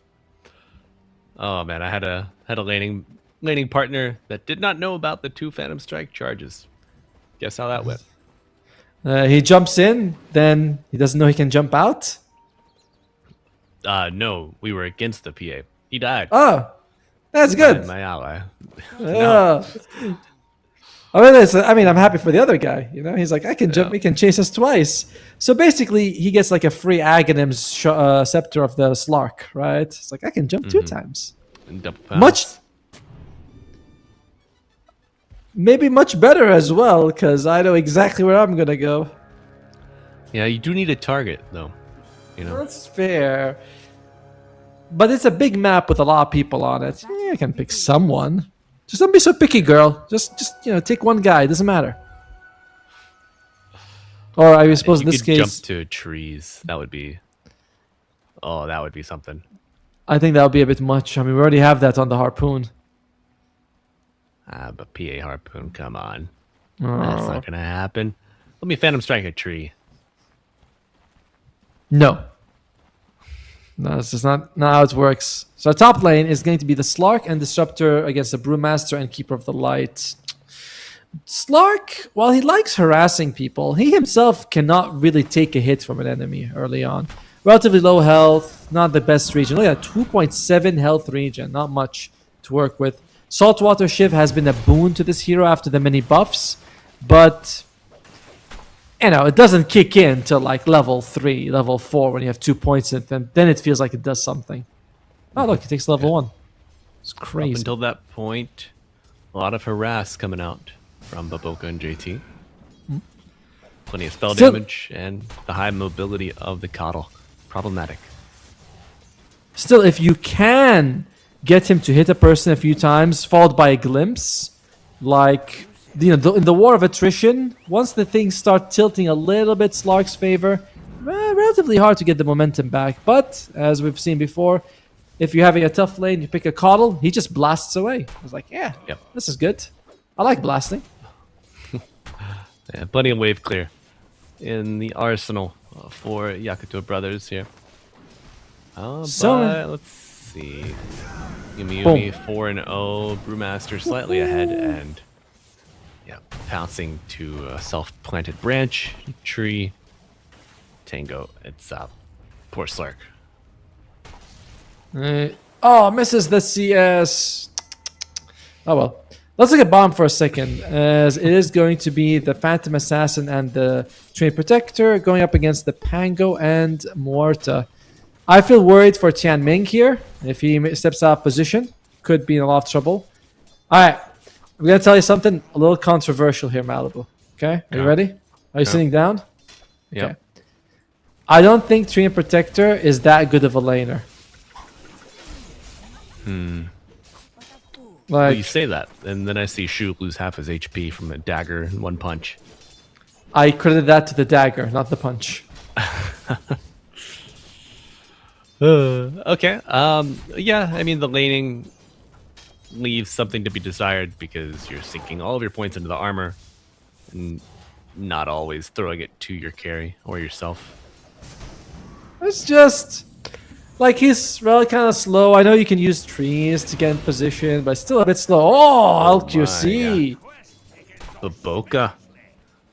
Full solo kill against LQC. And not the first time I've seen this, by the way.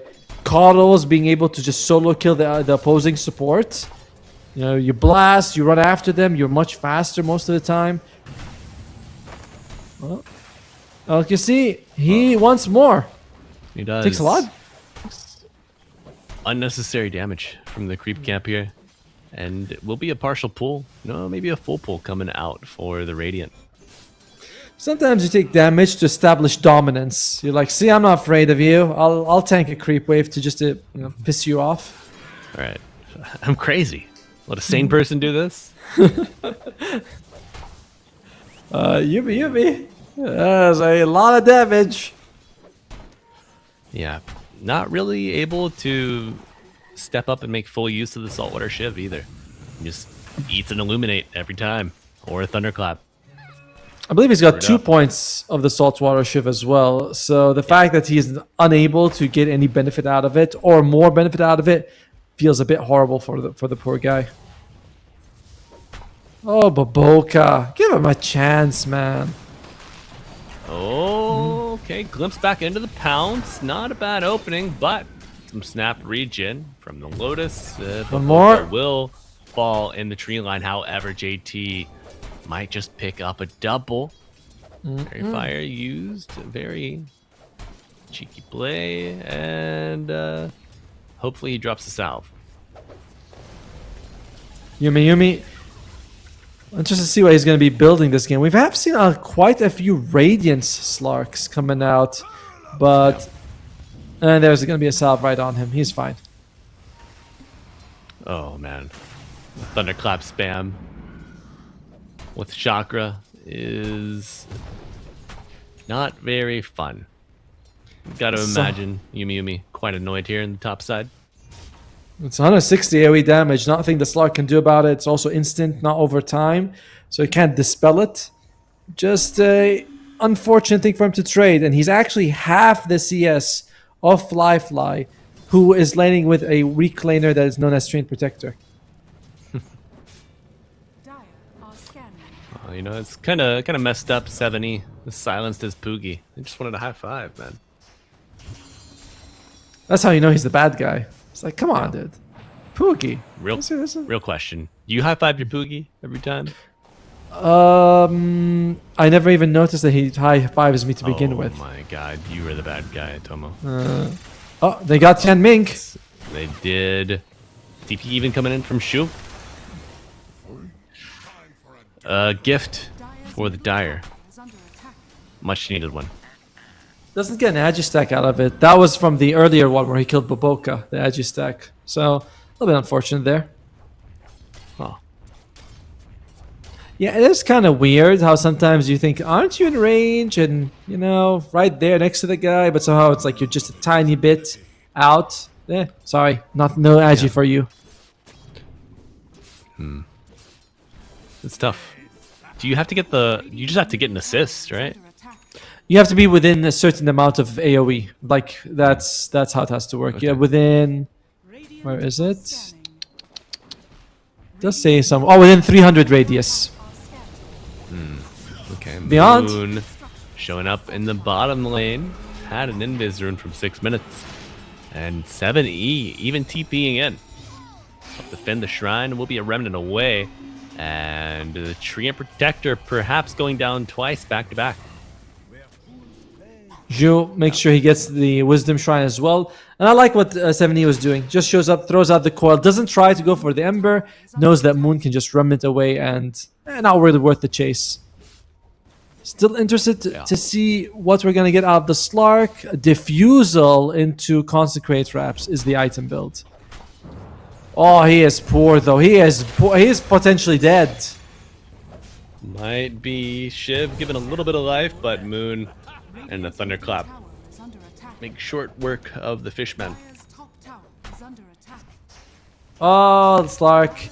laning against so many heroes is difficult for this guy. Timbersaw, Bristleback, Brew, all of these people you can't really trade with. Last pick Slark as well, and it was a first pick Brewmaster, so they knew this was happening. Maybe they accept the plenty of suffering. time. They had plenty of time to plan. But 70 not having enough time to respond to the mid return of Moon. Will be an arcane rune on the Ember. Fly, fly. Oh, it's getting closer and closer to that Battle Fury. I like when items have the exact same recipe as they had years ago. You know, Ice Rock changed a little bit here and there, then he's like, no, I remember. It used to be Ring of Health and Voidstone. I'll put them back in. Dire's middle tower is under attack. Love to see it. Cornucopia? What's that? You know, I'm glad to see it go. Perseverance Yes. is home where it belongs. Exactly. Like, I did not like Cornucopia. It's kind of like, you know, when you have people, I don't want to say, like, you know, a new step parent. You're like, you ain't my dad. I don't know you. Where's it going to perseverance? Cornucopia comes in, gives less. One big piece, so it's kind of more expensive to buy. There's the scaling. It's just not cool. This dad doesn't scale at all. Right? My real dad could scale. Oh, man. All right. Shu, sitting mid, soaking up XP. But where is Puck? Go back He to is- base. Glib's back on the brew, but no. Just annoying. Not deadly. Can't do anything against him, honestly. That's the issue. And if you're Slark, you have to think about, how do I deal with this evasion coming out? Where is the evasion, actually? Dire's middle tower is under attack. Ah, a material. There it is. There, no, it's a material. All right. Because I thought it was the innate, but no, it's actually a material that you put points in. Okay. 45%. Jeez. Yeah. Gets up quick and the first split of the game. Brewmaster Is- does have a Midas already, but will continue to enrich himself. 1 kill. No way he gets 2, right? Oh, No man. way. Impossible. Could never Never been happen. done before. No. Ah, he's fine. And meanwhile, Okay. Dire's middle Well, Boca's no coil, no problem. Moon happy as a clam to take down the tower. Baboka healing him. Dire's middle tower is under Baboka's net worth is very high, as is expected of a coddle. You stay in the lane, you blast away. The issues that usually comes at the cost of your off lane. Bye-bye's dead. Oh, yeah. Big rolling thunder coming through first of the game. Can you save? No. No. No way to save this disruptor. And your Muerta gets the TP out, does not die in Fountain. Timely dodge. Well played, Mr. Zhu. Well played indeed. Makes it out with the dead shot was insane. Like the presence of mind to be like, yes, I'll dead shot him, then TP. I'll be fine. But Beyond is doing what his team needs, as mid and top especially have suffered a little bit. So you're looking at Pango being like, dude, it's on you right now, all the weight. It's a lot of responsibility. It's not something a weak person can handle for sure.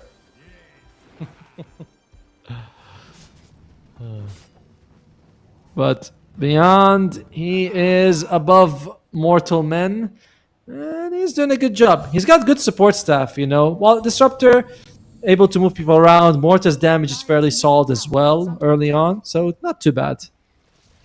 Yeah.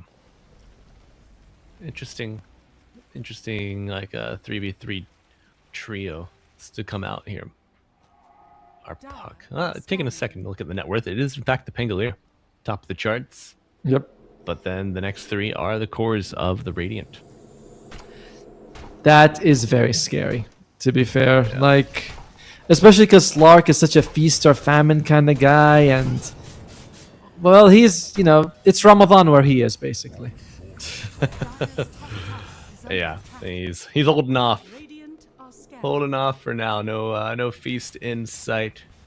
It was like, Little it's like cat as and soon mouse. as. Huh? Dire's structures are fortified.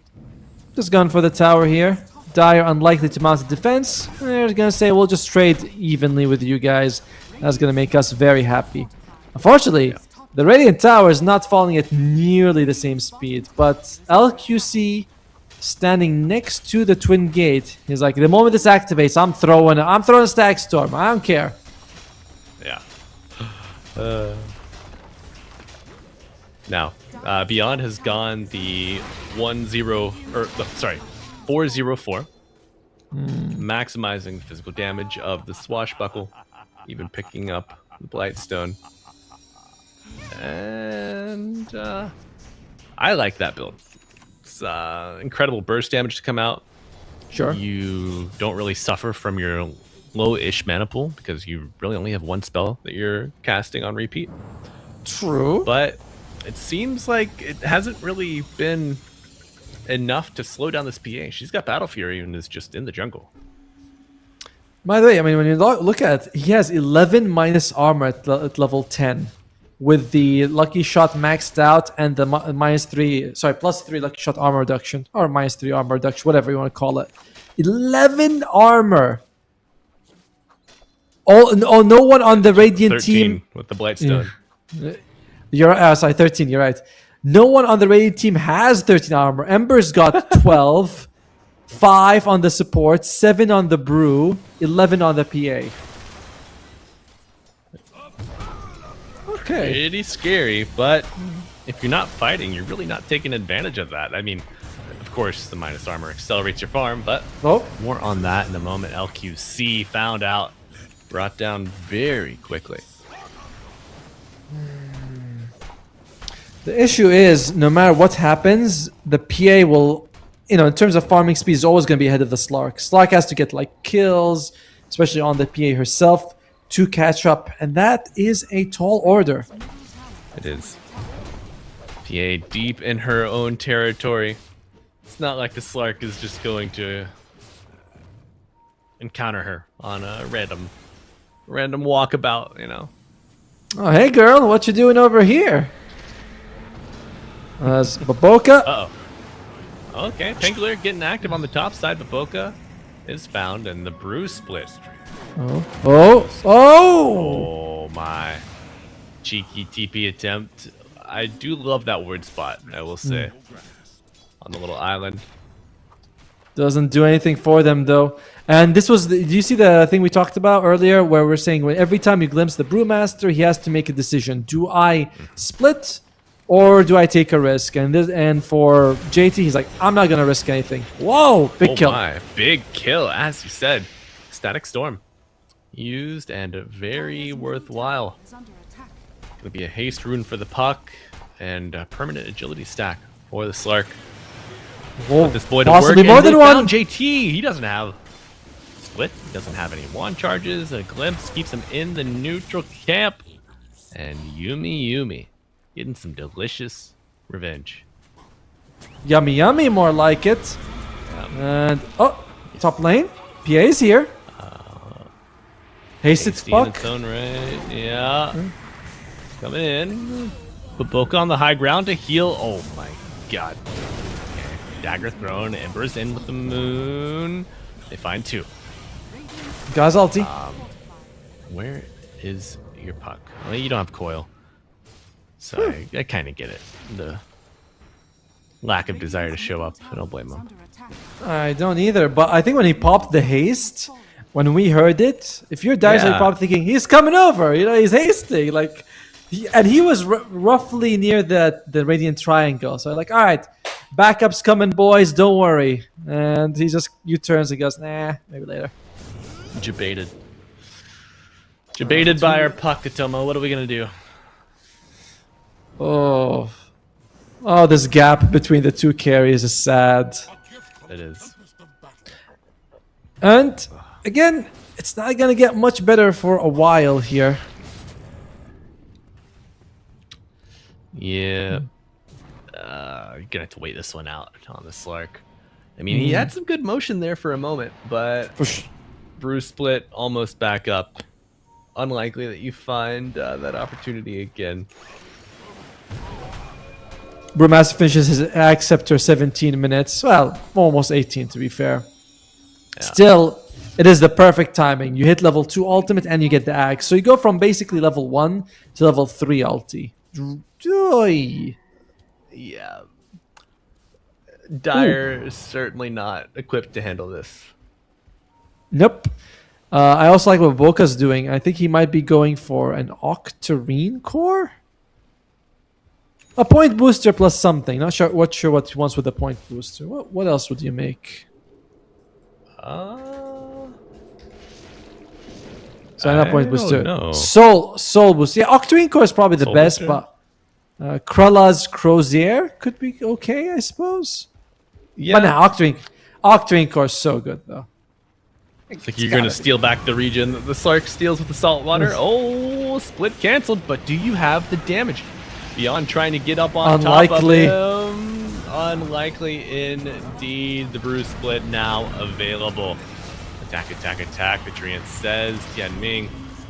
Pierce the veil, but okay, they do actually bring down the Brewmaster, but Fly coming in. BKB Beyond. not doing much for you, my friend.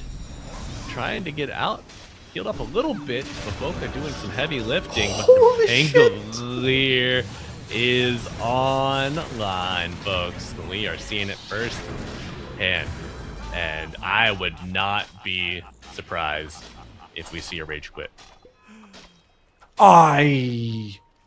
Dude, Beyond is styling on this Pango. That was really all him.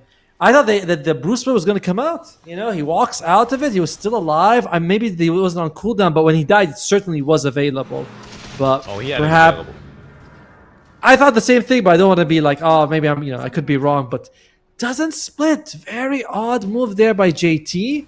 And as you mentioned, that's the first use of the BKB. I wouldn't be surprised if you're like, I don't want to play anymore.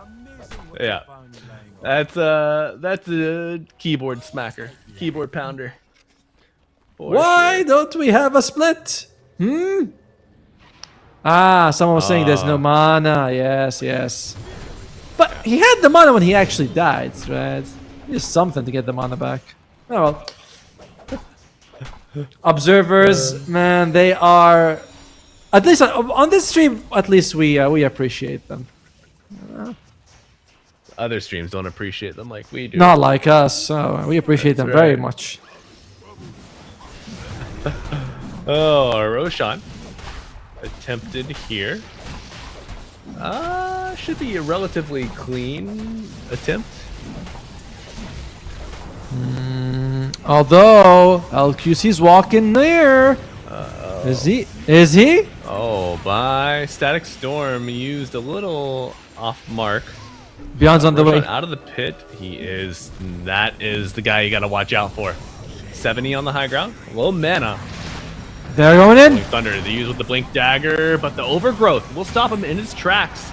They're unable to really capitalize on that, but the Ember Spirit, very low. Moon caught with the coil. No way. The PA just brought down post haste. Roshan still somewhat healthy. The Bruce split. They're going for more. Half duration. They want more. They will find it at Domo. Is under attack. Now Beyond doubling back. Oh my. That is the 9 and 8 second BKB being used for pretty much nothing. They get JT after the Bruce split. Game is absolutely shattered for the Radiant side. Okay, We are Huh. starting to understand why Pango did not make it through previously. all right. Let's look at some positives, okay? Let's look at some positives. Okay. Where Tianming is not far from the Blink Dagger on this Treant Protector. That's a good way to control the Pango. Under attack. Sets up the PA nicely for some damage. Alright, we got BKB on the Ember. Pango's roll is going to be less of a factor. Same thing with the coil. Okay. Counterpoint. Yes. Under attack. Treant Protector had an overgrowth to a mid-roll Pangolier. and he's still just destroyed. But what? True, but at the same point, just because something doesn't work one time doesn't mean it won't. Once, Yeah, it's like Okay. just because something works one time doesn't mean it'll work again. You know, I see you, Butterfly Nyx Assassin. I still think it's a bad idea, but you did win that game. I'm not gonna lie, you did win that game, but it's still a bad idea. Yeah. Same thing here. All right. Once you have the overgrowth and the blink with the BKB on the Ember, options show up. Deso on the PA is also going to give you some damage. Ironically, PA is struggling not with the magic damage, but it's the physical damage from the Pango that's shutting her down. Radiant's Yeah. bottom tower is under attack. The Swashbuckler doesn't care about evasion, I guess. No, it doesn't. No. Well, what else does he have? He's got Ags, Blink, and Mage Slayer. Scanning. Has 2,000 gold. Also, of course, the shard. God, Beyond is so farmed. He is thick with a capital. TH. There you go. Yeah. There's also a Well. gem they just bought. Who wants to take it? LCQ? Sorry, not LCQ. Zhu has the Aghanim Scepter now. If you are stuck a little bit together, will be a big dead shot. Oh, JT! There we go. There you go. Big dead shot into the Static Storm. Your best hope at taking a team fight. Wiped out. Dire's top tower is under attack. Worrisome situation right now for the Radiant squad. And his win percentage is, I believe, what, 75 in favor of the Dire? There you go, 76. I like how it went. Much higher than 75. I like when it went 74 to 76, just so I don't get the 75. They're like, nah. Right. We'll give you one under, and we'll take one over. That's all. But despite everything, they've actually been cutting the net worth deficit here on Yakult Brothers very slowly. Despite people dying, they've been actually able to, you know. Yeah. Yeah, I And- mean, that one good kill on the Brew, but then a missed follow-up rotation. Oh, Oh, God. it's got me. There you go. Like, striking true. Another permanent stack gained. 8. Not bad. I like how Beyond shows up from nowhere just to get the swashbuckler. It's like, dude, you don't have to do that. We're going to get the kill. Don't worry. We The don't. minus armor. The minus armor. Help out your Slark. About 80 seconds left on this Aegis. Unlikely that you're going to go high ground here if you're the Dire squad. Just simply too close, I guess, to the timing. Radiant's bottom tower Yep. is under attack. Oh my god, a basher. Come on. Alright. That Pierce. I think it's just. Oh, okay. This could be. The Has go. Aegis. If Has I'd, Aegis. No roll up. Oh my, no roll up was crazy. Okay, but saving it maybe for the Aegis. Bruce split on the back line. Finding the Muerta. Moon gets a beautiful root. LQC ready. Static fence. Oh, it's a beautiful one. Splitting the bruise right in two. Oh, and Muerta is dead. Oh, And Moon on the back line. Puck, Pangolier uniting. They will be able to Slark? bring down the Ember. You trade your supports for the enemy mid laner. Where is Slark? was being chased a little bit, but he's fine now. You did that did cost you the Aegis, by the way. That was not what you wanted. As 7E could get a coil. He has on Nice, 2. Slark pouncing in, looking for his next target. No Bruce split, and Beyond finds another bashes! PK Beyond fly. And Slark has the ult, will go into the shadows. They clean up another. Oh my. 70. Curving it. Swerving it. Does not find the tree. Man, Pango is obscene to watch in this match right now. As he is putting on very, very, very impressive performance. And I gotta say, entertaining hero to watch as well. Because some of the heroes, you know, they can kill everyone like Meepo, and you're like, this seems bullshit. But Pango does it. He's stylish. I like him. He does have a certain flair. Oh, for sure. Radiant's top tower is under attack. Carries a sword in one hand, the gun in the other. Very cute. All right. The French differential. And he's definitely taking the spotlight on his team, as I do feel like we're looking at Yumi as more of a control, sort of baiting people around, going with the concentrated wraps, Falcon Blade, Ags, and the gem. So he's just really focused on vision and control and staying alive. Same thing I feel like is coming out for 7E, who does have Parasma, and he's doing really good damage. He's 2-0 and 10. He just looks weak compared to Beyond. He does. He does indeed. But my question is, when are we going to see the Octarine on the Slark? Radiant's top tower is under Ahem. Finds a sentry. But guys, check his computer. Want to make sure that no apps, no nothing. Yeah, got to be a clean experience here in game 2. Taking down that vision. Radiant do have 2 wards deep in the dire jungle. Oh, looks Maybe like safe for the Slark. just oh, what? How is he still alive? There you go. Nice. That's wild. Not for long. Appears the veil gives him a dispel, but the root will interrupt the TP. Or will Are it? the dire beyond showing up, and he gets the PA as she blinks in, but he will be stuck on this little terrain. Muerta dead and Rolling Thunder back into the fray, but beyond going toe to toe. Well done. For coverage. Beautiful placement. Phantom Assassin goes down, and they take their attention to the tree. Who's next? Mega Ember Spirit. Slide of Fist, but +1. it's coming. And another one. Millhouse here for the Dreamers. Another Interesting how Zhu was sort of in the low ground and breaks the smoke. I'm thinking, okay, he's gonna die any second, but goes right, goes left. They do catch him, but gets the ethereal off. And you look at the Radiant. Yes, they got some damage, but not enough to burst down this mortar quickly. Team shows up, and they clean house again. beautiful thing. By the way, Beautiful. Baboka went... I gotta say, I don't like Baboka's item. He went pipe on the Coddle. Not Octarine and not Aghanim Scepter. Pipe! I didn't Are they think that taking they... a lot of spell damage? I was gonna say, it's not really like you're worried about what in magic damage land exactly.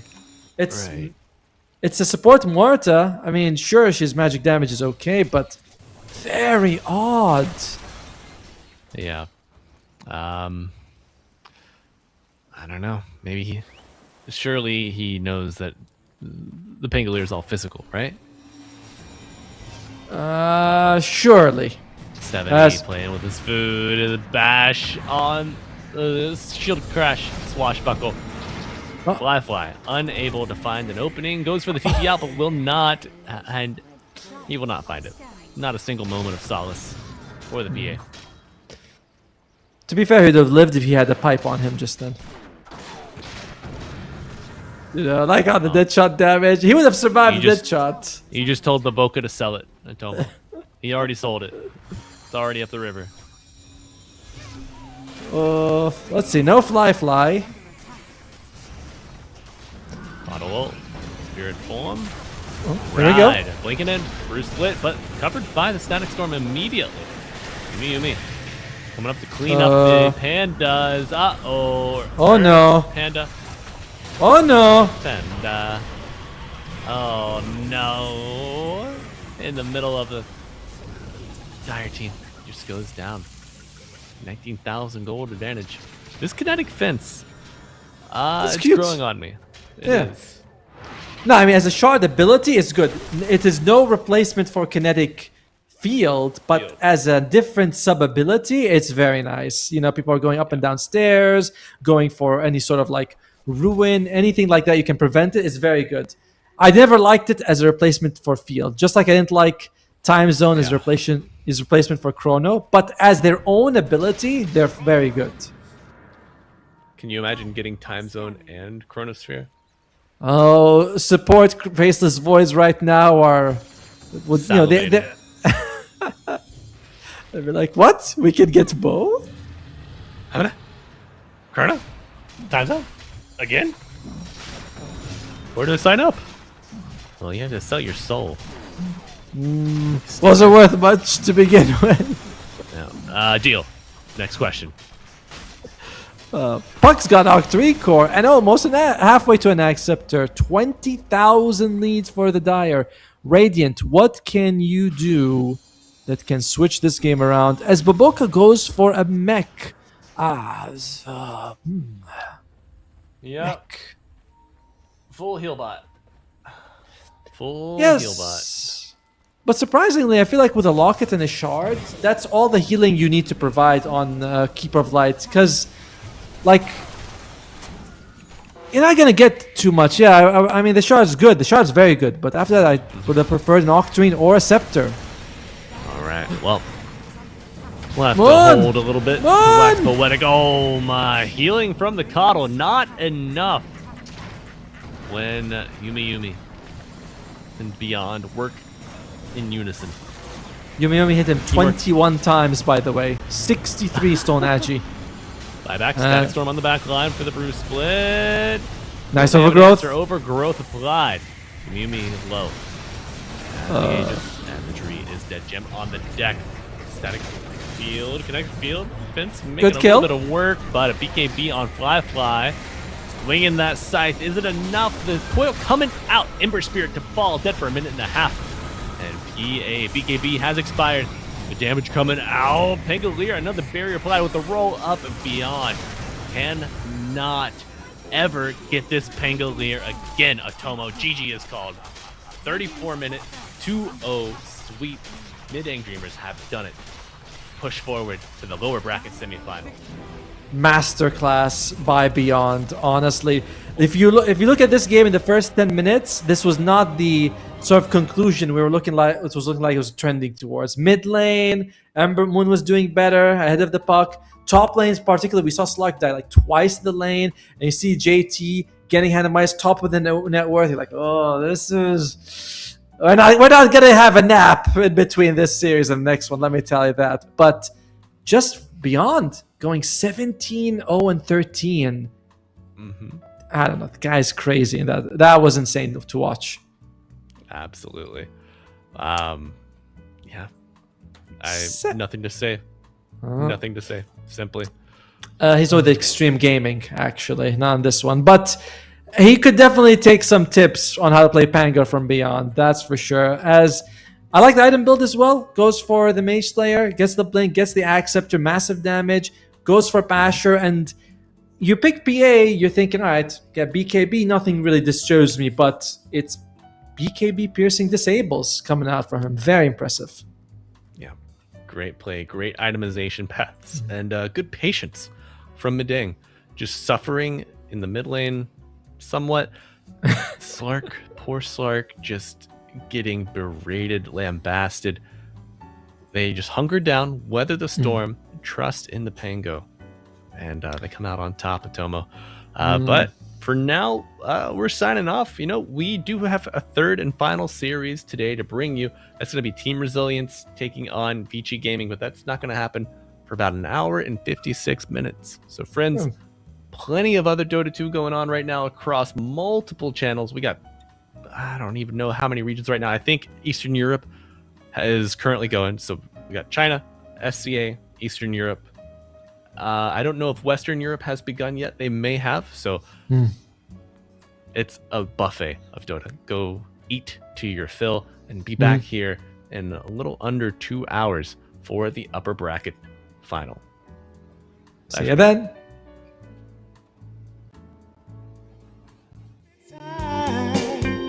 Don't tell me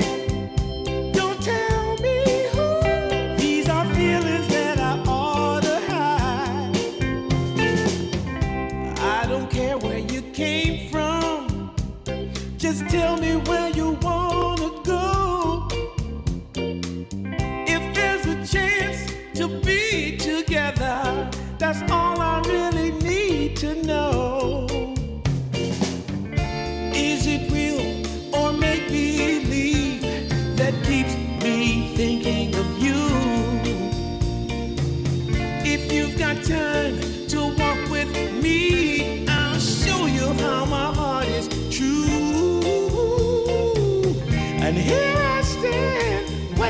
for you.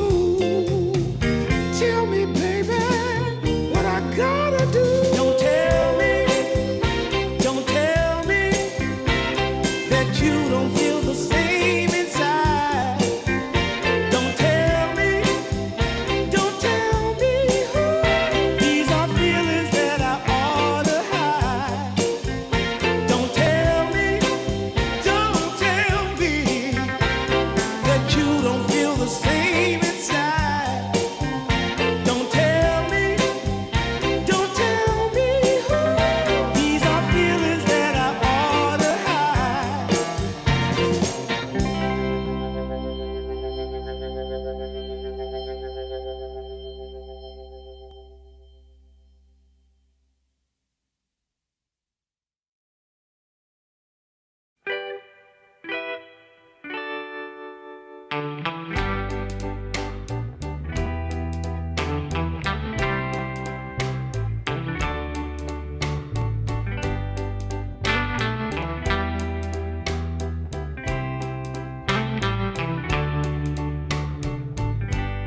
Sometimes I'll be foolish.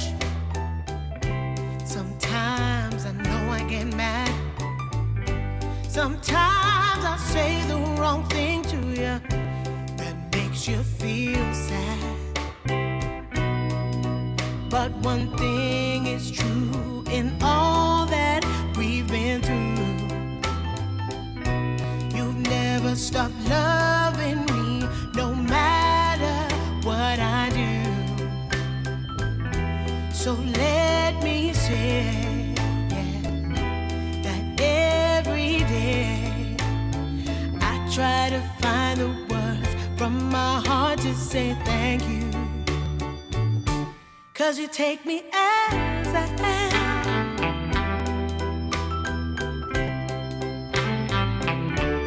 You take me as I am. Oh, baby. If you stop loving me, well, I would understand. But I won't take you for granted, no, no. When you hold my hand, your love makes me feel that I could fly to the moon. Not even the birds above can sing a sweeter tune. I needed to say that you find a way to make me feel anew. And I want to say thank you, 'cause you take me as I am. Oh, baby, take me as I am. Oh, Lord, take me as I am. Oh, take me.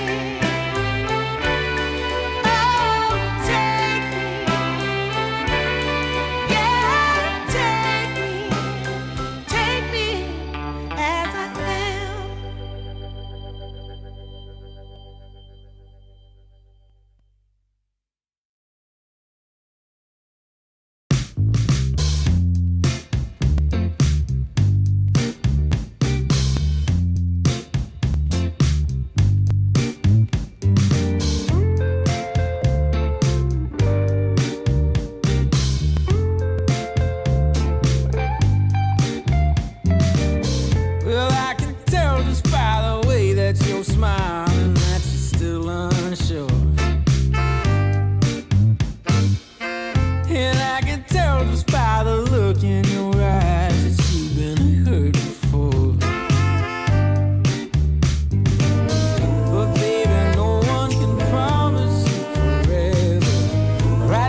sun comes up. We do a dance in the dark. Down the hall, pictures fall. Even the neighbors call. But then you rip out my heart. Every artery, a part of me.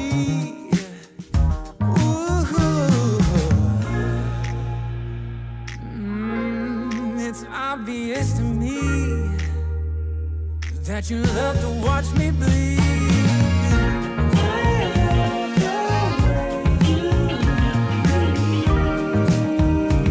But not half as much as I love when you leave. I hate to see you lose. But I love to watch when you're walking away from me. Walking away from me. Yeah, yeah. 'Cause I could be anything you want. I could be anything you need. Baby, tell me it's something real, and I'll give you everything. Every now and then wicked smile.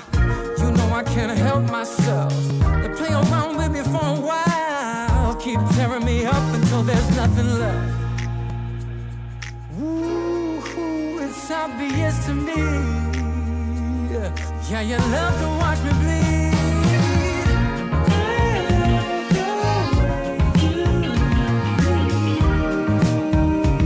But not half as much as I love when you leave.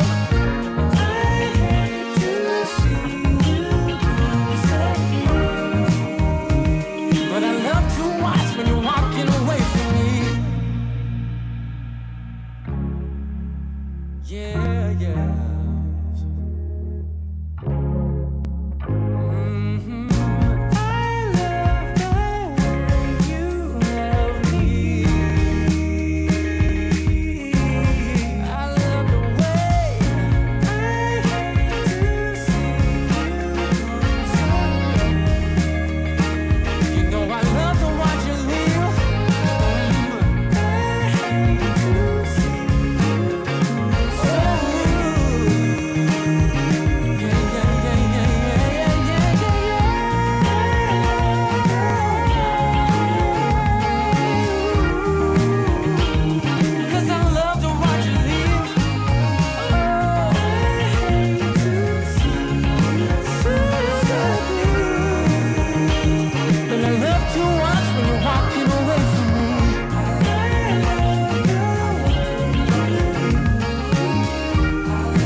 Took a walk down Pico, heard someone shout from a crowd of fed up people, getting told they should calm down.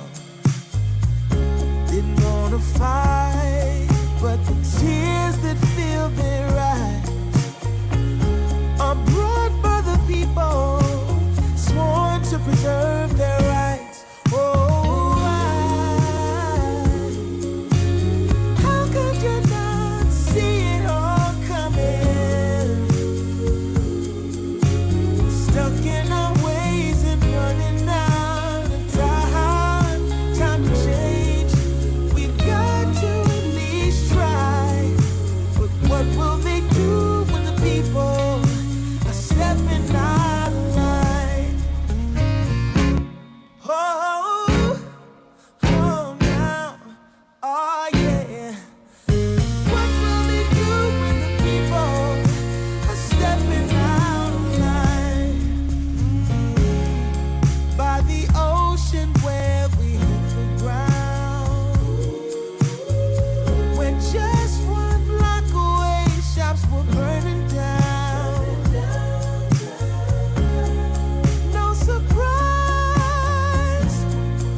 a dime when I saw you walking by.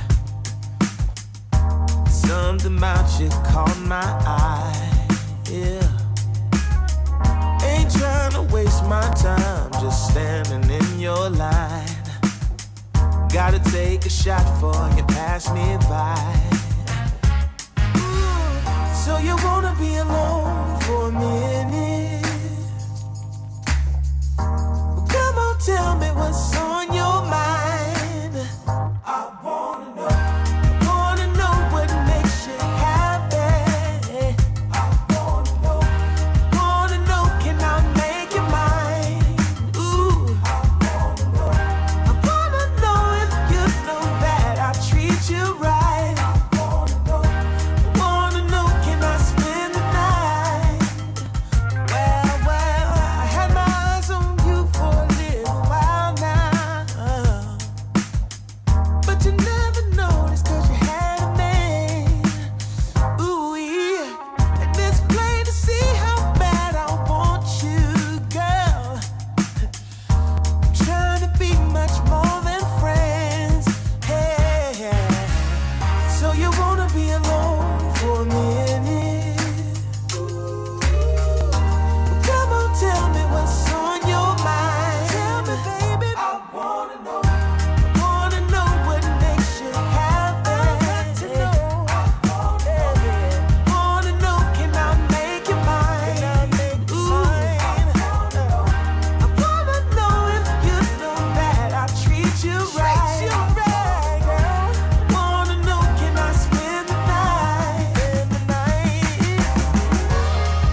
So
Coming out the gate with the heat. Everybody's playing in the street. We got the summertime magic in this beat. Sun is in my eye, feeling high. Only good vibes, I'm alive. And if you see me driving by, don't be shy.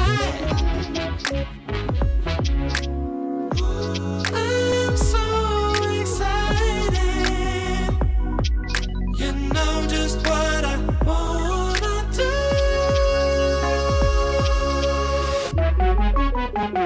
I'm glowing on up, I'm glowing on up, I'm glowing on up. I'm glowing on up, I'm glowing on up, I'm glowing on up. Don't it feel like summer? I'm glowing on up, I'm glowing on up, I'm glowing on up.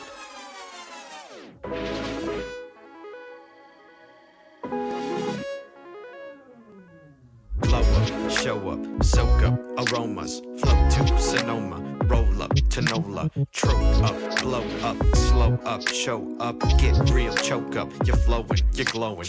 Astral samosa, you're landing on Europa, your horns blowing, you're chosen. All the deep cuts you know it. I got the pre-glow and the post-glow. Inspiration knows no boundaries where it flows. Your fingertips to the globe's tilt, to the universe on stilts. Hold on and chill. I'm so excited. You know just what I wanna do.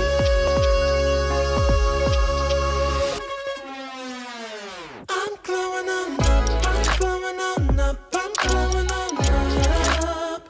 I'm glowing on up, I'm glowing on up, I'm glowing on up. Don't it feel like summer? I'm glowing on up, I'm glowing on up, I'm glowing on up. I'm glowing on up, I'm glowing on up, I'm glowing on up. I'm glowing on up, I'm glowing on up, I'm glowing on up. Don't it feel like summer? I'm glowing on up, I'm glowing on up, I'm glowing on up.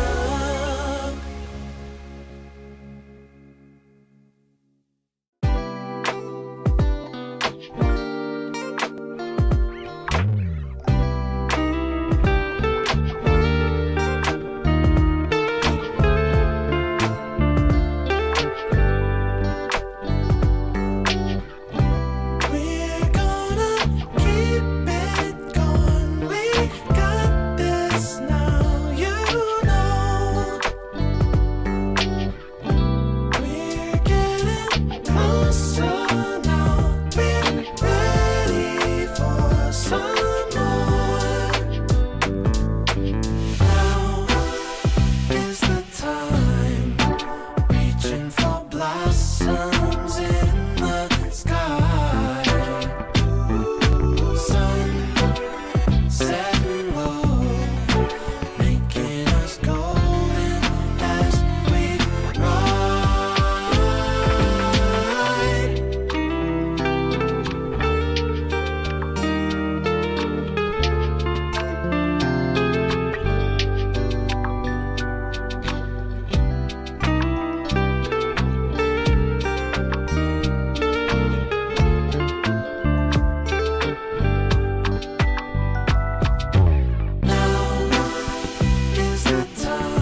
Rivers here, today's the first day. I wanna be closer to you. Closer to you, yeah. Want you to be all mine. I got all these choices, but I so made up my mind, yeah. There's nobody better, gotta be you. A thousand voices, 'cause it's so good to be alive, yeah. There's nobody better, so it's gotta be you. These myths are busted, the grass is greener on my side. It's done and dusted, I'm never getting off this ride. Life with you is golden, so how can I go back to silver love? I'll be holding on, can't get enough. I wanna be closer to you. Closer to you, yeah. Want you to be all mine. Oh, yeah. Got all these choices, yeah, but I so made up my mind. There's nobody better, gotta be you. Got to be you. Voices, yeah, 'cause it's so good to be alive, yeah. There's nobody better, so it's gotta be you. Yeah. It's gotta be you. Gotta be you. Gotta be you. Gotta be you. Yeah. Gotta be you. Oh, it's gotta be you. Yeah. All these choices, but I so made up my mind. Nobody better, gotta be you. Thousand voices, 'cause it's so good to be alive. Yeah. There's nobody better, so it's gotta be you. Hey. Nobody else, no.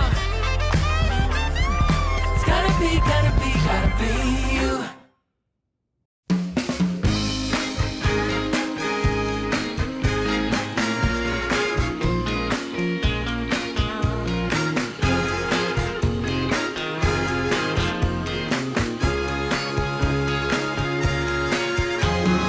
I want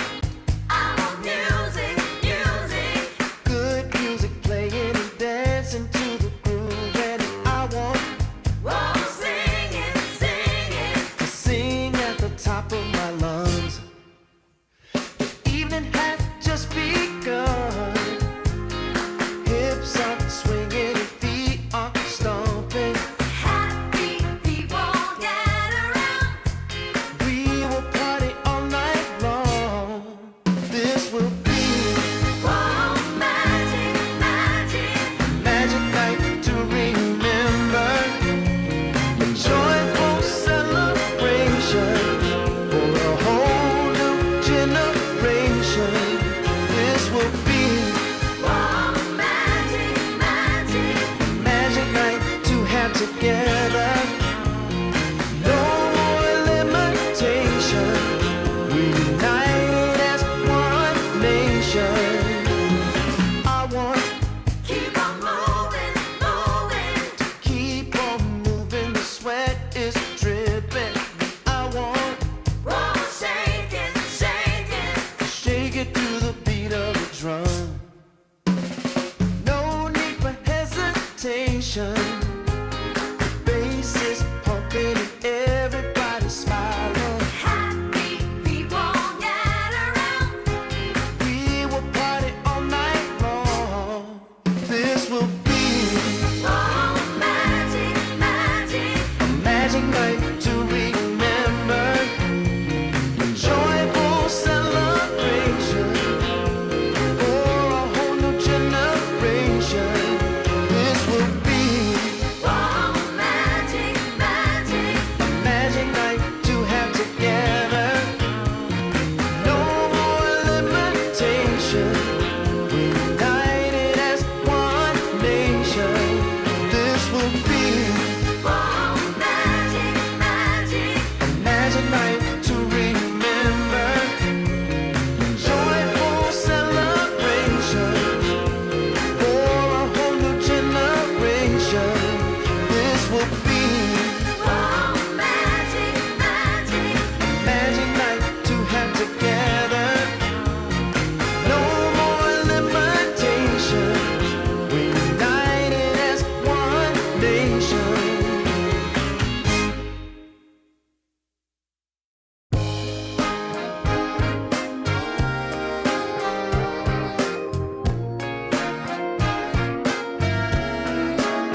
make.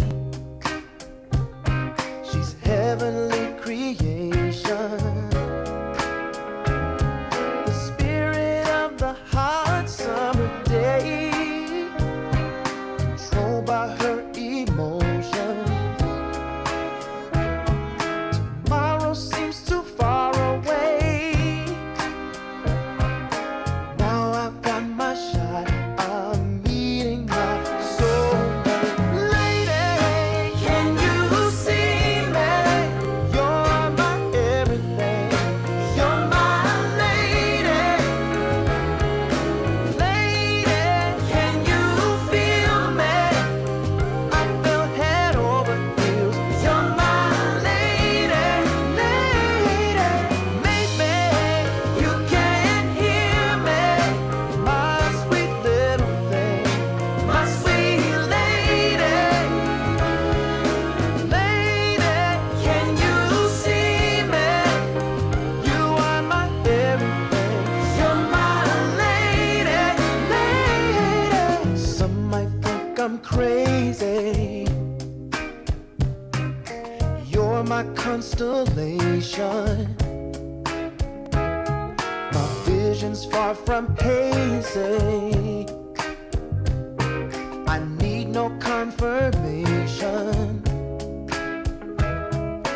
Take my heart and don't let it stray. True love and affection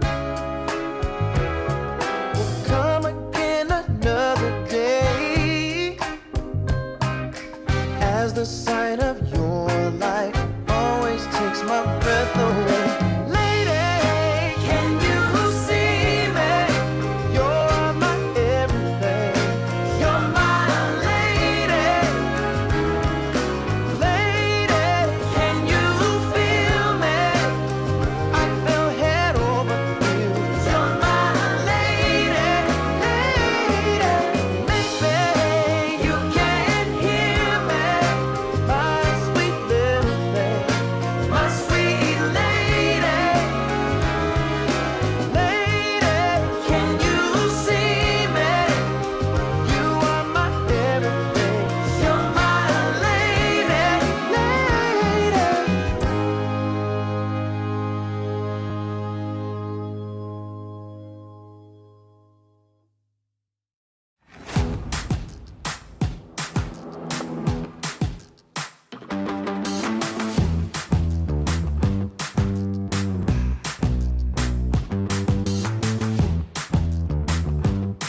I haven't found the one.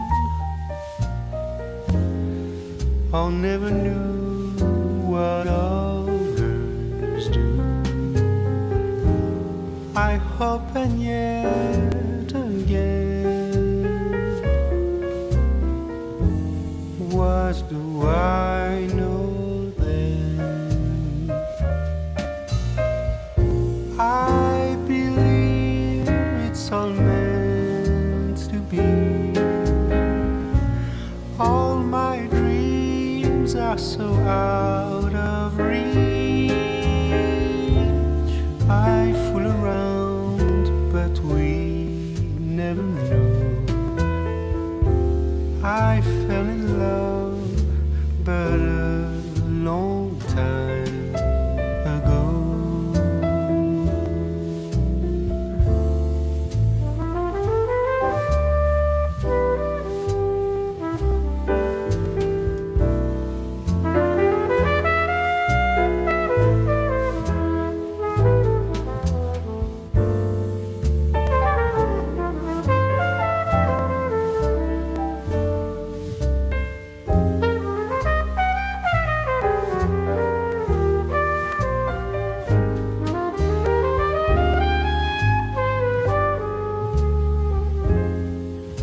I sing the same old song,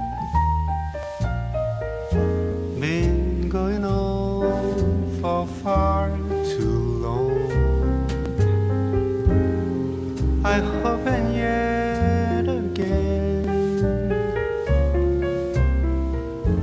what do I know then? I believe we're all meant to be. All my dreams are so out of reach. I fool around, but we never know. I fell in love, but a long time ago.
I'm gonna do. 'Cause baby, without you, I'm all wrapped up in blue.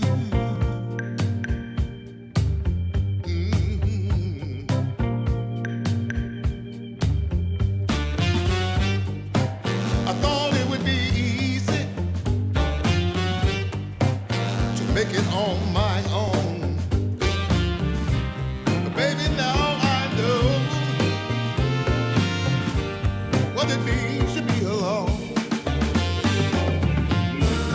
Lost in the shadows. Tell me, what can I do? 'Cause baby, without you, I'm all wrapped up in blue. Wrapped up in blue. Wrapped up in blue. Wrapped up in blue.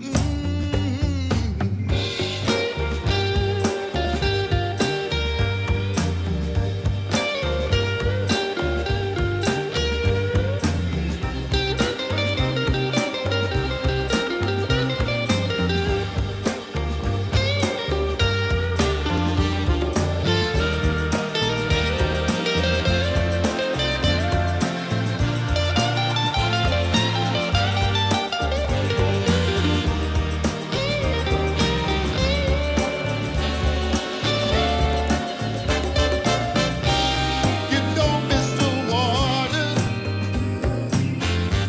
till the well runs dry.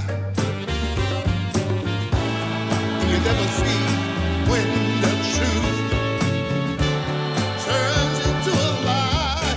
Hey. Wrapped up in blue, all wrapped up in blue. Wrapped up in blue. Can't find my way out, no. Wrapped up in blue. Tell me, what can I do? Wrapped up in blue. All wrapped up in blue. Wrapped up in blue. Somebody help me now. Wrapped up in blue. All wrapped up in blue. Wrapped up in blue. Somebody tell me what to do. 'Cause I'm wrapped up in blue. Wrapped up in blue. Wrapped up in blue. Wrapped up in blue. Wrapped up in blue. Oh, yes, I am.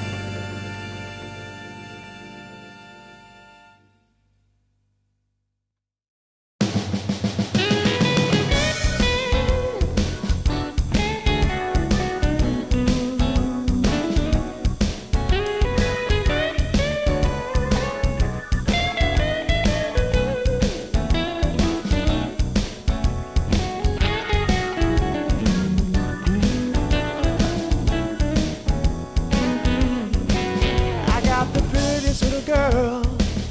She's as pretty as can be. Yeah, yeah. I got the prettiest little girl. She's as pretty as can be. But what I don't understand is what she sees in me. Ooh, I've been drinking too much, staying out all night. I can't remember my left from my right. I'm kinda blurry from my head to my toes. It might seem like nothing, but there's one thing I know. I got the prettiest little girl. She's as pretty as can be. But what I don't understand is what she sees in me. Oh yeah, yeah.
vagabond, my camels and jack. Go ahead and take them all, I don't want them back. Those nasty things mean really nothing to me, 'cause lately it's so plain to see. All I want is you, honey, is so true. Give it to me, baby, all I need is you. Yeah, yeah, yeah. Come on, you can take away my mint Cadillac, take my Harley too, I don't need them back. I got an engine, Lord, it runs so right. As long as I get your loving each night. All I want is you, honey, is so true. Give it to me, baby, all I need is you. Yeah, yeah, yeah, yeah, yeah. In the morning, well, early in the morning, late in the evening, round around noontime, right about noontime, baby, 24/7. Give it to me, baby, all I need is you. Yeah, yeah, yeah.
Camels and jack. Go ahead and take them all, I don't want them back. The only thing I could ever really miss is what I feel when I get your kiss. All I want is you, honey, is so true. Give it to me, baby, all I need is you. Yeah, yeah.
wash away the rain. I need to find me a little sunshine to wash away the rain. It's the only thing I know that will take away the pain.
hanging over me.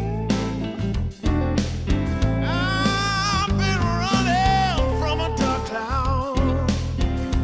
It's hanging over me. I gotta find me an angel to come and set me free.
If you wanna get with me, all you gotta do, call me when you need me. I'll be waiting for you. I know exactly what you want, satisfy your need. We can have a good time, don't you worry about a thing. If you want it here, or if you want it there, you got it. Have yourself a good time, act like you don't care. You got it. Get that motivation, you got it. I got just what you need. You got it. I got just what you need. You got it. I got just what you need.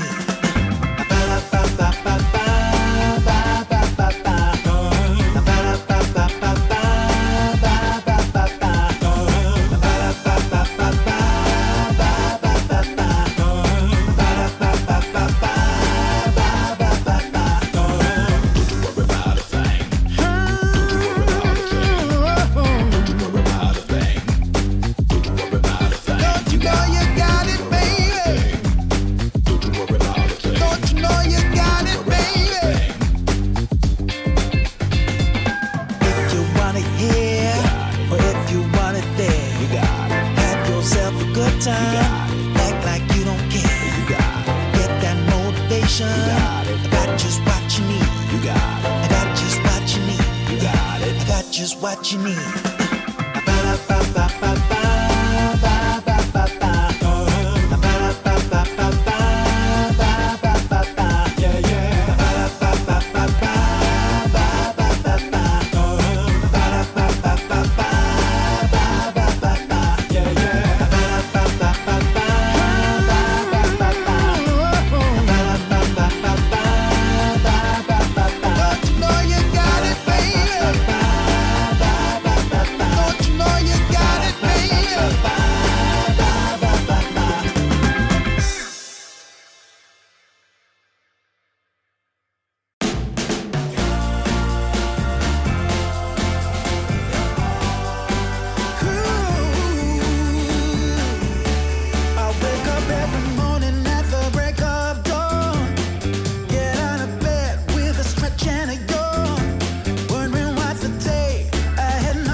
days of struggle.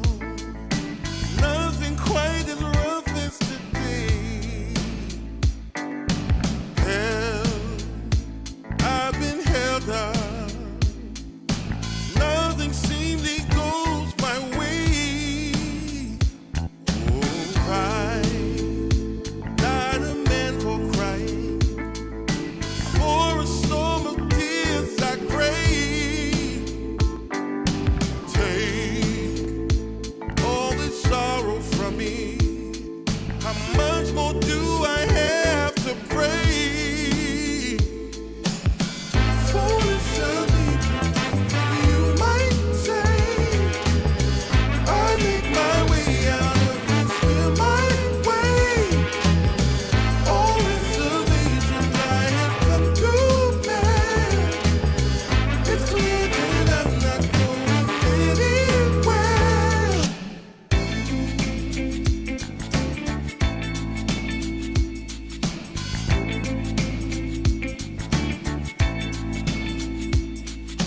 Hey, I've had days of struggle. Nothing quite as rough as today. Held, I've been held up. Nothing seemingly goes my way. Oh, cry, not a man for crying. For a storm of tears I crave. Take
street. 'Cause it's all going on right here. We're gonna make it perfectly clear. When you hear our voices ringing in your ear. Yeah, yeah, yeah, yeah. Run, tell your mama. She better come around.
'Cause when we dance to the music, you know that's what it's all about.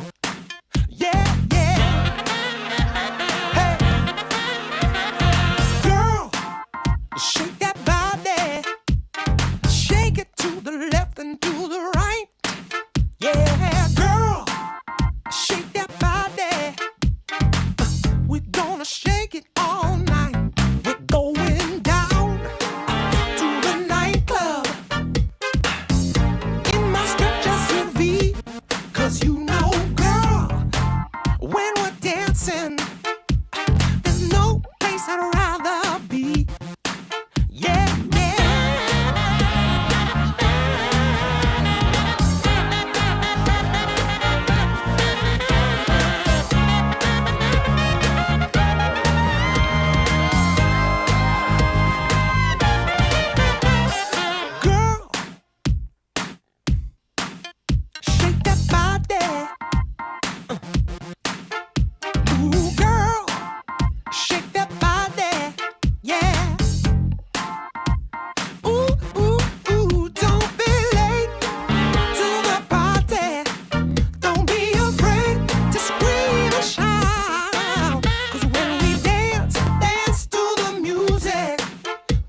driving me crazy, and I'm out of my mind. But you don't go messing around with a girl like that, a girl like that.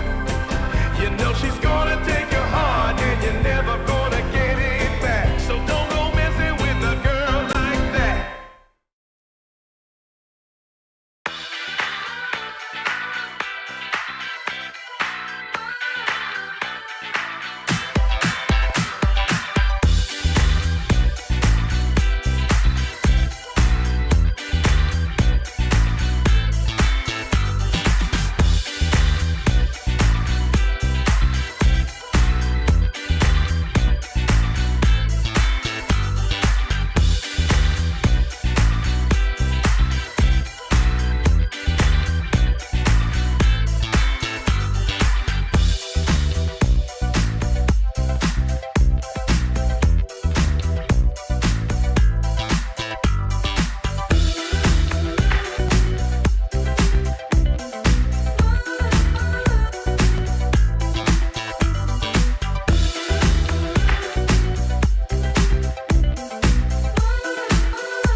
Just ask yourself, am I ready for you? 100% now. I'm ready. 100% now. Yes, I'm ready. Eyes wide open. I'm ready to move. 100% now. Take a chance in a new direction. Any place you wanna go. I don't have all the right answers, but one thing I know, I'm so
just longing for a glance from you.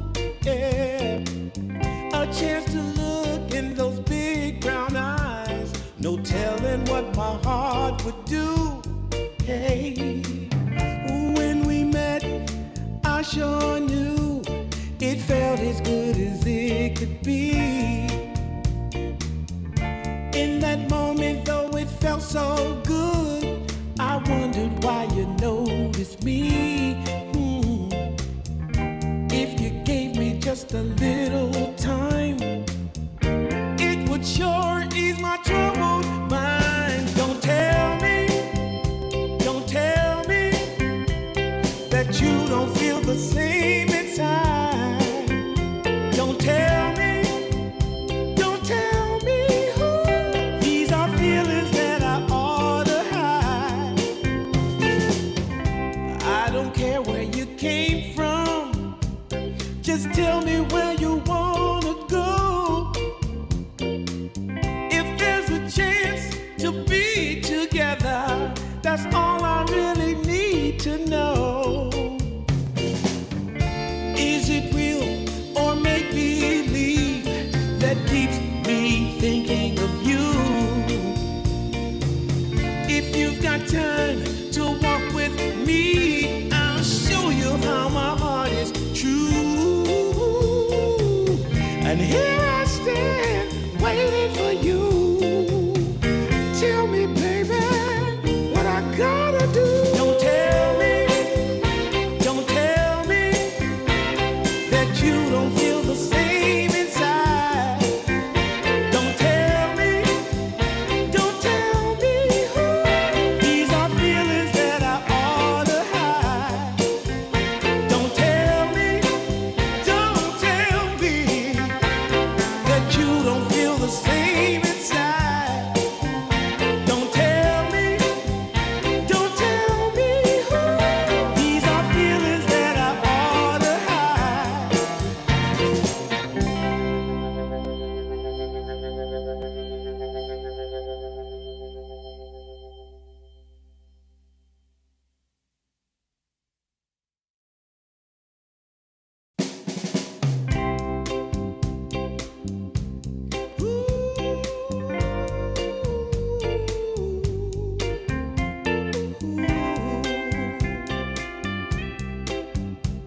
Yeah.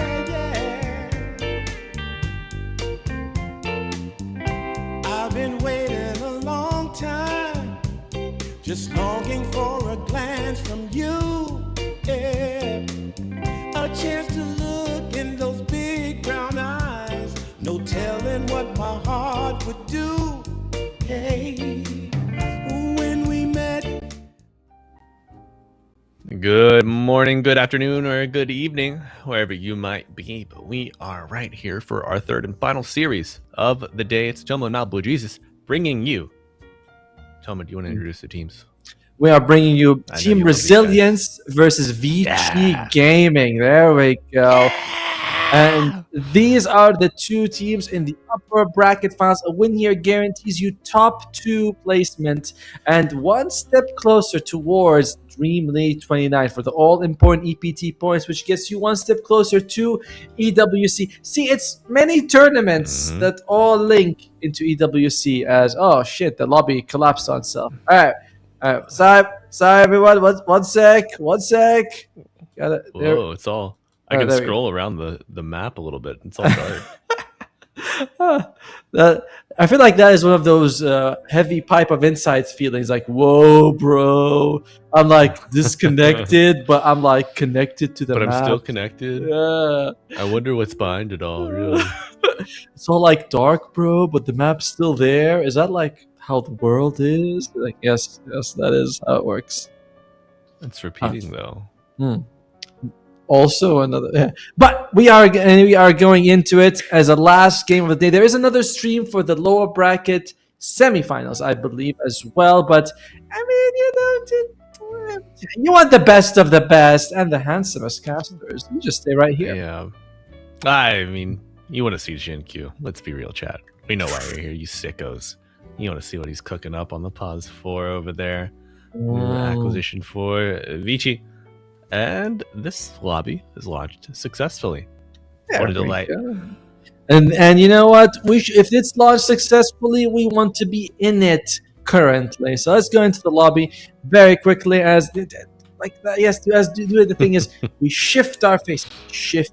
There That's you right. go. Thank you, our producer. 10 seconds Now, remaining. some interesting picks by Mr. Jin Q, as he's been playing some Io and Largo position 4. Very different from everybody else. And I mean that in this patch. In this patch, 10 seconds Mhm. remaining. not dispatch. Okay. Ah, yes. And have you played Dispatch? I've heard it's a good game. I look forward to I've playing not. it. I've not. I thought you were trying to make like a little illusion or a little funny joke about it. I'm like, Radiant team. I haven't played Dispatch yet, Atomo. I don't know what it's about. Dire team pick. I would like to, as Vici Gaming. Here we go. At the start, where they're going to take Io is gone, but you have many strong options. You have Doom, you have Largo, you have Alchemist, Team pick. and they take the Rubik. Mm. The true alchemist, the spell alchemist, melts it all And- down, steals it for himself. Indeed. By the way, gotta say, big fan of Mr. Bach ever since he was Faith Beyond. It's just 10 seconds. you ever look at a guy and you're like, you're a Renaissance. That 5 wait, seconds remaining. Renaissance man. Thank Do you. you smell burnt toast? Yeah. Atomo? Renaissance is correct. Yes. Thank you. And the answer to that is no, but I did earlier. So it's fine though. I just brushed it off. Did you burn the toast? No, there was actually no toast. That's what's weird about it. Dire Uh-oh. team bad. It just appeared all of a sudden to me, as if in a dream. But Marta appearing out of thin air. Get this Go- year out of my games, man. Yep. She has been very, very prevalent in China as both a carry and a post 4. And I would say to equal success. We have seen her as post 4 maybe twice or 3 times. I believe she won all of them. So very popular. And of course, as a carry, her guns do all the talking. I don't need to praise those, her shooting abilities. These ghosts were made for talking. Uh, Oh, that's a good Dota 2 cover 10 waiting to happen. seconds remaining. Save it for when Valve asks you for a line. All right, Malbo, don't waste all these Okay. awesome sayings on us. Someone else might copy them here. Some other person, another talent True. watching this could be like, that's a good one. I'll steal it for myself. Now, if you excuse Casey, me. I got my eyes on you, buddy. Oh, yes. Now, if you excuse me for back 10 line. seconds, I need to write something. These boots. Radiant team bad. Oh Yeah. no, they stole my Crimson joke and put it in. 2.5 minutes of dialogue, monologue, just gone to waste. Hey, if Skywrath Mage can have his in the bag saying, I think we can have that one go in. But resilience, we're gonna add up now. Oi! Oh man, that is a Titanic hero. Look at his thighs, very strong. Man, look at the size of his weapon as well. Remember earlier when we were like Dawnbreaker's carrying a hammer as heavy as her? How much do you think that stone slab he carries around, how much do you think that weighs? Probably about 350, I think. I think so too. Then something around that. Doesn't he write it in one of the taunts? Or in the taunt, it's like a bull. Yes, he does. It becomes some sort of like suitcase, you know, like the one that you drag when you go to the airport, the big ones, and he sort of rides on top of it. All right, so all the time it comes up does mean that you probably don't want to take a Morphling. I don't think that's something that Shira's been playing a whole lot of, but to go for the Slardar. Nice, reliable, strong Slardar. Very likely going to be played by... Actually, both XM and Bach have played it a lot this patch. Radiant What are your secrets? Vici Gaming, tell me. Oh yes, you picked the good heroes. The Shadow Demon, the Rubik, the Slardar. More likely to be the Shadow Demon 5. I believe Y has been playing it significantly. Well, one game more than his other heroes. Passed very early. So, the Rubik 4, the Shadow Demon 5. Yeah. Dumb, I was gonna say Rubik. Rubik's on the draft board. That's going to Shinkyu. You know that. He's not gonna pass up a good Rubik game. We don't know if it's a good Rubik game just yet, though. So far, Deadshot's alright. All Titan's abilities are... I mean, his ultimate's Split okay. Earth. Yeah, Split Split Earth. Earth goes dummy. My friend, it's called Earth Splitter. Yes. Big So Split Earth, I was saying. That... No, I mean, Split Earth is Leshrax, but Earth Splitter is is. Elder Titan, see? There'll be a Leshrac coming along, don't worry. Well, until we get him, we have Tidehunter, Ravage, as well as... I mean, Gush is an okay, but you really want the Ravage if you can get it. And Vici Gaming, their heroes, not the best at the Tidehunter. We'll see what they want to pick as a carry. Slark has done fairly well. Ursa has been ignored this tournament. Absolutely. I'm very surprised. Yeah, there was one ban we saw earlier. But also, widely, Tidehunter has been Fair. left out in the rain, too. Yeah. Not addressed very often. And I'm not sure for what. This hero seems to be operating quite well. We'll see if they're going to go for Echo's hero and keep flexing the Morta. Sand King or what else will they go for? An Ember Spirit. Sand King's already banned out though, so does Echo's want an Ember Spirit right now? It goes for the Hoodwink. All right, Morta's carry. We're not revealing our mid. We are going to be keeping that for overall last pick instead. As Vici Gaming, they will have to showcase one of their cores now. You are now aware that it's definitely going to be a Morta carry and an off-lane Tidehunter. Unless they put Tide mid. But you know the two cores on the enemy side. Yeah. Give me Ursa! Or Slark. Slark's fine. Yeah. Well, we saw Slark just get absolutely... I don't even know. Man, just bruised, broken in the lane earlier. No problem. Came back. Offlaner. Made some room for him. Wait a second. Offlaner. Where's Pangolier? So far, not getting any love, and could be picked mid. Has either of these mid been playing it? Echo, not so much. Same thing with XM. But then again, you know, it's Pango. Everyone plays Pango. Oh my god. The carry tiny Shiro. He's gonna do it. Or the mid tidy. Or the mid tiny. Or the mid tiny. We're not quite sure on this You get one. crash landing back with the shard, right? Yes, you get something like it where you do more damage based on the level of grow. I mean, which is nice because your old shard was useless for supports. Now it's like you have a useful shard, as more damage is always good. True. All right, But now so they gotta buy it. how did they do? Before you were getting it from the Tormentor as a support, it was completely worthless. Now if you get it from a Tormentor, you'll be like, hey, Okay. I'm happy. No, you don't ball up your fist and shake it at God, It's saying, like- "Why? Why me? Why have I gotten the shard? Why hast thou forsaken me? Why hath thou forsaken my phoenix? Please, we were supposed to have double sunray. Oh yeah, nothing. Yeah, Oh, they interesting. have an extra tree. Look at that. They banned out offlaners. They think it's going to be a tiny carry and a slaughter mid for Vici. To be fair, I don't feel like any core you ban is a bad idea for Team Resilience. Because again, Tiny Slardar, that's a 1-2-3 combination, no matter how you slice it. No, tiny Slardar is called Sardito. Slardito. Yeah, or Sardinho, if you are of the Brazilian persuasion. Oh, not Brazilian. And I don't believe any of these players are Brazilian either. I can't count that high.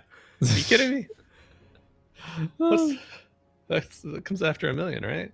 Yeah, usually. So no Brazilian nationals here between Team Resilience or Vici Gaming. I'm used to seeing Shiro on farm-heavy carries. Faceless Void, Windrain, Terrorblade, TA. Tiny seems a little bit more active, at least based on how Fly played earlier. So I'm still Yeah. wondering. Fly was everywhere on that tiny. I'm gonna make a Shadow Blade and I'm gonna run at them. Yeah. Okay. I'm gonna be their shadow. I'm gonna stick to him like a shadow. That's what he says. Reserve time. Ticking. We're going in deep for this one. Yeah. I now realize that something you've asked me earlier today is related to something we talked about, but that thought just came to me. It's completely off stream. And look at that resilience. They ban offlaner, they ban a mid, because as we mentioned, it's very hard to predict between the Tiny and the Slardar what other core you're going to fit in, as these two are very, very flexible. But Vici Gaming, the Tiny is nice to bring down the Hoodwink and the Muerta. I would rather see the Tiny go for like a mid, and you pick something that scales slightly better as your carry. Well, I will say. We will say. Tell me. If you, I say, if Tiny is able to open up on this Muerta as a carry. Yep. So let's say you get your Shadow Blade, Echo, Saber attack, boom boom, extra Shadow Blade damage, Avalanche toss. Muerta not necessarily a high HP hero, right? Oh yeah. Oh no, that hurts her. That hurts her soul basically. All right, Team Resilience. You see the Quab. Very likely is going to be the Tiny carry, the Quab mid. Who do you want to put against this Queen of Pain? No Ember and no Sand King, which are the two heroes Echo has been Can we spamming. see Alina picked up? Whoa, Oi. Carl. Hi, Carl. I haven't seen you at all. I like it. Why? He got a bit of a rework, right? You Yes and no. In I the forget how you acquire the points. 1 second. Was it a shard? both the shard and the ags. When you pick them up, you get to choose what spell to upgrade. Oh, no. I'm mistaken. So Invoke was changed. Yes. Invoker is granted an additional ability point at 6, 12, and 18. That Okay. I think that was changed in the very recent B patch or something like that. Right? That was in the B patch. It was a nice buff for the hero, getting a little bit of extra points. Very nice. And you also get to choose. You're like, do I want to upgrade Cataclysm or Tornado? Cataclysm every time. Every time Cataclysm, by the way. And you can take that one and upgrade your EMP as well for the shard. You can just choose however you want to do it. Yeah, just mix and match. The world is your oyster. It's But like it's like new. Wants a little more than an oyster here on the hungry tide. Oh, here we go, folks. You got a game 1 of your upper bracket final team Resilience on the Radiant, taking on the big dogs. Vici Gaming on the Dire. ooh, Star-studded roster on Vici Gaming. Resilience, no pushovers by any means. And I'm Malibu Jesus, joined by my pal Atomo. Tomo, predictions.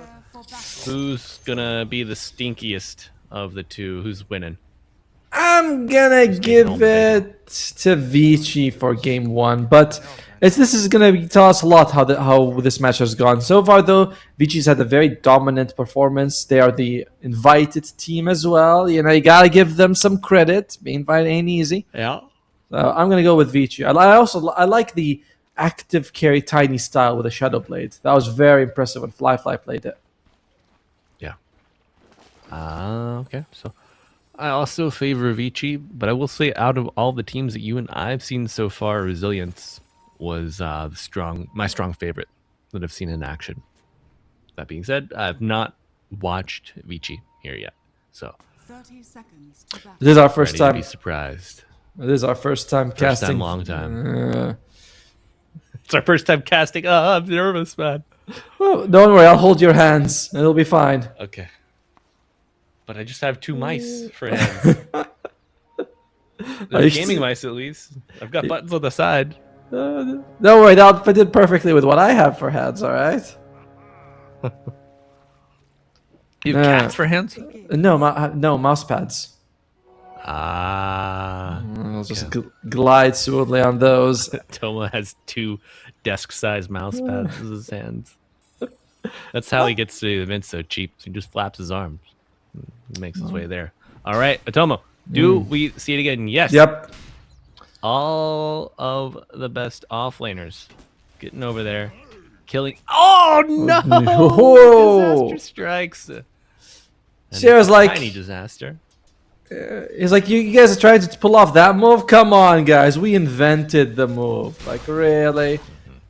And once you're in the lane, Vici will probably be pulling those melee creeps into their range creep just to get the deny off on it. Shiro has the tree throw ready should he need, but no, the full wave. We'll just be pushing right at him. And this wave might double up under the tower. Oh, feels like Shiro only got 1 CS out of in that situation. Very unfortunate for him. One nice thing about... Oh, wait. That's a lot of damage. Oh, yeah. That's a lot of damage. High. It is. New on the opposite side of the trees, though. No body block to be had. But why? I'm missing half his HP. What? And Tidehunter did get quite nerfed this patch compared to before, because I believe you only get a fish on even levels. Before it used to be on every level. So, 2, 4, 6. A man is on a diet. And sometimes you're like, but brother, you're beautiful. You should just eat. Big is beautiful. Mm-hmm. That's what I tell all of my Tide players. I say, don't worry. I just want you to get all those anchor smashes. Get all that damage block. Don't think twice about it. Be as big as the screen. And Actually, historically... honestly, that's what every Tide Hunter player wants. It's like, too small. Historically, being thick was definitely considered a sign of, health. Status and health, yeah. Yeah, well, wealth equals health equals status. True. Oh. I do like the visual rework for Anchor Smash. Avalanche wanted both, but you only got the one, Mr. Shiro. And the visual rework is wonderful. I feel like for so long, I'm always constantly pondering, like, is it in range? Did I hit him? I know I hit him, but now that I can see visually when I press E the exact size of the anchor, I love it. Yeah. Oh, anyway. Honestly, that's a factory defect. Yes. Anchors they don't come out the same size these days. It does get bigger actually as you level up. Crush. Rubik, Bach, battling for position here. The dead Tough shot one. now. Sunstrike on the mark. Easy Q will find the first blood. Bach gets a quick trip for revenge. Fairy Fire. And YSR will be forced to retreat. Bach wins the standoff. Momentary hesitation from Bach. He wanted to chase for the Lotus, then decides to go back, but then he still wants to go after it, and it's like, nah, sorry, Bach. You gotta pick one or the other, buddy. The girl or the flower. You pick the flower. And then For you the give girl. flower to the girl. And then you get both. I mean, he wanted to, but she was like, nah, sorry, you didn't pick me at the right time. Speaking of flowers, Tomo, it's spring over here. Got all of the neighborhood buds a blooming. Nice. Thanks for some nice walks. Yeah. Okay. Do you have any Easter lilies or anything? I know we are in different climates, obviously, but what's the flower situation like on the ground over there? Fill us in. Well, in the garden downstairs, the playground, they have like some pink and purple flowers. The flower of Malaysia is Nice. called Bungaraya. I forgot which flower it is. But I think is that a lily? I don't think it's a lily. It's something else though. But that is the national flower of Malaysia. Okay. Dyer's courier has been It's actually All right. it means celebration flower, but I don't actually know what flower it is. Like there's like the Spanish, not the Latin names for flowers Right. and things. Is it a daisy? Is it a daffodil? I don't know. It's a bungaraya. By the way, bunga means flower, so it's a celebration flower. There you go. Atomo.bungaraya. Bunga bunga. Flower. Very nice. By the way, that's exactly how Malay works. If you repeat a word twice in Malay, that means the plural of it. So, bunga bunga means Oh. flowers. Yeah, it's a very simple language that way. As They're trying to unga bunga here right on the Y, and they do it successfully. Echoes contributing across the map. Bach does kill ZZQ in the bottom lane. Quite a tough one for the Elder Titan. You usually can outtrade almost any hero in the lane with your big body and your nice legs and handsome face. But the Slardar with this multiple stuns, not someone you can actually go toe to toe with. No, especially you get fade bolted up beforehand, so you were doing less damage. Ah, it's the hibiscus. All right. By the way, I do believe our producer might be from Malaysia, so he's like, he's probably putting his hands in his face by like, this guy's butchering our language. What's wrong with him? Tell me more about the bongas of Malaysia. No, 10, 9. All right, Shiro's counting down. He's very good. I was like, all I right. do wonder. Atomo, something I've been interested in. Mm-hmm. When do we start our English school for Dota 2? Do we need to? I mean, I think there's a market for it, man. Uh, You get all these players wanting to make a big name for themselves. Sometimes they got to go cross region. I mean, why don't we teach them other language? I think English is as popular as Russian and Mandarin, so maybe we should teach them other languages too. Multi-language academy. There you go. Kids who want to do Dota 2 and other good things. The unfortunate thing is, by the way, learning is that so many people who speak Arabic also speak English nowadays. So even though when I go to events as a translator, I'm there and like most of them know English and go, it's nice to be here for the money, but I don't feel very needed. Yeah, until the interviews come around, and then they. Oh, but that's when that's when I translate nervousness into badass. Not exactly, it's more like that's how it works. As Plus Q. no, don't do it. Don't do it. What does that mean? Alt Q. Is that you just exit the screen straight away. It used to be Alt Q. Yeah, Alt QQ in Dota 1. Yeah, Alt Q would bring up the menu, and Alt QQ was the Q button would take you to the not settings. It was be like exit game, and Q1 would be the second Q would be confirm. So that's how you rage quit. People would be like, Alt QQ, and they leave the game in Dota 1. I just always defaulted to the normal, the general Alt F4. That is another one, yes. But if you play Warcraft 3, each button is related to a hotkey like B. When you click a peasant goes to building. Is that why people would say QQ to people that are like raging? Yes, Alt Q. That would be the Alt QQ means that he is rage quitting. It's from Dota 1 term. No. Okay.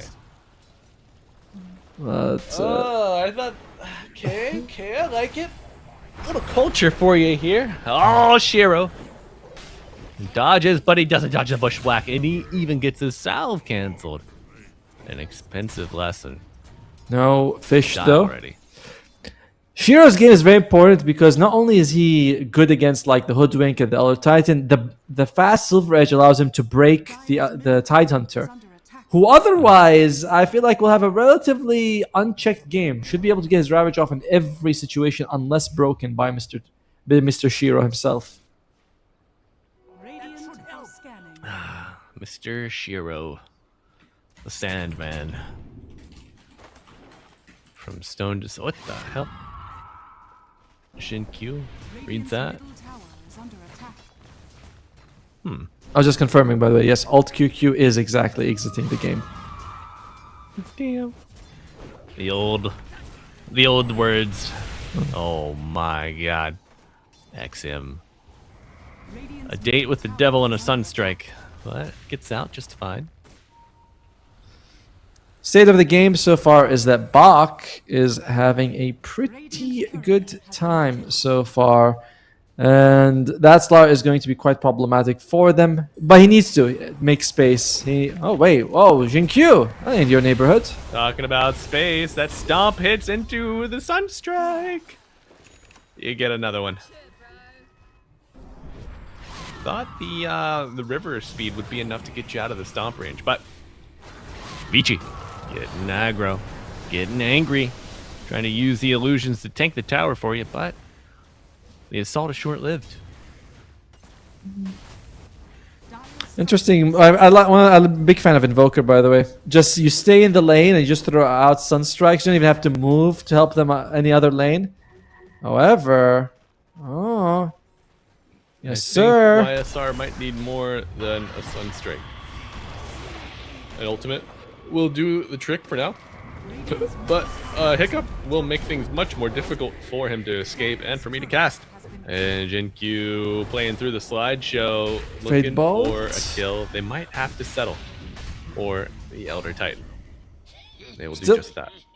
The kill's a kill, and Zbok continues his reign of terror. Oh dear! Oh, Whoa! Oh, don't hiccup or you'll miss it, folks. Hey, you told me that was settled. You were like, I think it was our second or first series. You had hiccups, and you're like, okay, it's fixed now. Well, you get them again. You're getting them again? Yes. Yes, I am. I think it might be like a late night lack of sleep thing. I see. I mean, I know a lot of symptoms for being awake at night, but hiccuping is a new one. It's a regional affliction. I see. Yeah. The waters of Lake Erie, they're a little rise the humidity and it sits in the lungs a little bit. Well, let's look at some of the items that we're working with here. YSR is going for a Null Talisman rather than a Falcon Blade. I think that someone was doing some number checking on the value of a Falcon Blade compared to a Null Talisman. I myself did not check that analysis, but it does feel like YSR might be thinking, yeah, it's good enough. There was a patch where I was seeing Templar Assassins get 3 mages or Sage Mask, yeah. hold up that. Yeah, it's 3 Sage Masks. Spock eats a Sunstrike and that fish is dried up. Oh, my dog really loves like dried sardines or dried little fish. Can't blame her. My father-in-law, I know, right? My father-in-law is an absolute pushover when it comes to like dog discipline. I caught him feeding her like the dried fish. It's like, Nathan, what are you doing? He's like, huh? That wasn't me. Nothing. Yeah. I said, you know the rules. She throws up. It's on you. You're cleaning it. Honestly, come on. Yeah, what's wrong with that? Let the man have his fun.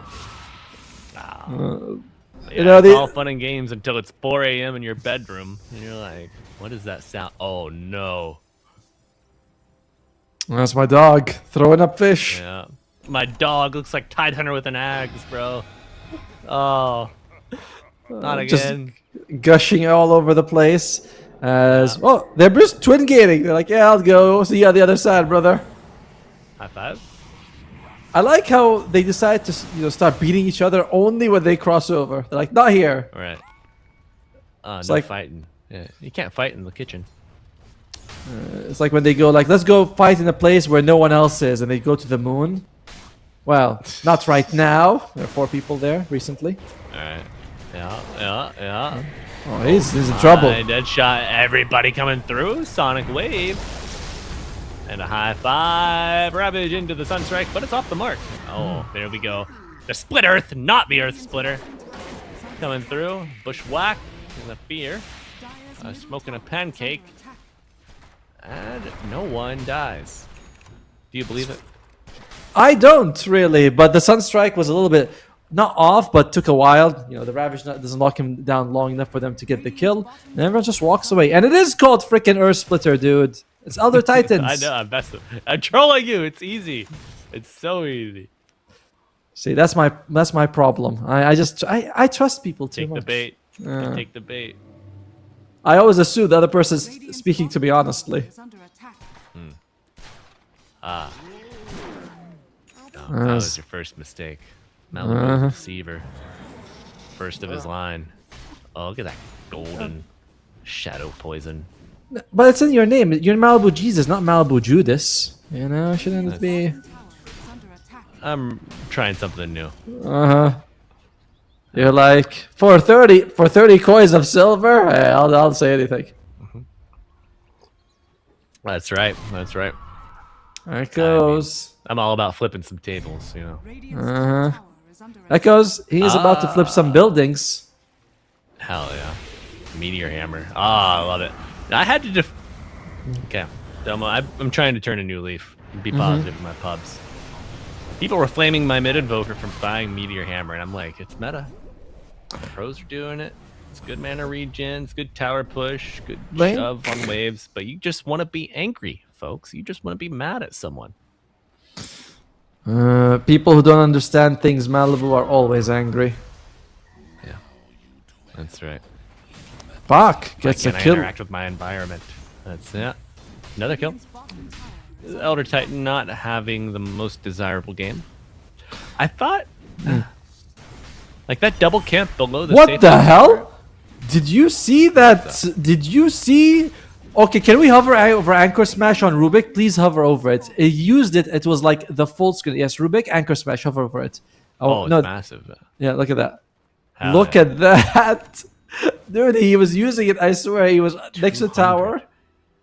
My God, 200 bonus attack damage. Do it. Come on. Smash that camp. Come Shinkyu, on, smash it. Shinkyu. Do it. Oh, he's What? gonna stack it.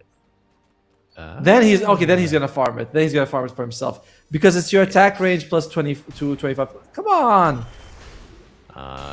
He's motivated. There you go. Yeah. Oh my God. Dude, do you think he knows how big it is? He's like, wait, I didn't hover over this. It's this big. Maybe.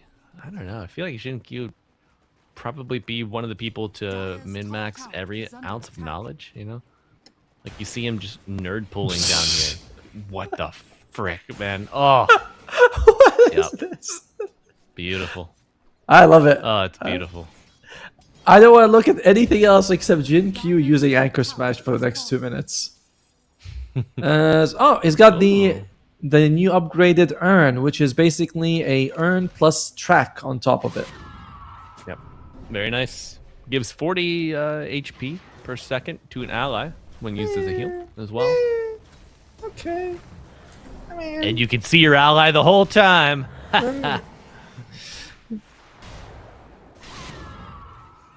but Judas, you could do that before as well. You can do that before. I know. As Man. Are you getting a little bit of lag here, Tomo? I do slightly. Choppy. But you know, it's a little bit unfortunate, particularly when I go in the game. Like it's much better here on the call. Unfortunately, in the game, I want to go and look at some of the items, and sometimes I feel like I'm gonna like just disconnect from the game from the speed at which I can switch heroes. All right, we must do our job and see if there's any interesting items. As Bach has the Blink Dagger, I think got about a minute ago. XM working towards his Aghanim sector. Very quick on this Queen of Pain. Kaya, Ag Scepter. And why not? You are up against a Tide Hunter as well as a Morta. The Aghanim Scepter, very nice to have. Yeah. And of course, A lot of delayed lifesteal to be had there. These fights. Who do you think longer fights benefit?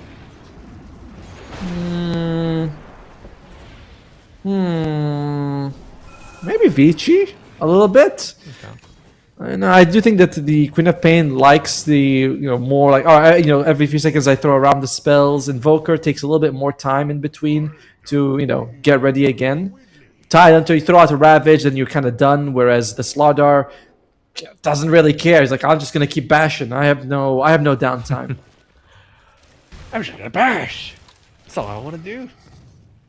And Born to that's bash, baby. now on the other side. What we're looking at in terms of items, EZQ on this Elder Titan, just going for the standard Solar Crest. Not yet into the Ag Scepter, unfortunately. Greedy poor man's shield. You'll see a lot of old PMS these days. It seems like it's a bit too weak to be a tier 2 item, if you ask me. Like, blocking 30 damage at 15 minutes. Okay. Yeah. I regen that. You kidding me, man? I shrug that off. Like, that's Rubik. Bushwhack. What is the The radius is 287 when used by Rubik. It's okay. It's 265. That's not too big. Oh, that range though. Actually, the longer range sometimes can be confusing because the travel time. It's not the fastest moving ability. So sometimes having more range, you're like, oh, I throw it from a mile away, but by the time it actually reaches, it's not super good. New, very close to the Ag Scepter, as he is going to be doing what Ramona does after eating fish. Yeah, hopefully not for them at least. Pro players will complain about anything. Oh, my cast range too big. I can reach too far back. I have to predict the travel times. My lobster's too Put a little buttery. Extra, exactly. My steak is too juicy. My father put too much peanut butter on my sandwich. You can never have too much peanut butter on the sandwich, by the way. That is just... Unless you have nothing to drink. or you don't combine it with anything, because peanut butter by itself can be a little dry. You know? Oh, dude, peanut butter, banana. Perfect. No nuts. Shiro was next to a sentry and an observer. They knew he was there, so they teleport in time, Is under attack. but decide not to actually jump on him. Shiro is very farmed right now. He is, man. He is so close to that silver edge. Tomo, Yes. my time in Brazil, Mhm. as a peanut butter fiend back Oh. then, young college student, was one of my staples. Peanut butter in Brazil. Yes. One, if it is the Amera burger type of peanut butter that you would get, it's subject to strict import taxes. Damn. Very, so let's say a jar back in the day that I would buy for, I don't know, 4 USD, it would be 20 Radiant's middle tower Holy shit. in Brazil, yeah. And then if you didn't want to fork over the cash for your home comfort, well, Oh, Shiro. hold that thought. Big toss. Oh, My Shiro. My God. What did these guys do to him? Like, look at that. 1600 straight up. And they're going to go for the Tormentor instantly. Perfect timing. Wait, so when you say it's $20 for the peanut butter, does that mean in Brazil it's 20 or in 20 in the US? Times it would be 20 in USD. Okay. die are scared. But then if you just want to cave and get something peanut flavored, they have the natural non oiled up peanut butters, Uh-huh. It's just not the same. No, it's not. Not that same kind of comfort level. The natural stuff, But if that's the worst problem I had with my time abroad, That's a very That's a a very very good small thing very good comparatively. success. But dude, I remember when I got one jar, I did not throw it away until it was absolutely clean inside. It's is there any way for me to turn it inside out so I can just lick it all over? No. It's a glass jar. Right? Nah, I mean, you're living on a stipend. You're a college student. You got to make it work. They're making this tiny work. As on the time on Team Resilience, they don't seem to be making too many aggressive moves. Oh, this squirrel! Oh, yeah. There you go. Resilience. What the hell? Sonic Wave coming out. Stop. Nice save. Oh my God. Yep, that Earth Divider not gonna be enough to keep him alive. Yeah, the barrier has been broken. Vici charging forward XM. Unstoppable. But New, plenty of wave clearing here with the axe. I believe he's gotten all of the gush talents as well. Yes. Amping that up. Very nice. In general, I have felt like Team Resilience have not really been putting their foot on the pedal to the metal, as they say. Kind of most of the time waiting for Vici Gaming to make a move, and I don't know if that's a good idea for them. The enemy team has a Tiny who can burst you down, and you have an Invoker who really benefits from high activity across the map. Yeah, we have a Hulk. No, Didn't land. Okay. Next bit. No, sorry. I have to talk to production as they are telling me something quite, a little bit important. Gotta be like, it's all right, guys. I got you. Is production in the room with us now, Atomo? Yes, they are. They're the thing you feel behind, on the back of your neck that goes. Dude, I've actually heard a couple sounds today, and yeah. So casting at weird hours, you hear some like different creaks in your house or different sounds around. But what was most unnerving was downstairs between rounds, making a cup of tea, park it on the couch, consoling Ramona. I'm like, dude, I know it's another day. You're gonna have to deal with it. But I hear something jostle my back door open, and I open the door. The door is open. There's this neighborhood cat that like either jumped up and tried to open my door handle, and I look at it, and it's just running across our back porch. The bell's tingling. I'm just like, what the hell? Did you live here before? Like, what? Can I help you? Maybe she's here every night. Dude, it sounds like it fell off the roof and crashed into the door. I don't know.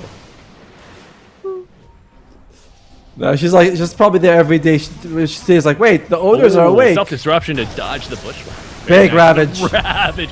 Cataclysm coming down. And Shiro hitting with that BKB breaks the tide. You hear a scream of pain. Sonic Wave off camera. 3 dead on the Radiant.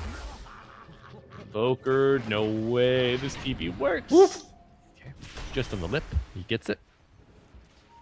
That was almost as good as a fight as they were ever going to get, as they get the Ravage on multiple targets with the Cataclysm on top. Oh dear. Oh dear. That was Slardar trying to get on top of the ice wall of BKB, piercing the veil and letting hell rip. They find the Invoker. Will they get 5? Can they make it a team wipe? Yes, sir. And a Tomo.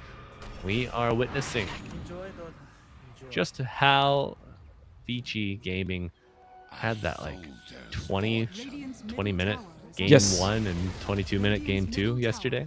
They did. I forgot if it was against Cloud Rising or another team, but they crushed it yesterday, and they are doing it here as well. While this is go on for slightly longer, it's a one-sided stomp if you are actually watching the game. Like, this could go for 40 minutes, but Vici's in firm control of the game. Now, what do we have on the Rain that can make a difference? All right, BKB and Molyneux on the way for the Morta. That's nice, but I just feel like this Tiny shows up and within 2 or 3 hits is able to kill her every time. Yeah, physical damage through the BKB is very real. We saw it in our previous series, in the most recent game there. The ZZQ? Pangolier swashbuckle, yeah, but poor ZZQ.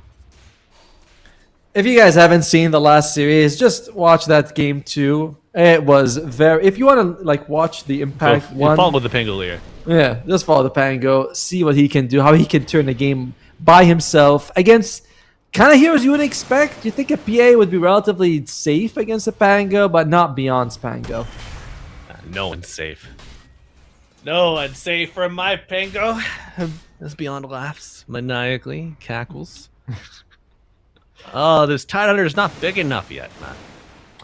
He's as big as he can be, honestly. It's not really... He's only eaten 1 fish. He's not trying, Atomo. I need more effort. He needs to kill more. Passion. He does. He needs to grill more. As they say that New Year party, the legendary one. I want to see more movement. More movement from the people. Radiant's bottom tower has fallen. Ah. Dire's top tower is under How do we get attack. them to move? We need a DJ. Are fortified. You could probably do it, you know? Personally, I don't really know how much the DJ adds to... I don't go clubbing, but it feels like he just puts on songs and then moves the disc around. That is my interpretation of a DJ's work. Tomo stepping up to the DJ booth at a party. So, you move a lot of discs around?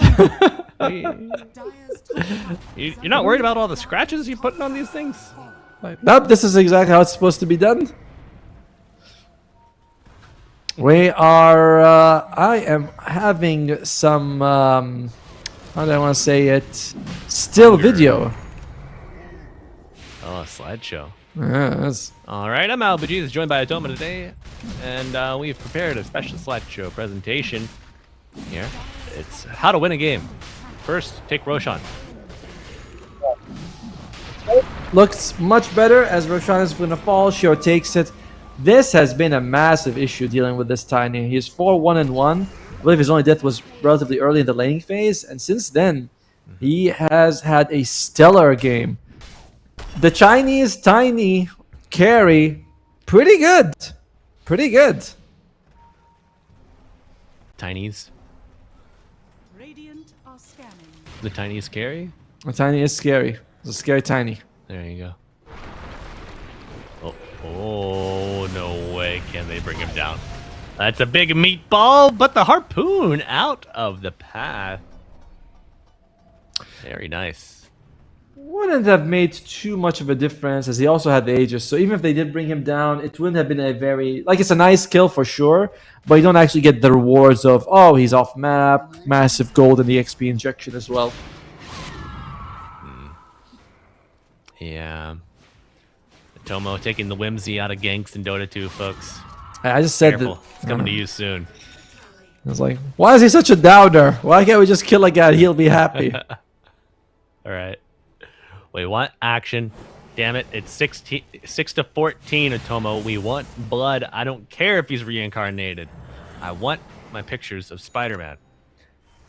Technically, if he died with the Aegis, the 6 to 14 numbers won't change. They'll stay 6 to 14. Oh, sorry, buddy. It's just... But my internal tracker will register it. like I need the that dopamine. I crave the dopamine. It's like it's been a while since I had that blood injection going on for me. As Vici smoked up, could be a Not prepared.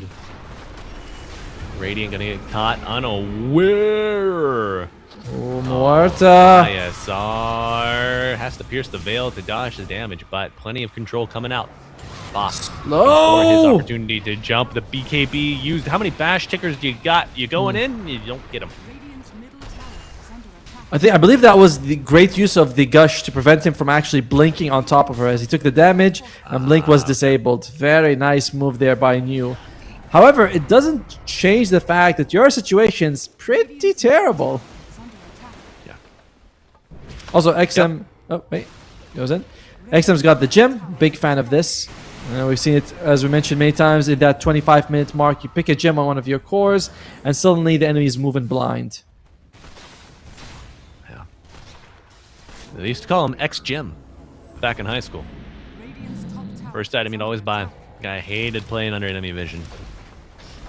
You know, some of these players are in high school. You know, like that. You know, some of the new ones. You're like, how old is this guy? He's 17. Every day they stay the same age, and we just get older. Yeah. Funny bit. They did. Well, more on this. More on this later. After this breaking news. Bach on the prowl. Eats the stomp. Will be a reset and a TP out. Elder Titan does get out. Then it's the can for XM. Bach jumps in and 3 heroes run away. They're like, yeah, I don't think so, man.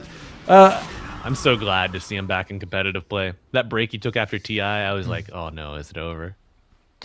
He is definitely one of the best sort of people in Dota. I don't know what's the word I want to use, but he's a player. He is multi-talented as also in a talent in the panel.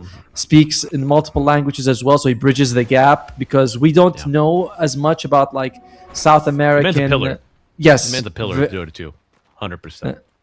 So I'm always glad to see Bach in interviews, doing well in tournaments. Just a great face to have for the game. Yeah. And want to say it, handsome guy. I thought you might be going there. This guy, you can't stop him from giving out compliments to everybody except me. How about you just keep casting? All right. Can you just do your job? Now I forgot what I was going to say before all of that. Oh no, okay. So, not for broadcast, podcast. Old Cap and SVG John, they got going on. You know, one of their producers, Priscilla, has a fun like weekly segment going on where they'll play a couple different games. But this week they had guess the player for the nickname that was given to them by the community. But the community nicknames, they were the Spanish given nicknames. So like all the Peruvian ones. Is under attack. And what do you think Satanic's nickname had to do with? Definitely his youth. I would say probably his age. Yep. Uh, So the nickname translated to baby teeth. I knew it would be something like that. They called it like milk teeth, I think. I like what they call Parker El Gargoyle or something. Yeah. The gargoyle was one of them. He has another one too. It translates to like the boogeyman. Or people also just call him El Feo, the ugly. But I've seen poor Parker guy. IRL. He's not ugly. It might be that they're doing it to be mean. You know, he's a little sensitive to Yeah. it. It's like my nose is perfectly normal size, but we'll say it's big. They don't know anything, of course. El Nariz. That's what they'd call you. The nose, the schnoz, the smeller. See, that I just said that even though I have a normal nose, and he just had to poke me there. You know. What, in your normal nose? Yes, my very normal sized, perfectly proportioned nose. Do you look at Jinkyu's net worth and compare him to the two supports on the Radiant, ZZQ, as well as the Hoodwink? Yeah, this guy doesn't care, man. He's just gonna get his gold one way or another. Was it like the Jin Q sniper, or was that Baboka? I feel like these guys kind of play it with a similar angle. They just get their Yapzor? money. Yeah.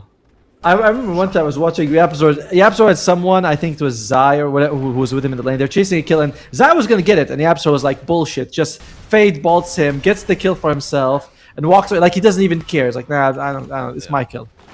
No second thought. Oh, okay.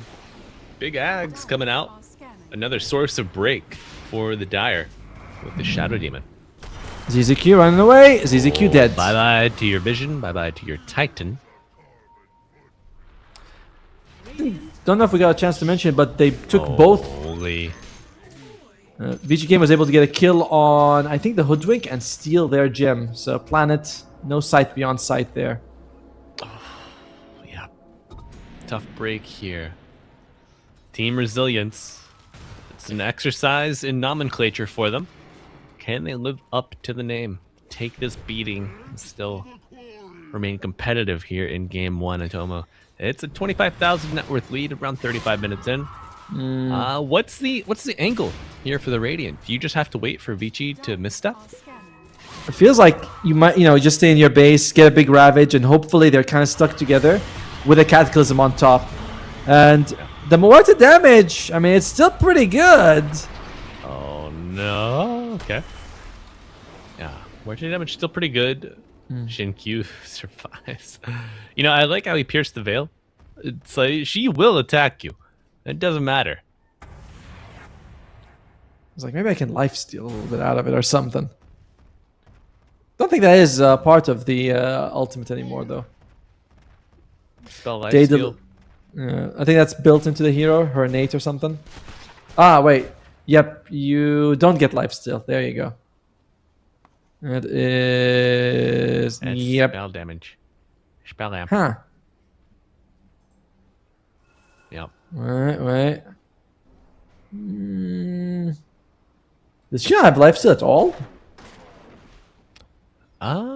Radiant's So like she doesn't. know. is under attack. Nope, doesn't Do seem remember like... spell life steal. It used to be attached to her shard.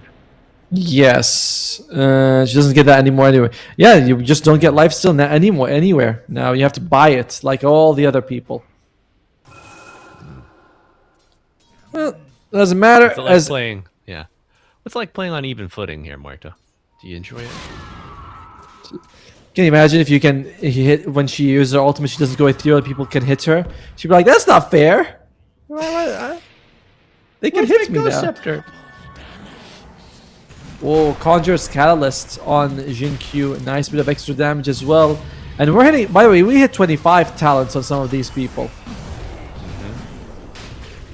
For Tiny, he's got the Avalanche cooldown. XM has the 250 Sonic Wave damage. Yeah, that's a lot of damage. Scream of Pain damage taken again on XM. No cooldown on Sonic Wave. Oh, piercing the veil. Where are you? But first, it will be the Elder Titan to fall. Tornado picking her up, putting her down. Tough game so far from Team Resilience. In 38 minutes, they have 6 kills. As Shiro finds the squirrel, takes very little effort for him to destroy her. Yeah. Yeah. How much HP does this squirrel have? How much? 14? I was gonna say 1400, but okay. That's one Echo Saber attack. He's got Maelstrom, by the way, on Planet for the Hoodwink. Oh, this is old school. Radiant's top Someone tell tower is Grandpa. under attack. It's not how you get to Gleipnir anymore. I think the Maelstrom by itself is what he really wanted, but helps him split push a little bit. Is under attack. Just not nearly enough. Now I'll be able to finish my Gleipnir. I'm just gonna get to the secret shop. Oh, resilience very low. We're Dude, doing a lot of work. And XM, fearless, goes back in under the tier 4, hits the BKB, but that's bait for block and they're crushed. But, okay, I think we found your lifesteal. he did that. By the way, Do it. he jumped solo on you. Goes in, does a Sonic Wave. He did take the upgraded Sonic Wave talent, as I mentioned, and does like, I don't know, 70% of his health with all his spells going off at once. And just kill it, chases him after, gets silenced, but links after and gets the kill on you. That's your Tidehunter. No Ravage. Sorry, no buyback on you. Yeah. A lot of your wave clear as well. Oh, Shiro. BKB ticking. We'll have to go back to his team. Because Bach is very low. Forced to use his BKB to escape. Okay. Very high damage still coming out from Erica on this Morta. Like, net worth-wise, sure, she's behind Shiro and XM, but still has items. Yeah. And you know it hit because there's a little Forge Spirit. No! Oh, Porgy! Forgy! Georgie the Forgy. You were so young. Literally 30 Been seconds alive old. for 7 seconds. Oh my, and the time doesn't stop here. Radiant side of the map, XM going in. Fearless with the BKB active, just dragging the anchor behind him. Aeon Disc pops, blinking out, and Shiro in with Bach. They find him worked up. No buyback. No buyback, and gotta imagine this is the Here we last go. breath here for the Radiant. Big Cataclysm, but it only is enough to get the Aegis of the Tiny. Resilience, Mr. New will fall, and a Blink Dagger afforded to GG. Shadow Demon now. GG called. Oh, look at that. Use that Ravage in Q, attaboy. It was celebratory Ravage right there, as they all call GG on Vici Gaming. A very one-sided affair, which a little unfortunate to see. We were hoping for a little bit more back and forth from Team Resilience, but it's just a very well-drafted lineup coming out from Vici. I like what Bach was doing with the slaughter, winning the lane bottom, very aggressive, and they wanted to make move on Team Resilience. They were able to get a couple of Sunstrike kills, but nothing after the Cataclysm came out. Just too far behind to make moves. Yeah. Too far behind to make moves. No real wave shove from this Invoker that I kind of expected to see. We saw him farming some stacks with the Ice Wall, Meteor Hammer combo, but I don't know if the Aghanim's just came online a little too late, if there was too much pressure across the lanes, but back to the drawing board here for Team Resilience Atomo. I didn't really feel the impact of the Elder Titan, if you want to be honest. I don't know if it was something that's just a little more than skin deep that I was missing, but at 1, 10, and 2, tough fit here for ZZQ. It's also not a good matchup to put the Elder Titan against the Slardar. Slardar is just a laning beast. I'm looking at the score. The first first 5 kills that Resilience got was in the first 7 minutes. Then they got 1 kill from the 7-minute mark all the way to the 41-minute mark. That took them very unfortunate. Couldn't find anything on the map. Very well played by Vici. Yeah, but we're going to have to wait until after our break to see if Vici can keep up this magic and maybe run a 2-0 on Resilience, or will Resilience live up to their names and fight back? Stay tuned to find out, folks.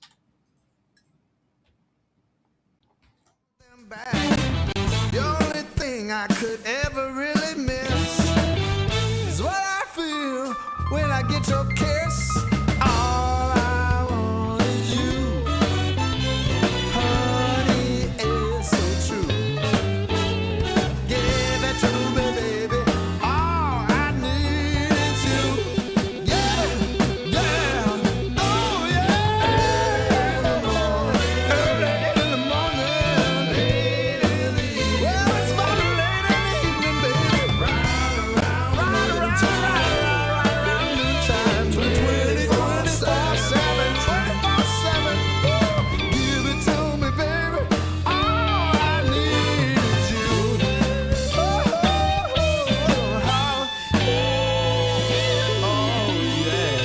yeah, yeah.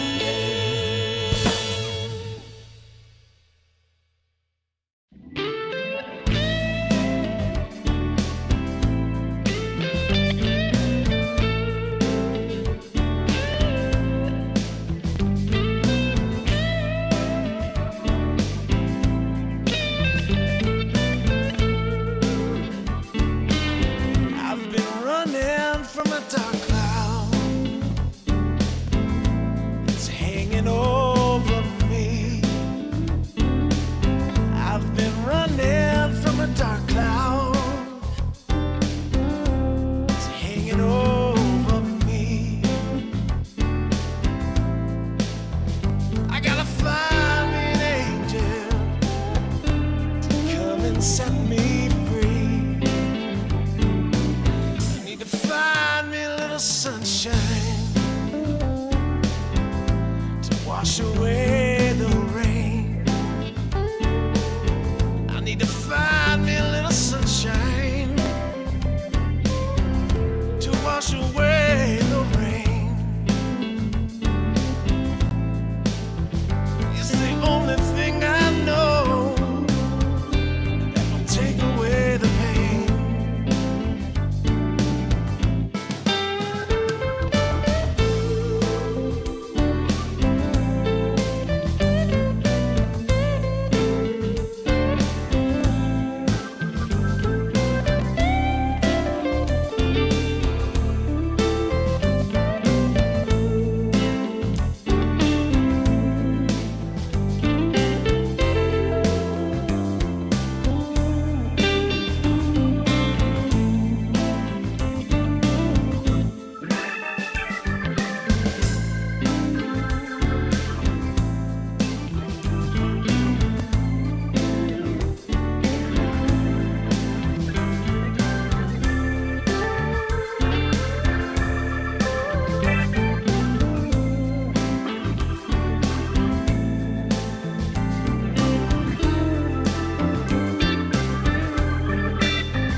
need. We can have a good time. Don't you worry about a thing. If you want it here, or if you want it there, you got it. Have yourself a good time. Act like you don't care. You got it. Get that motivation. You got it. I got just what you need. You got it. I got just what you need. You got it. I got just what you need.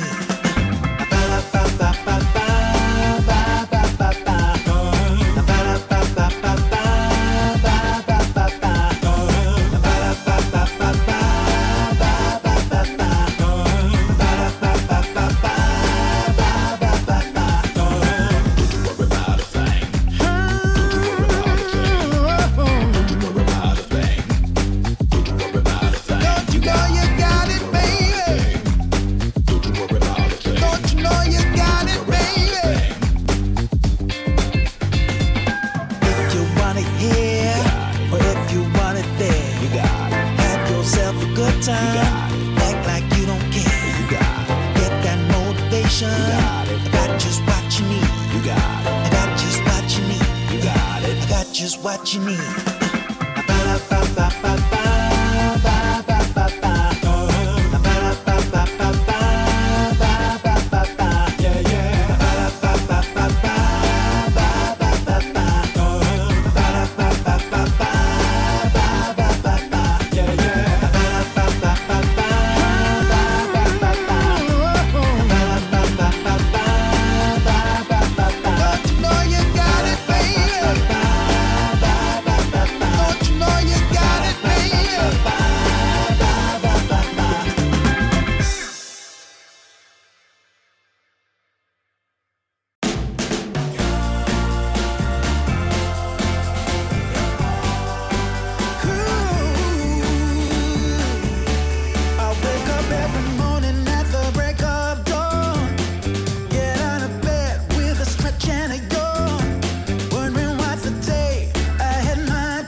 above it all. Yeah. Ooh, face your fears, yeah. There's no limit. Can you reach the sky? Keep the faith and rise above it till you reach your high. Even when your body's aching, get up right back on your feet. Feel the message of forgiveness as your heart begins to beat. When you feel the fire's burning, nothing left to be. Oh, baby, get your signal on up. Oh, you can go higher with it if you try. You can do it, baby. You can go higher. You can do it, baby. You can go higher with it if you try. Oh, you can do it if you try now. Ooh, if you try.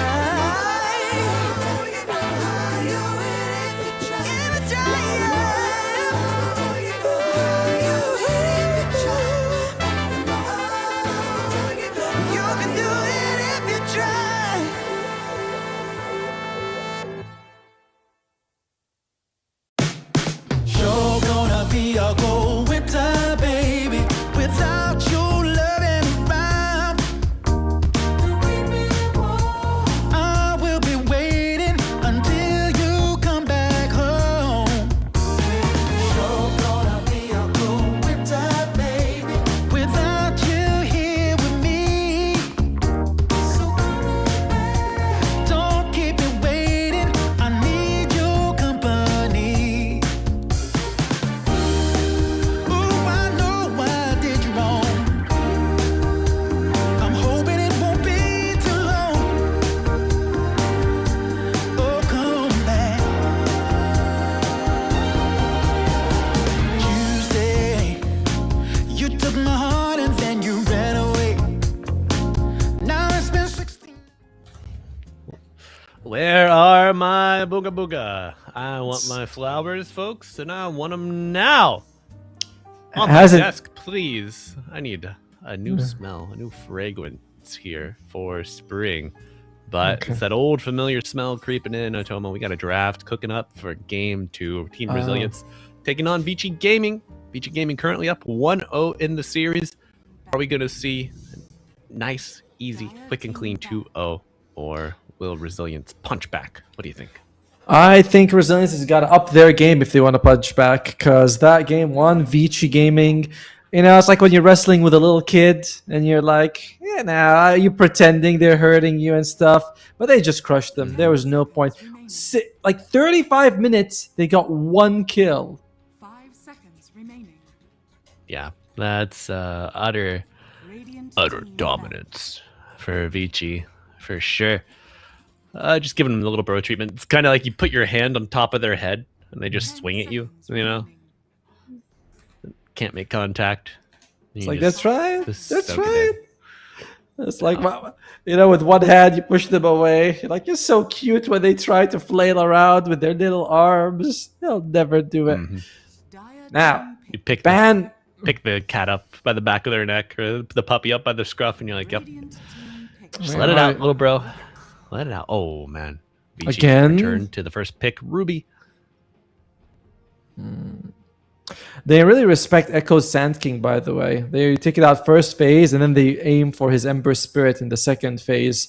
So Resilience, if you want it, you're going to have to go for it fairly early.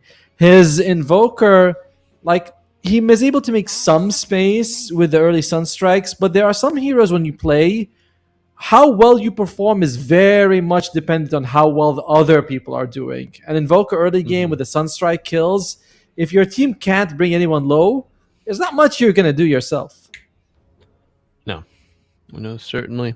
Better laning experience is necessary to set you up for some early success. And you know, until we've seen it, I believe we've drawn decent enough sample size. You can expect the offlaners to go for that range creep as Yes. the wave is making its approach to the first tier 1 tower. Do you draft with that in mind? Something that can combat that? Maybe give yourself a good like trio to start off with? maybe a couple slows, get a stun, a carry that can do some damage early at level 1, just to get you off to a good start in anticipation of Vici Gaming making that move. I don't know if you're gonna focus on that much as Ooh. all right. I remember the new Pango. I've seen this. I've seen this movie before. That's pretty good stuff. But back to your point, there are some stuff in Dota where you're like, it's an issue? Yes, but is it an issue so big that I have to really keep it in mind? And losing the range creep early for one wave is one of those things where it's like, let's try and prevent it. It doesn't happen. It's fine. Because it's kind of like Bounty Ruins, early fights. You could pick, Zeus 4, Undying 5 every game and win those Bounty Ruin fights, but then you have different issues to deal with. Yeah. Okay. They ban out the Coddle and the Enchantress. I guess they think that it could be... Oh, okay. Team Resilience. Very different approach in this one. Instead of thinking about the Elder Titan, it's going to be the ZZQ Chen. Now, in general, not as useful to steal from for the Rubik. And also, it does lend a certain amount of, hey, we're going to be pushing buildings. It does. It does indeed. Also, glad to have seen them to get the Pangolier before the Chin. Just taking him for themselves, making sure they don't have to play Chin into a Pango. That's quite miserable. Also, did you... I don't know if I told you about this, and I'm not sure if it's still in the game. First Monkey King. But the Zealot.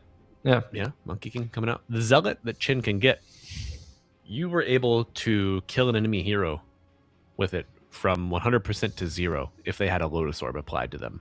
Did I tell you about that? a Lotus Orb. Yes. So the Zealot self-denies whenever you use the ability on an enemy. If the enemy hero has a Lotus Orb on them, they are then forced to deny themselves, regardless of their HP. So when the patch came out, if you were playing Chin and you had a Zealot, someone pops a Lotus Orb on themselves or an ally, you 100 to 0 them immediately. I don't know if this has been patched out yet. I would imagine that it seems like it should be. It functions as the spell would, but I think with this being a new spell, maybe it's not working, or it was not working as intended. So folks, if you're out there listening in chat, you have a spare second, hop into the client and test that out for me real quick, because I'm very curious to see if this effect is still in the game, operational. I feel like it wouldn't be, to be honest with you. That sounds more like a bug. It's like when Chen, they're like, Chen can convert any creep, and he goes and converts Roshan. You're like, technically, that does make, that does fit in with what we're saying, but not really. Like, that's kind of outside the realm of what it should do. But so I feel like this should be the same as Vici Gaming, by the way. This is not going to be a Monkey King support because they have a Dazzle and a Rubik.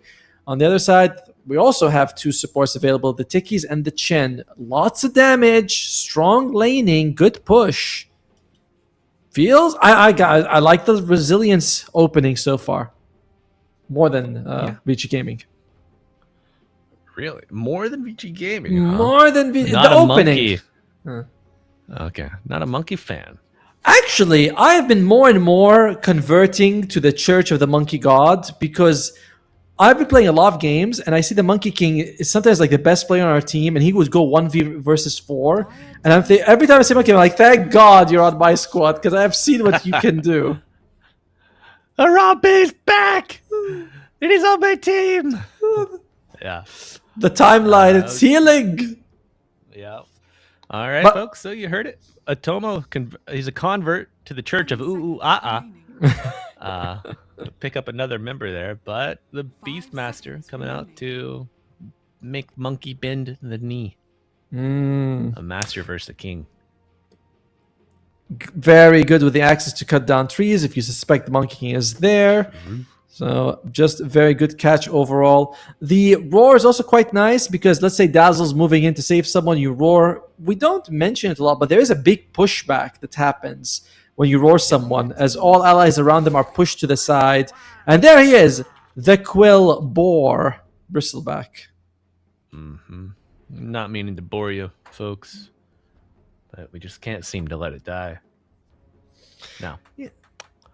Bristle, a little bit of minus. Okay, so the armor differential actually starting to add up. Your Dazzle, your Monkey King, your Bristle, some Snot, Wukongs, some Weave. Well, it's pretty good. Damage reduction coming out from the Rubik as well. Like you're also Bristleback reduces damage naturally with his, namesake ability. Seconds remaining. The only question now is who is going to be playing the Monkey King? Will it be the XM or Shiro? I feel like neither one of them has been playing a Monkey King a lot. But based on game 1, Shiro might be very comfortable with the Monkey King. You are all, but you're very likely to have the Monkey King up against either a Beastmaster or a Pango in the lane. I think Pango is all right, but Beastmaster, the boars, the birds, the axes, all quite annoying for the Monkey King. 5 True. seconds remaining. And with the boar, you can drag wave a little bit against the True. monkey as well, in case you ever are low on resources, or maybe you're anticipating just no assistance in the near future. Gives you an option to play around that. Now, if I'm thinking, we might see something like a Wind Ranger for Vici Gaming, and then you flex it and the Monkey King based on the last pick from Team Resilience. Because, again, you can put the Monkey King against the Pango. I don't know if you can put the Monkey King against the Beastmaster. That's just a little too painful. Monkey King, yeah. I don't know. Is there a... Yeah, we've just seen such dominance in the melee matchup with this Beastmaster hero. Why risk it? Nice Viper Van, by the way. Protecting the Bristleback from the break, and Monkey King if he lanes against it, regardless of where he's going to go, right? Viper off or Viper mid, and you put the Monkey King there, is a nightmare for Mr. Sun Wukong. Yeah. 5 All right. seconds remaining. Vici Gaming, 1 or 2 coming out here. I feel like it's Wind Ranger. Something like a Wind Ranger is the pick that I see happening. Okay. How well does Wind Ranger op? I have not seen Wind Ranger ran as a 1 since the patch. She's still viable? Significantly weaker. She lost both of her facets and got nothing in return. 10 seconds. So, remember that facet that gave her massive damage, or the facet that allowed her to kill shot people at like 12% health? Oh, man. Yeah. That would have been That was nice like- against this Dazzle. At least Dazzle's on her team, so she's like, that's fine. It's going to be Ember. All right. So it's going to be the carry Monkey King and the mid Ember instead. Now, I think if you pick this, it's kind of death. If you go Axe offlane, like Axe Techies is fine. Yes. Into Monkey Dazzle, it's brutal. Like you're gonna lose the lane on Axe. But just being able to chop, being able to turn the Bristle around, do you think it's worthwhile, or is there a better pick out there? I think they're better picks. I think you can take something like a Brewmaster maybe, or a Primal Beast. They go for the Clinks. So the Beastmaster is going to go... It's going to go mid, it's going to be off lane Pangolier, and carry Clinks at the end. And we did say it's very likely to be a new Pangolier from the beginning, to be fair. Yeah. You tricked me. You tricked me at the You end. watched. I'm a trickster. What can I say? But anything crazy over on Vici? No. A lot of damage in their offlane. Bristlebach. And Jinkyu on the Rubik. Easy way to deal with these creeps from the Chin army, too. Oh, our observer, he is a terrible person. He's like, look at the Chen mount, the rat. To be fair, it's not as bad as the other one. It's not that bad. Yeah, it's close though, man. Really? It's stinky, bro. Just look at him. Oh yeah, I mean, I don't. Unwashed rat. Unwashed rat. It's not lovely, but compared to the freaking gremlin thingy that they had in the previous game for Disruptor, that thing is way worse. The toxic football that came to life. Ugh. Do you remember Ghostbusters? The green ghost. It's Slimer? kind of, yeah, it looked like that one a bit. Oh, well, folks, you don't have to be. No, you're scared of no ghost. No muerte in this game. Finally! But we will take a walking skeleton as we get into game 2. You're right, folks. We got Vici Gaming on the tire. And Team Resilience looking for a win over on the Radiant. Advantage currently lies with Vici. Up 1-0 in this best of 3. Brought to you by Atomo. And me, Malibu Jesus. Malibu GPT here, reporting for duty. Please insert more credits. You're thinking of starting a business. Here's 3 reasons why that's a great idea in the current time. Oh, God. Get out of here. Right. Now, between the 2 drafts, I do like the Radiant drafts a little bit more. I think it's slightly easier to work with. You know, the cores are fairly independent of each other, and you have a Chen to push, and Techies does mass damage. They don't feel like they have to be ultra connected to, or doing teamwork for them to function. On the other side, Monkey King, if he gets controlled, needs the saves as Planet. That's fine. You have Dazzle, who tends to be like very hit and miss. If he's getting great saves, looks amazing. If he's not on the ball 100% of the time, that makes the hero feel very weak. Jin Q, based on the spell, you still can have much bigger or smaller impact. There we go. All right, easy counter ward. Bach gets the bounty. Gonna be 2 for 2. Blast off onto the Bristlebach. And Planet very low, but it will be Jin Q. Getting first blood. Clinks does hit the Bristle, but will he get it? Turns around the Shadow Wave! Oh, yeah. That's a good start for the old Vici. And ZZQ is running away. He's like, run, rat boy, run! Oh, dear. Bach will have to go back. Rat? You looking for your cheese? Oh, what a start. What a start by Vici Gaming as the heal from Y. Insane. Uh-oh. And he almost risks it all.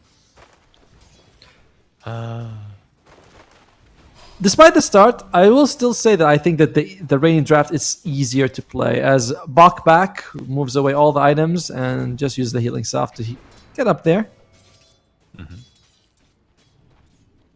Yeah. Necessary use there. Stay on top. Doesn't have any CS just yet. XM, we'll see how the lane goes for him. Against, this Beastmaster, you might have to put more points into the Flame Guard. There's no magic damage, so you're able to keep it up longer. And, helps you burn the boars a little bit. Tough lane for Bach. Look at him. He's already down to about 1/3 of his health. 2 range. I believe that they recently buffed Chen's Penitence. They're like, this thing doesn't do enough damage. It did. It did more than enough. But what you going to do about it? Wish he had a stick. But you don't get charges from this old searing arrows. Wait.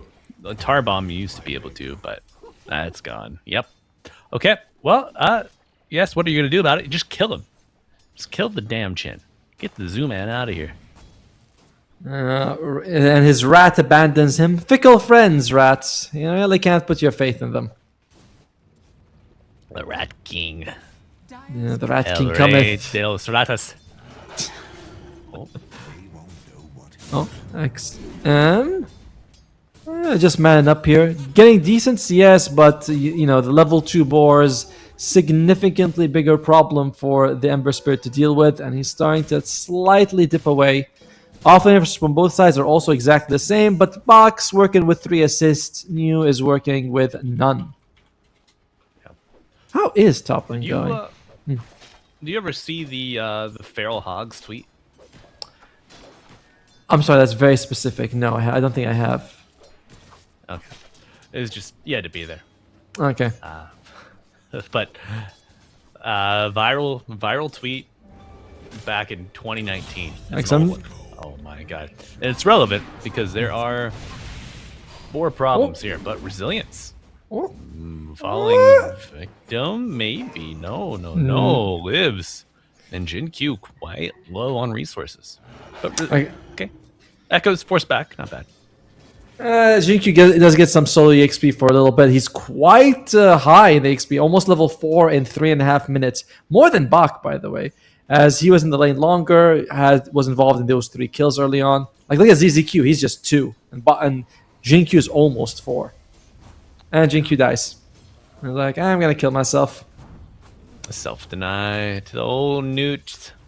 Does not get a TP from that death. Rightfully so. Used to be busted. It was a bit too much. But yeah. Matoma, so the tweet in mention. Okay. Legit question for rural Americans. How do I kill the 30 to 50 feral hogs that run into my yard within 3 to 5 minutes while my small kids play? Machine gun? I think that was the general consensus, but this is a legit thing that happens. There are roaming packs of feral hogs in like the American Midwest. Holy. Yeah, the American South, like in the Texas, Arkansas, that Hmm. area. It's pretty crazy to see. I was in a beach once. There was like a pig that was, it's a beach next to a forest. Pig comes out. I'm like, this thing is big. This is not a small thing. I remember my son was right there. I'm like, you coming to the other side of me, son, in case anything comes up from this animal. Go hide in the sandcastle, quick! Build the fortifications. Well, what about fortifications in this game? Oh dear, Bach and XM they be struggling. They be struggling as while they were able to get a few kills bottom lane, the CS is tough for this respect. You go in, fire arrows, the penitence coming out as well is just not fun for him. Mid, I would say even worse, as that's a death on the Ember and the biggest CS difference. This brings up an interesting question. Will Echoes consider going for Helm of the Dominator with his push? Oh my god. Might be the roar coming out very early. The roar cometh. Oh, big heals coming out from Y here on top of XM. Blast off happened as well, but Echoes not dissuaded in the least, trying to cut through the remnants of the flame shield. Oh, Courier vulnerable, but doubles back for the treads, picks him up, and Jin Q stepping up to bat will be a rune, I believe, spawning top in Invis. What? Chinviz. ZZQ. I mean, does he have a bottle? He does. He does, yep. Bounty rune waiting above him. Planet, the gamer, has a read on this. But why? Also a gamer. Very much so. Possibly a bigger gamer, actually. XM? Oh, Chinbiz scouting, going in. Had the taser placed on him by Planet, so the disarm is, in fact, enacted. Oh, what a play. You disarm the Invis target. Disgusting. Very nicely done. Very nicely done. The Echoes, he has no mana, not really into a situation where he can dive. And they say, all right, we'll just get the kill before the Ember Spirit hits level 6. XM. Previous game, I believe it was like the highest net worth hero, even more than Shiro on this squad. This game, it was a matchup. It's a tough thing. I'm surprised they picked the Ember into the Beastmaster. Yeah. But tactical misstep. Tactical misstep, we'll call it. Okay. Testing the waters, testing the limits. To be fair, when you want to play a hero that you want to spam, you're going to face up against mad matchups sometimes, right? And that's what often makes you play a lot better. So, good on XM for challenging himself. It's a forced evolution. I'm playing it in an elimination series, you know? I was like, I'll see what I can do here. As so far, Radiant having a very nice time with the big problems being Bach and XM on Vici Gaming. Now the question is, Resilience, what are you going to do with this lead? We mentioned what this Beastmaster is going to build. He's got 1,000 gold, has not indicated what he wants to go for. I would be interested to see if he considers going for a Helm of the Dominator. Unusual for a mid-bristle. Yes, of course. Unusual for a mid-bristle, for a mid-beast, but... Beast. And he's going for the Axe Scepter. Standard, nothing wrong with it. Yep. Why deviate from the norm when the norm is just so powerful? Agreed. Another thing is that even fast push drafts rarely just, does go where you're like, all right, Enigma, Chen, Enchantress, we're pushing fast and the game ends in 20 minutes. That never happens. Why? Big Early explosion. Grave saving Y for now. ZZQ up here as well. Wukong's doing a lot of return damage. Radiant forced to withdraw, but they do get Nice damage. chains. Oh, beautiful arrival from XM, but a swashbuckle from hell. Not even that will save you from death. Chen, ZZQ will fall, and revenge for Vici. Shiro. Oosh. If he was on those trees for a second longer, the axe would have cut him down and he would have lost his life, but makes out just in time. In the end, Vici loses Y, but gets 2 relatively big kills in return. New at least is a big kill. Yeah, much needed. If, maybe not the most significant economic gain, but spirits needed to be lifted. Yes. Particularly with the way that XM was able to show up and help secure that kill. As YSR is like, there he is! Found him! Yeah, the Hunter Seeker, the Klinkser. Gonna be a kill. Planet picks it up. Soon to be a defusal on Neo. Interesting deviation from the standard Mage Slayer that we've been seeing. To be fair, if you are able to reduce the mana of the Bristleback, which is fairly easy, and the other 2 cores slightly harder, but you can get it to 0, it's not bad. No, certainly. Bristle, what do you want, buddy? Soul Ring, Treads. Probably Consecrate Wraps. Lotus Orb is good in this game. If you are able to reflect a roar, would be massive. I guess you can remove. You can also remove the penitence. He's penitenting right now on ZZQ. Hope we find trouble. Prayers to get away from the Ember. Relatively low mana. Ember wants the Mage Slayer just to reduce the damage everyone else is dealing. But I am just interested to see how Monkey King's going to play. Shiro wants to go for the Echo Saber. An interesting item. It does not speed up your farm too much, but very helpful if you go for kills. Radiant's middle tower is under attack. Yeah. I think maybe we'll see just kind of the tiny build replicated on the monkey.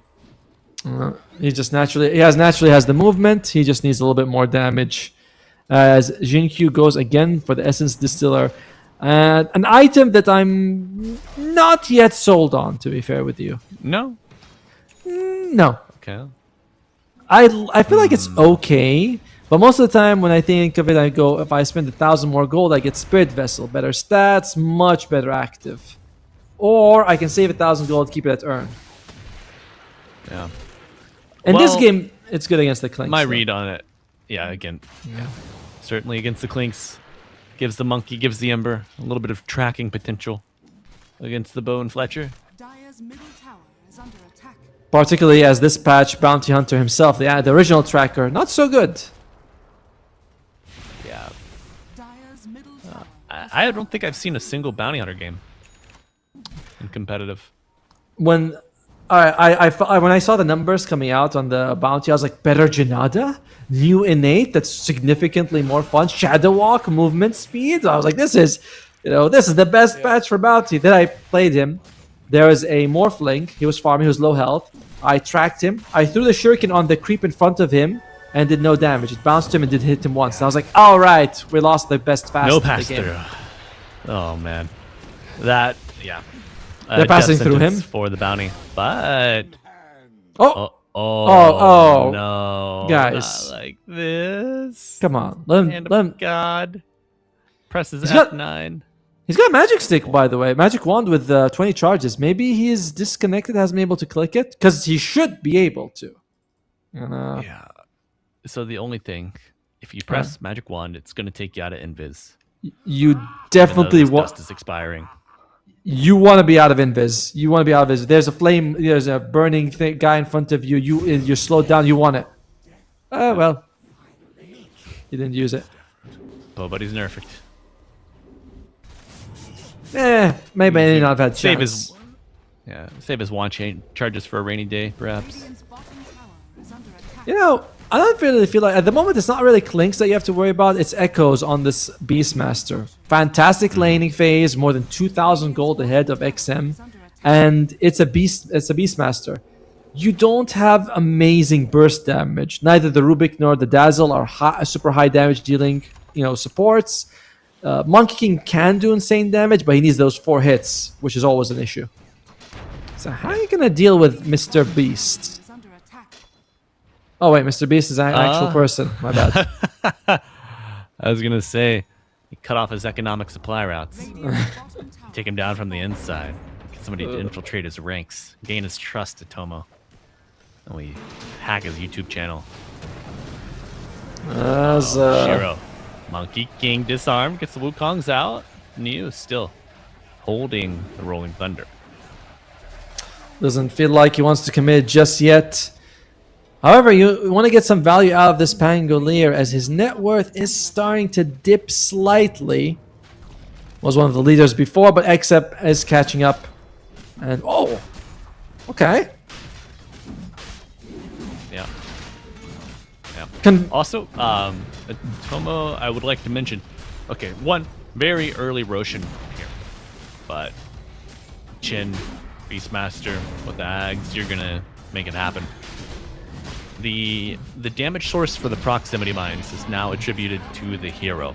yes. Spell amp, everything like that works very well. Rubik has proximity mines. He's got like 11% spell amp from his passive currently. Well, had proximity mines. I think they're still on the map somewhere. So these things are gonna pack a punch. Oh, they will for sure. I mean, it goes up to 26% spell amp at the max level. So very nice as they kill Y. But fairly inconsequential kill. Not really a big deal for Vici Gaming. Just another day in the office. For both teams. You pick Dazzle support and you expect to live? Come on.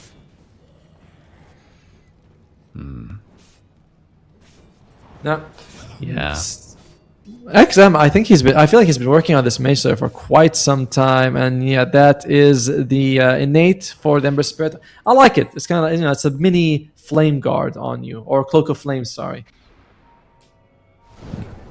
Okay. Okay. We're going in. Cloak of Flames. Oh, blast off with the Hand of God, buying some time. Shiro gets the Wukongs down, trying to counteract the roar of Good the grave. Master. Yeah, very, very nice grave to save. XM will walk away from that car crash. That's the scary problem we're seeing, right? The Beastmaster walks in and they do a decent amount of damage, but one, he has Aegis, so they weren't heavily committed, and two, he just scares them off the Chen, who should be dying as well, but they're like, no, you're gonna leave him alone. Now, is this Chen? What's he starting to build up? We got drums working on a solar crest. Oh my! So what? Techies. I told you the mines, brother. Jin Q, 500 gold to the Rubik, to the man in the corner. Jin Q might be the key to winning this, because we were talking about lack of burst damage to bring down a Beastmaster. Jin Q, you get a big spell from the techies. You put those 3 proximity mines on top of a Beastmaster. I see things happening. He's got Blink Things as are well. happening.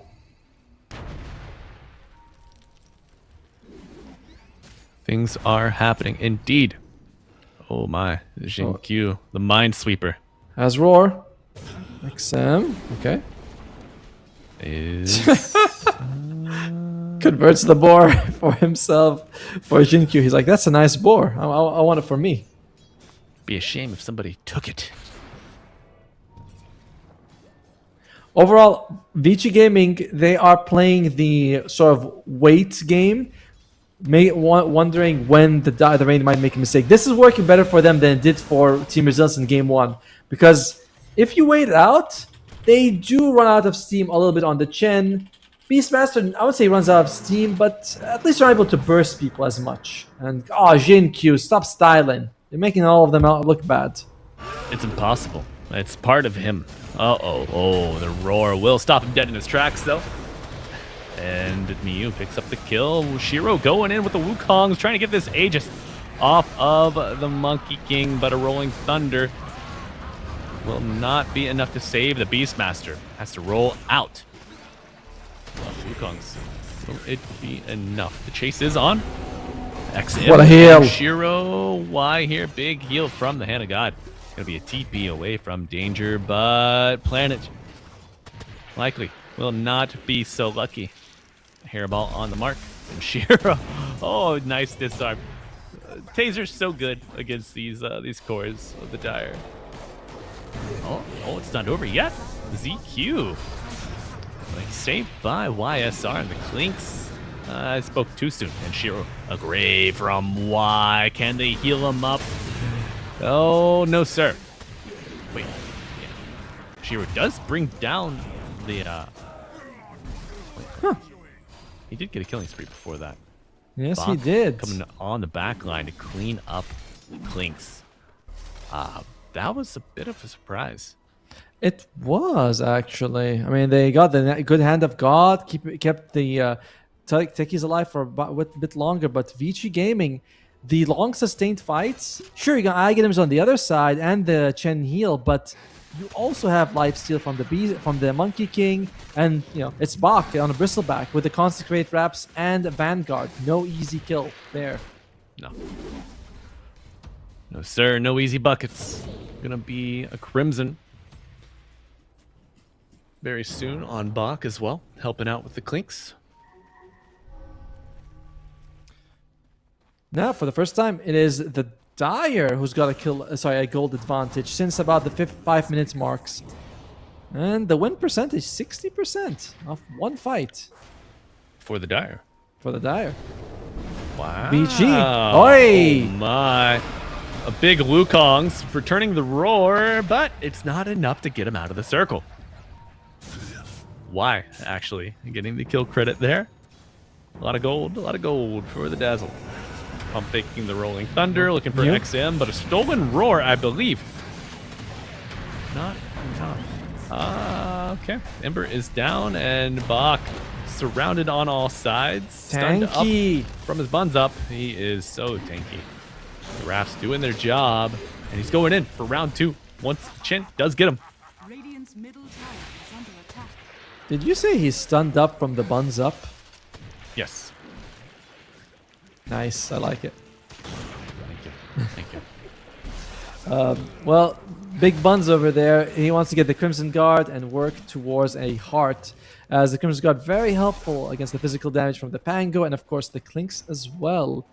And overall, Vici Gaming in a much better state of the game right now compared to where they were about 5-6 minutes ago. And this has been one of my issues looking at Chen. Usually you pick this guy, you kind of want to push fast. Teams have become very good against it. So he defaults to being more of an aura guy. But you still feel like a lot of supports are a little bit more agile, a little bit more mobile, and can give you better stuns and disables. I don't know. Chen for me is very much a win more hero rather than if the situation's bad, I rarely want a Chen on my side. Agreed. The hero less about micro than it used to be, So if you're behind, you're not really getting that rat action that was prevalent in ages past with the Chen. Triple Centaurs. Right. Oh man. The sound of a triple Centaur chain stun still haunts me. Well, it goes, and then you hear the step, and then Exactly. and then the other one. Exactly. Radiant are scanned. Not exactly the same sound effect, by the way. The ones we're giving you are better. That's right. Except Alright, smoke is breaking. Roar coming out here. Ember Spear. Grave. Top, but a beautiful grave. Wukong's command on top. The Clink's very low and will be brought down by Shiro. And Wukong's monkey hell. Bach picks up another. The Rolling Thunder will be expiring soon. Looking for why, but he will go down. Huh. New hits the brakes a little too early. Yeah, that swashbuckle. I thought, you'd swashbuckle away, but he's like, no, I'm in it for, you know, for the whole thing. And Swashbuckle's right next to the enemy squad. I mean, if you... Okay, so Shiro chasing down the Chen. But what? Yeah, leaving it for others. Oh, he leaves it. Oh. That's sickening. It takes a real sicko to just let the Chen think he's fine. You run into a Rubik Ember. The sicko's name is Shiro. You know, like, this is how I like to give him hope. You know, terror is a thing that you know, fear is not a constant. You gotta keep changing the way you scare people. That's some like anime villain arc stuff. For real. Okay. So Tomo taking a look to reflect on some itemization. Deso Dragonlance on the Clinks, working on Pike. Echoes, Nice. Working towards his Manta, I believe. On the Okay. Beastmaster. New Aghanim Scepter, perhaps, build up. Yeah. Planet Greaves. actually has Greaves. That's very nice. And Crimson on the Chen as well, just to make sure that they are able to take a bit less damage. These are decent items, but you know, we're talking about like the Mage Slayer on the Pango. Diffusal is good, but you're entering the state of the game where people are walking around with like 1,000 mana.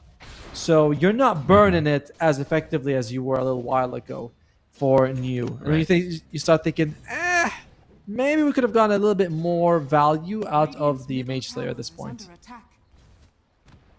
Okay. Just the cumulative effects, you know. I could see that. I could see that. On the other side, we have BKB now finished on Shiro. Apart from Roar, nothing works through that. A little bit annoying as... Oh, wait, New? He's chasing. Oh, yeah. He sure is. Looking for a kill. Shiro up, Shiro down, roll up into the Rolling Thunder. Going for the TP out. Will be successful. Cheeky bounce off the rock. You know, a lot of other streams are... Yeah, they just show you the game. But here, we let you imagine what happens in between scenes. You know what I mean? Like, our viewers are so much more intelligent than average.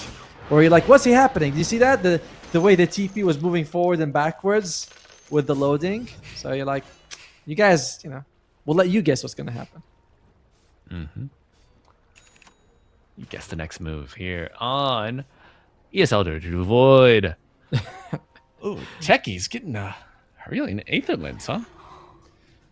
Well, extra cast range, very helpful. Although I'm not sure it's what you need. Oh, what's going on? Echoes. Just echoes in the all chat after Shiro types new. I'd like to see the techies go for an Axe Scepter or a little bit more damage. Because your team is... They're going to need it.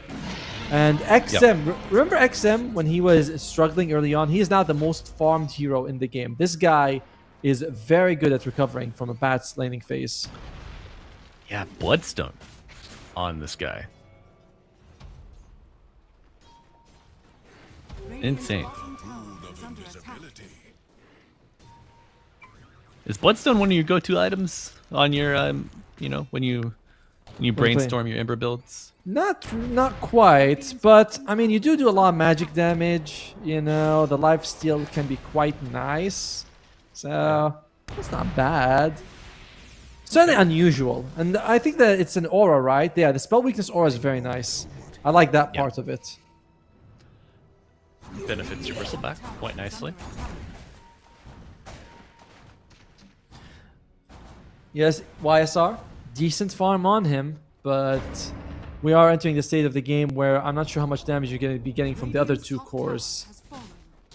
Very scary. You know, maybe minus 11 armor from the lucky shot. You hit a big burning barrage. True. Shiro, he's jumping. Where does he go? Nobody knows. Good question. Roar on the Dazzle on the back line. They do get off to a good start, but do they continue? Oh, well. A 5-4 of 5 makes the whole world blind. But the Aegis is still maintained by Shiro. Do they go aggro? I think that's... Holy. Yeah, that's a heart. That is a very, very tanky bristleback right there. About to hit level 20 as well. I believe that's when you have the... Is the regen talent still there? Yes, Yeah, 25 health regen, dude. Oh, if you want it. I mean, you could take the stack damage. That's also pretty good. Dire are scanning. Yeah, But 25, a second. right? Come on. Get you a Sanj and Yasha afterwards. You're swimming in it, man. What's he got on his... oh, he's also about to get his tier 3 item. We'll see what he wants to take. Uh-oh. Pulling him back with the harpoon. Rolling up into the rolling thunder. Will be getting out for now. Driving all the way over to the secret shop. But Bach. +1. Radiant's bottom tower is under attack. Oy. And Bach's just is gonna be... is he sieging? Nah, just hits it once, decides, wait, I'll come for it later. As... Oh my god, man. Decent damage on YSR. Is able to bring down the Dazzle. Dire are scanning. Dire's bottom tower is under Poor Dazzle. Okay, finding the techies. Shiro picks up another. Oh, whoa. Does Jin Q have the proxy mine stolen again? Give me No, a sec. taser. Okay. Radiant's By the way, for people wondering, we are also seeing the exact same show that you all are seeing. It's quite different experience when you're casting like this. It allows for room for interpretation. Indeed. Yeah. You have to see between the frames, folks. You gotta see between the frames. And Shiro doing his best to fight through the freeze. has fallen. Turns to a bird and flies away. I don't think he's freezing at all. But he's got about a minute left of this Aegis. Will they consider going high ground with it? I mean, you got fairly tanky group of cores here you can go for. Has fallen. Yeah, they're going. Radiant's top tower Bach, a 92 HP regen a second. is under attack. It's disgusting stuff here. And no Orb of Corrosion, no Scotty. Radiant's Nope. are fallen. No breaks No as vessel. well. It's like that also is a major issue. They don't actually have a way to reduce to his durability. So his massive heals, massive regeneration along with high durability. Is under attack. I think that Yeah, translates. love this move from Bach here. Going and grabbing the bottom wave. Just keeping, things from not pushing out any further. But, oh, whoa, Shiro. Not so soon, my guy. The Aegis only has 10 seconds left. Almost loses his life, but Bach, he doesn't care. He's like, Shiro, you go low health. That's your problem. All right. Yeah. But he's eating. Takes a second to look up from his plate, but a rolling thunder on the back line with the roll up, isolating the Dazzle. They get a kill.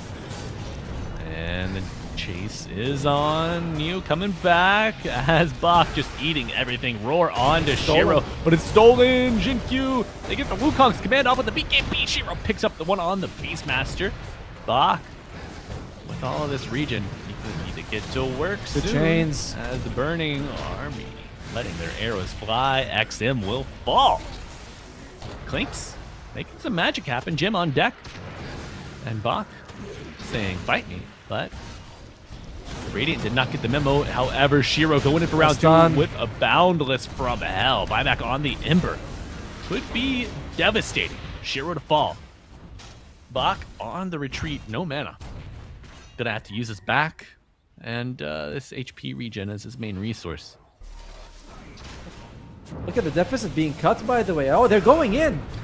They want more. Holy, they get the what? The stolen roar does work again. Klink's dead. Oh, Pango also. XM Radiant's middle tower and Jin is Q under attack. making it happen. Look at that. Bach. Bach wants to get the quest praise. Chasing him down. Oh, the humanity. ZZQ retreats to the stage. He's about the buyback. Bach, you bastard. Oh. And the kill credit is split.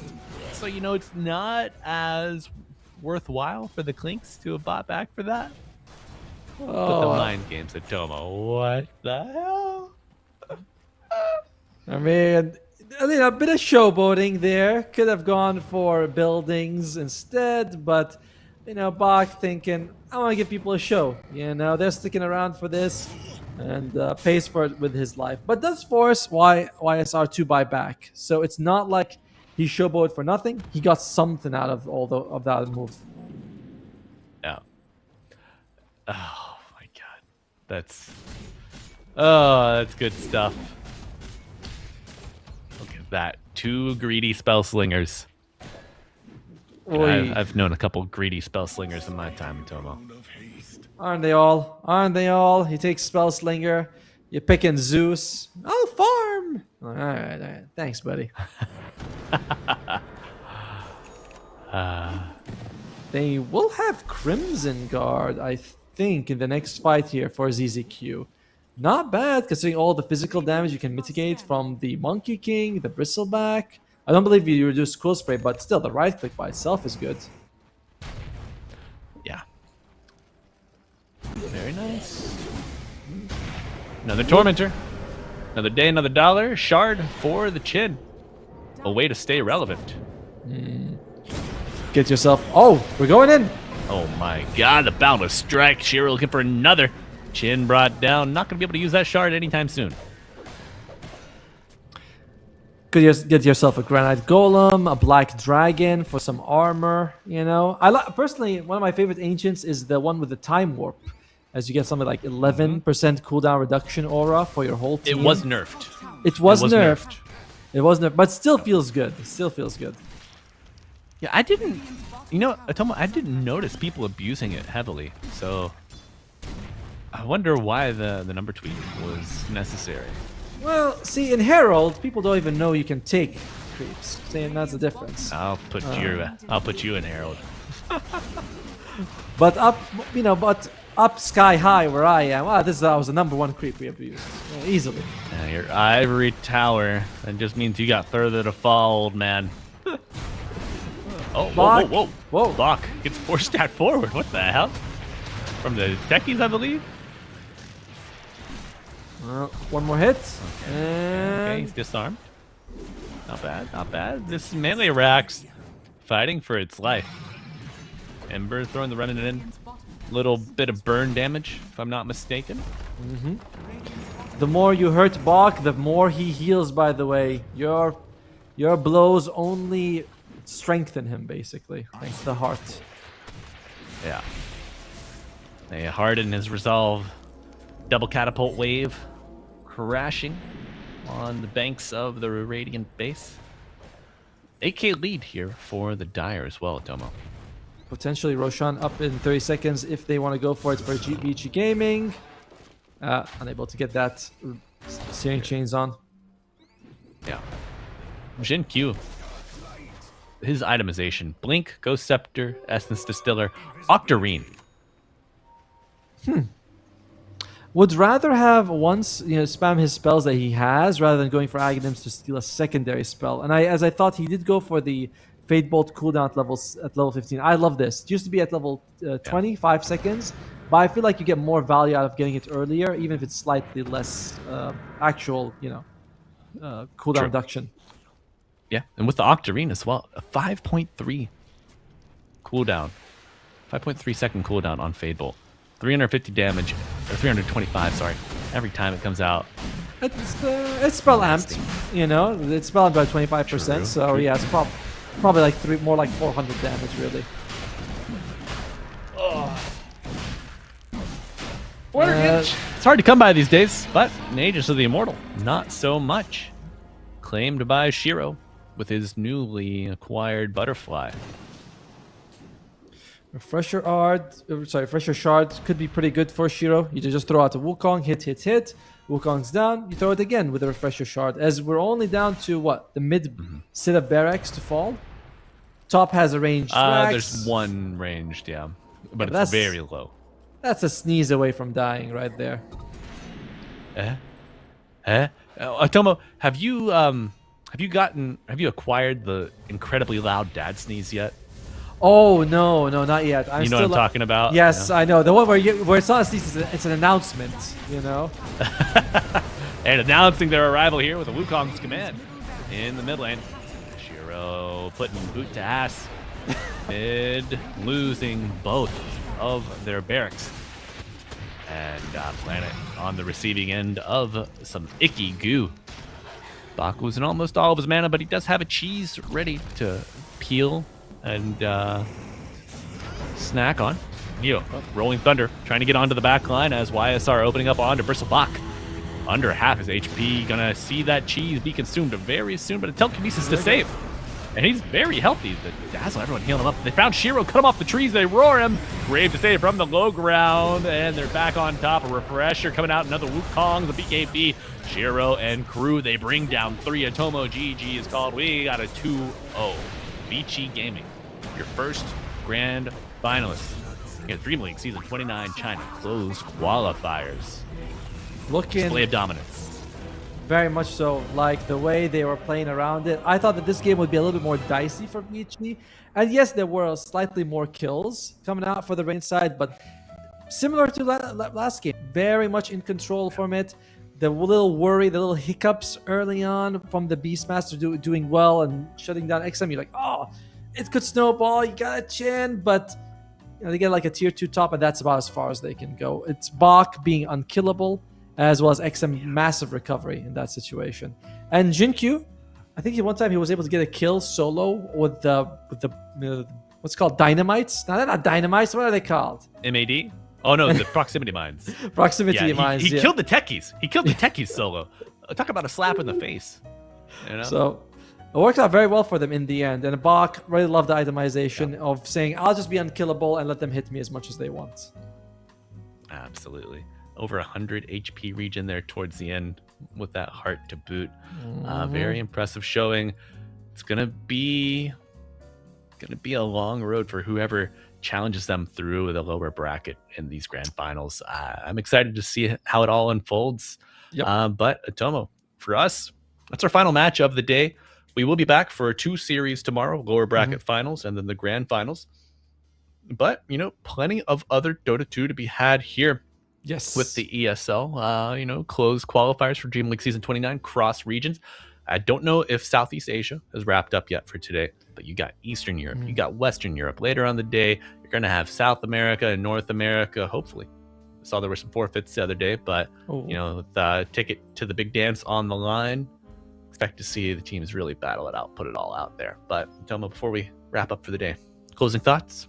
I just want to tell everyone we do apologize for the lag in the last series, really, but it's not really something we can handle. There's just a server issue. We are connecting to a region known for having sometimes that sort of small problem, but it happens, and we do apologize. But thank you for tuning in, and we hope that you enjoyed the cast, and we'll see you tomorrow, same time, for the lower bracket finals and the grand finals.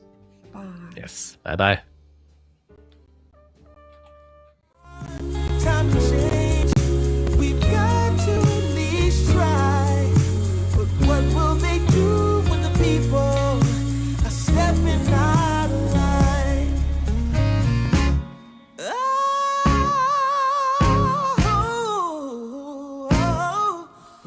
What will they do when the people are stepping out of line?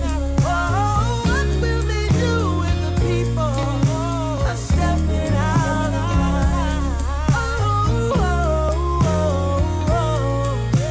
Stepping out of line. I wanna know when they're stepping out of line.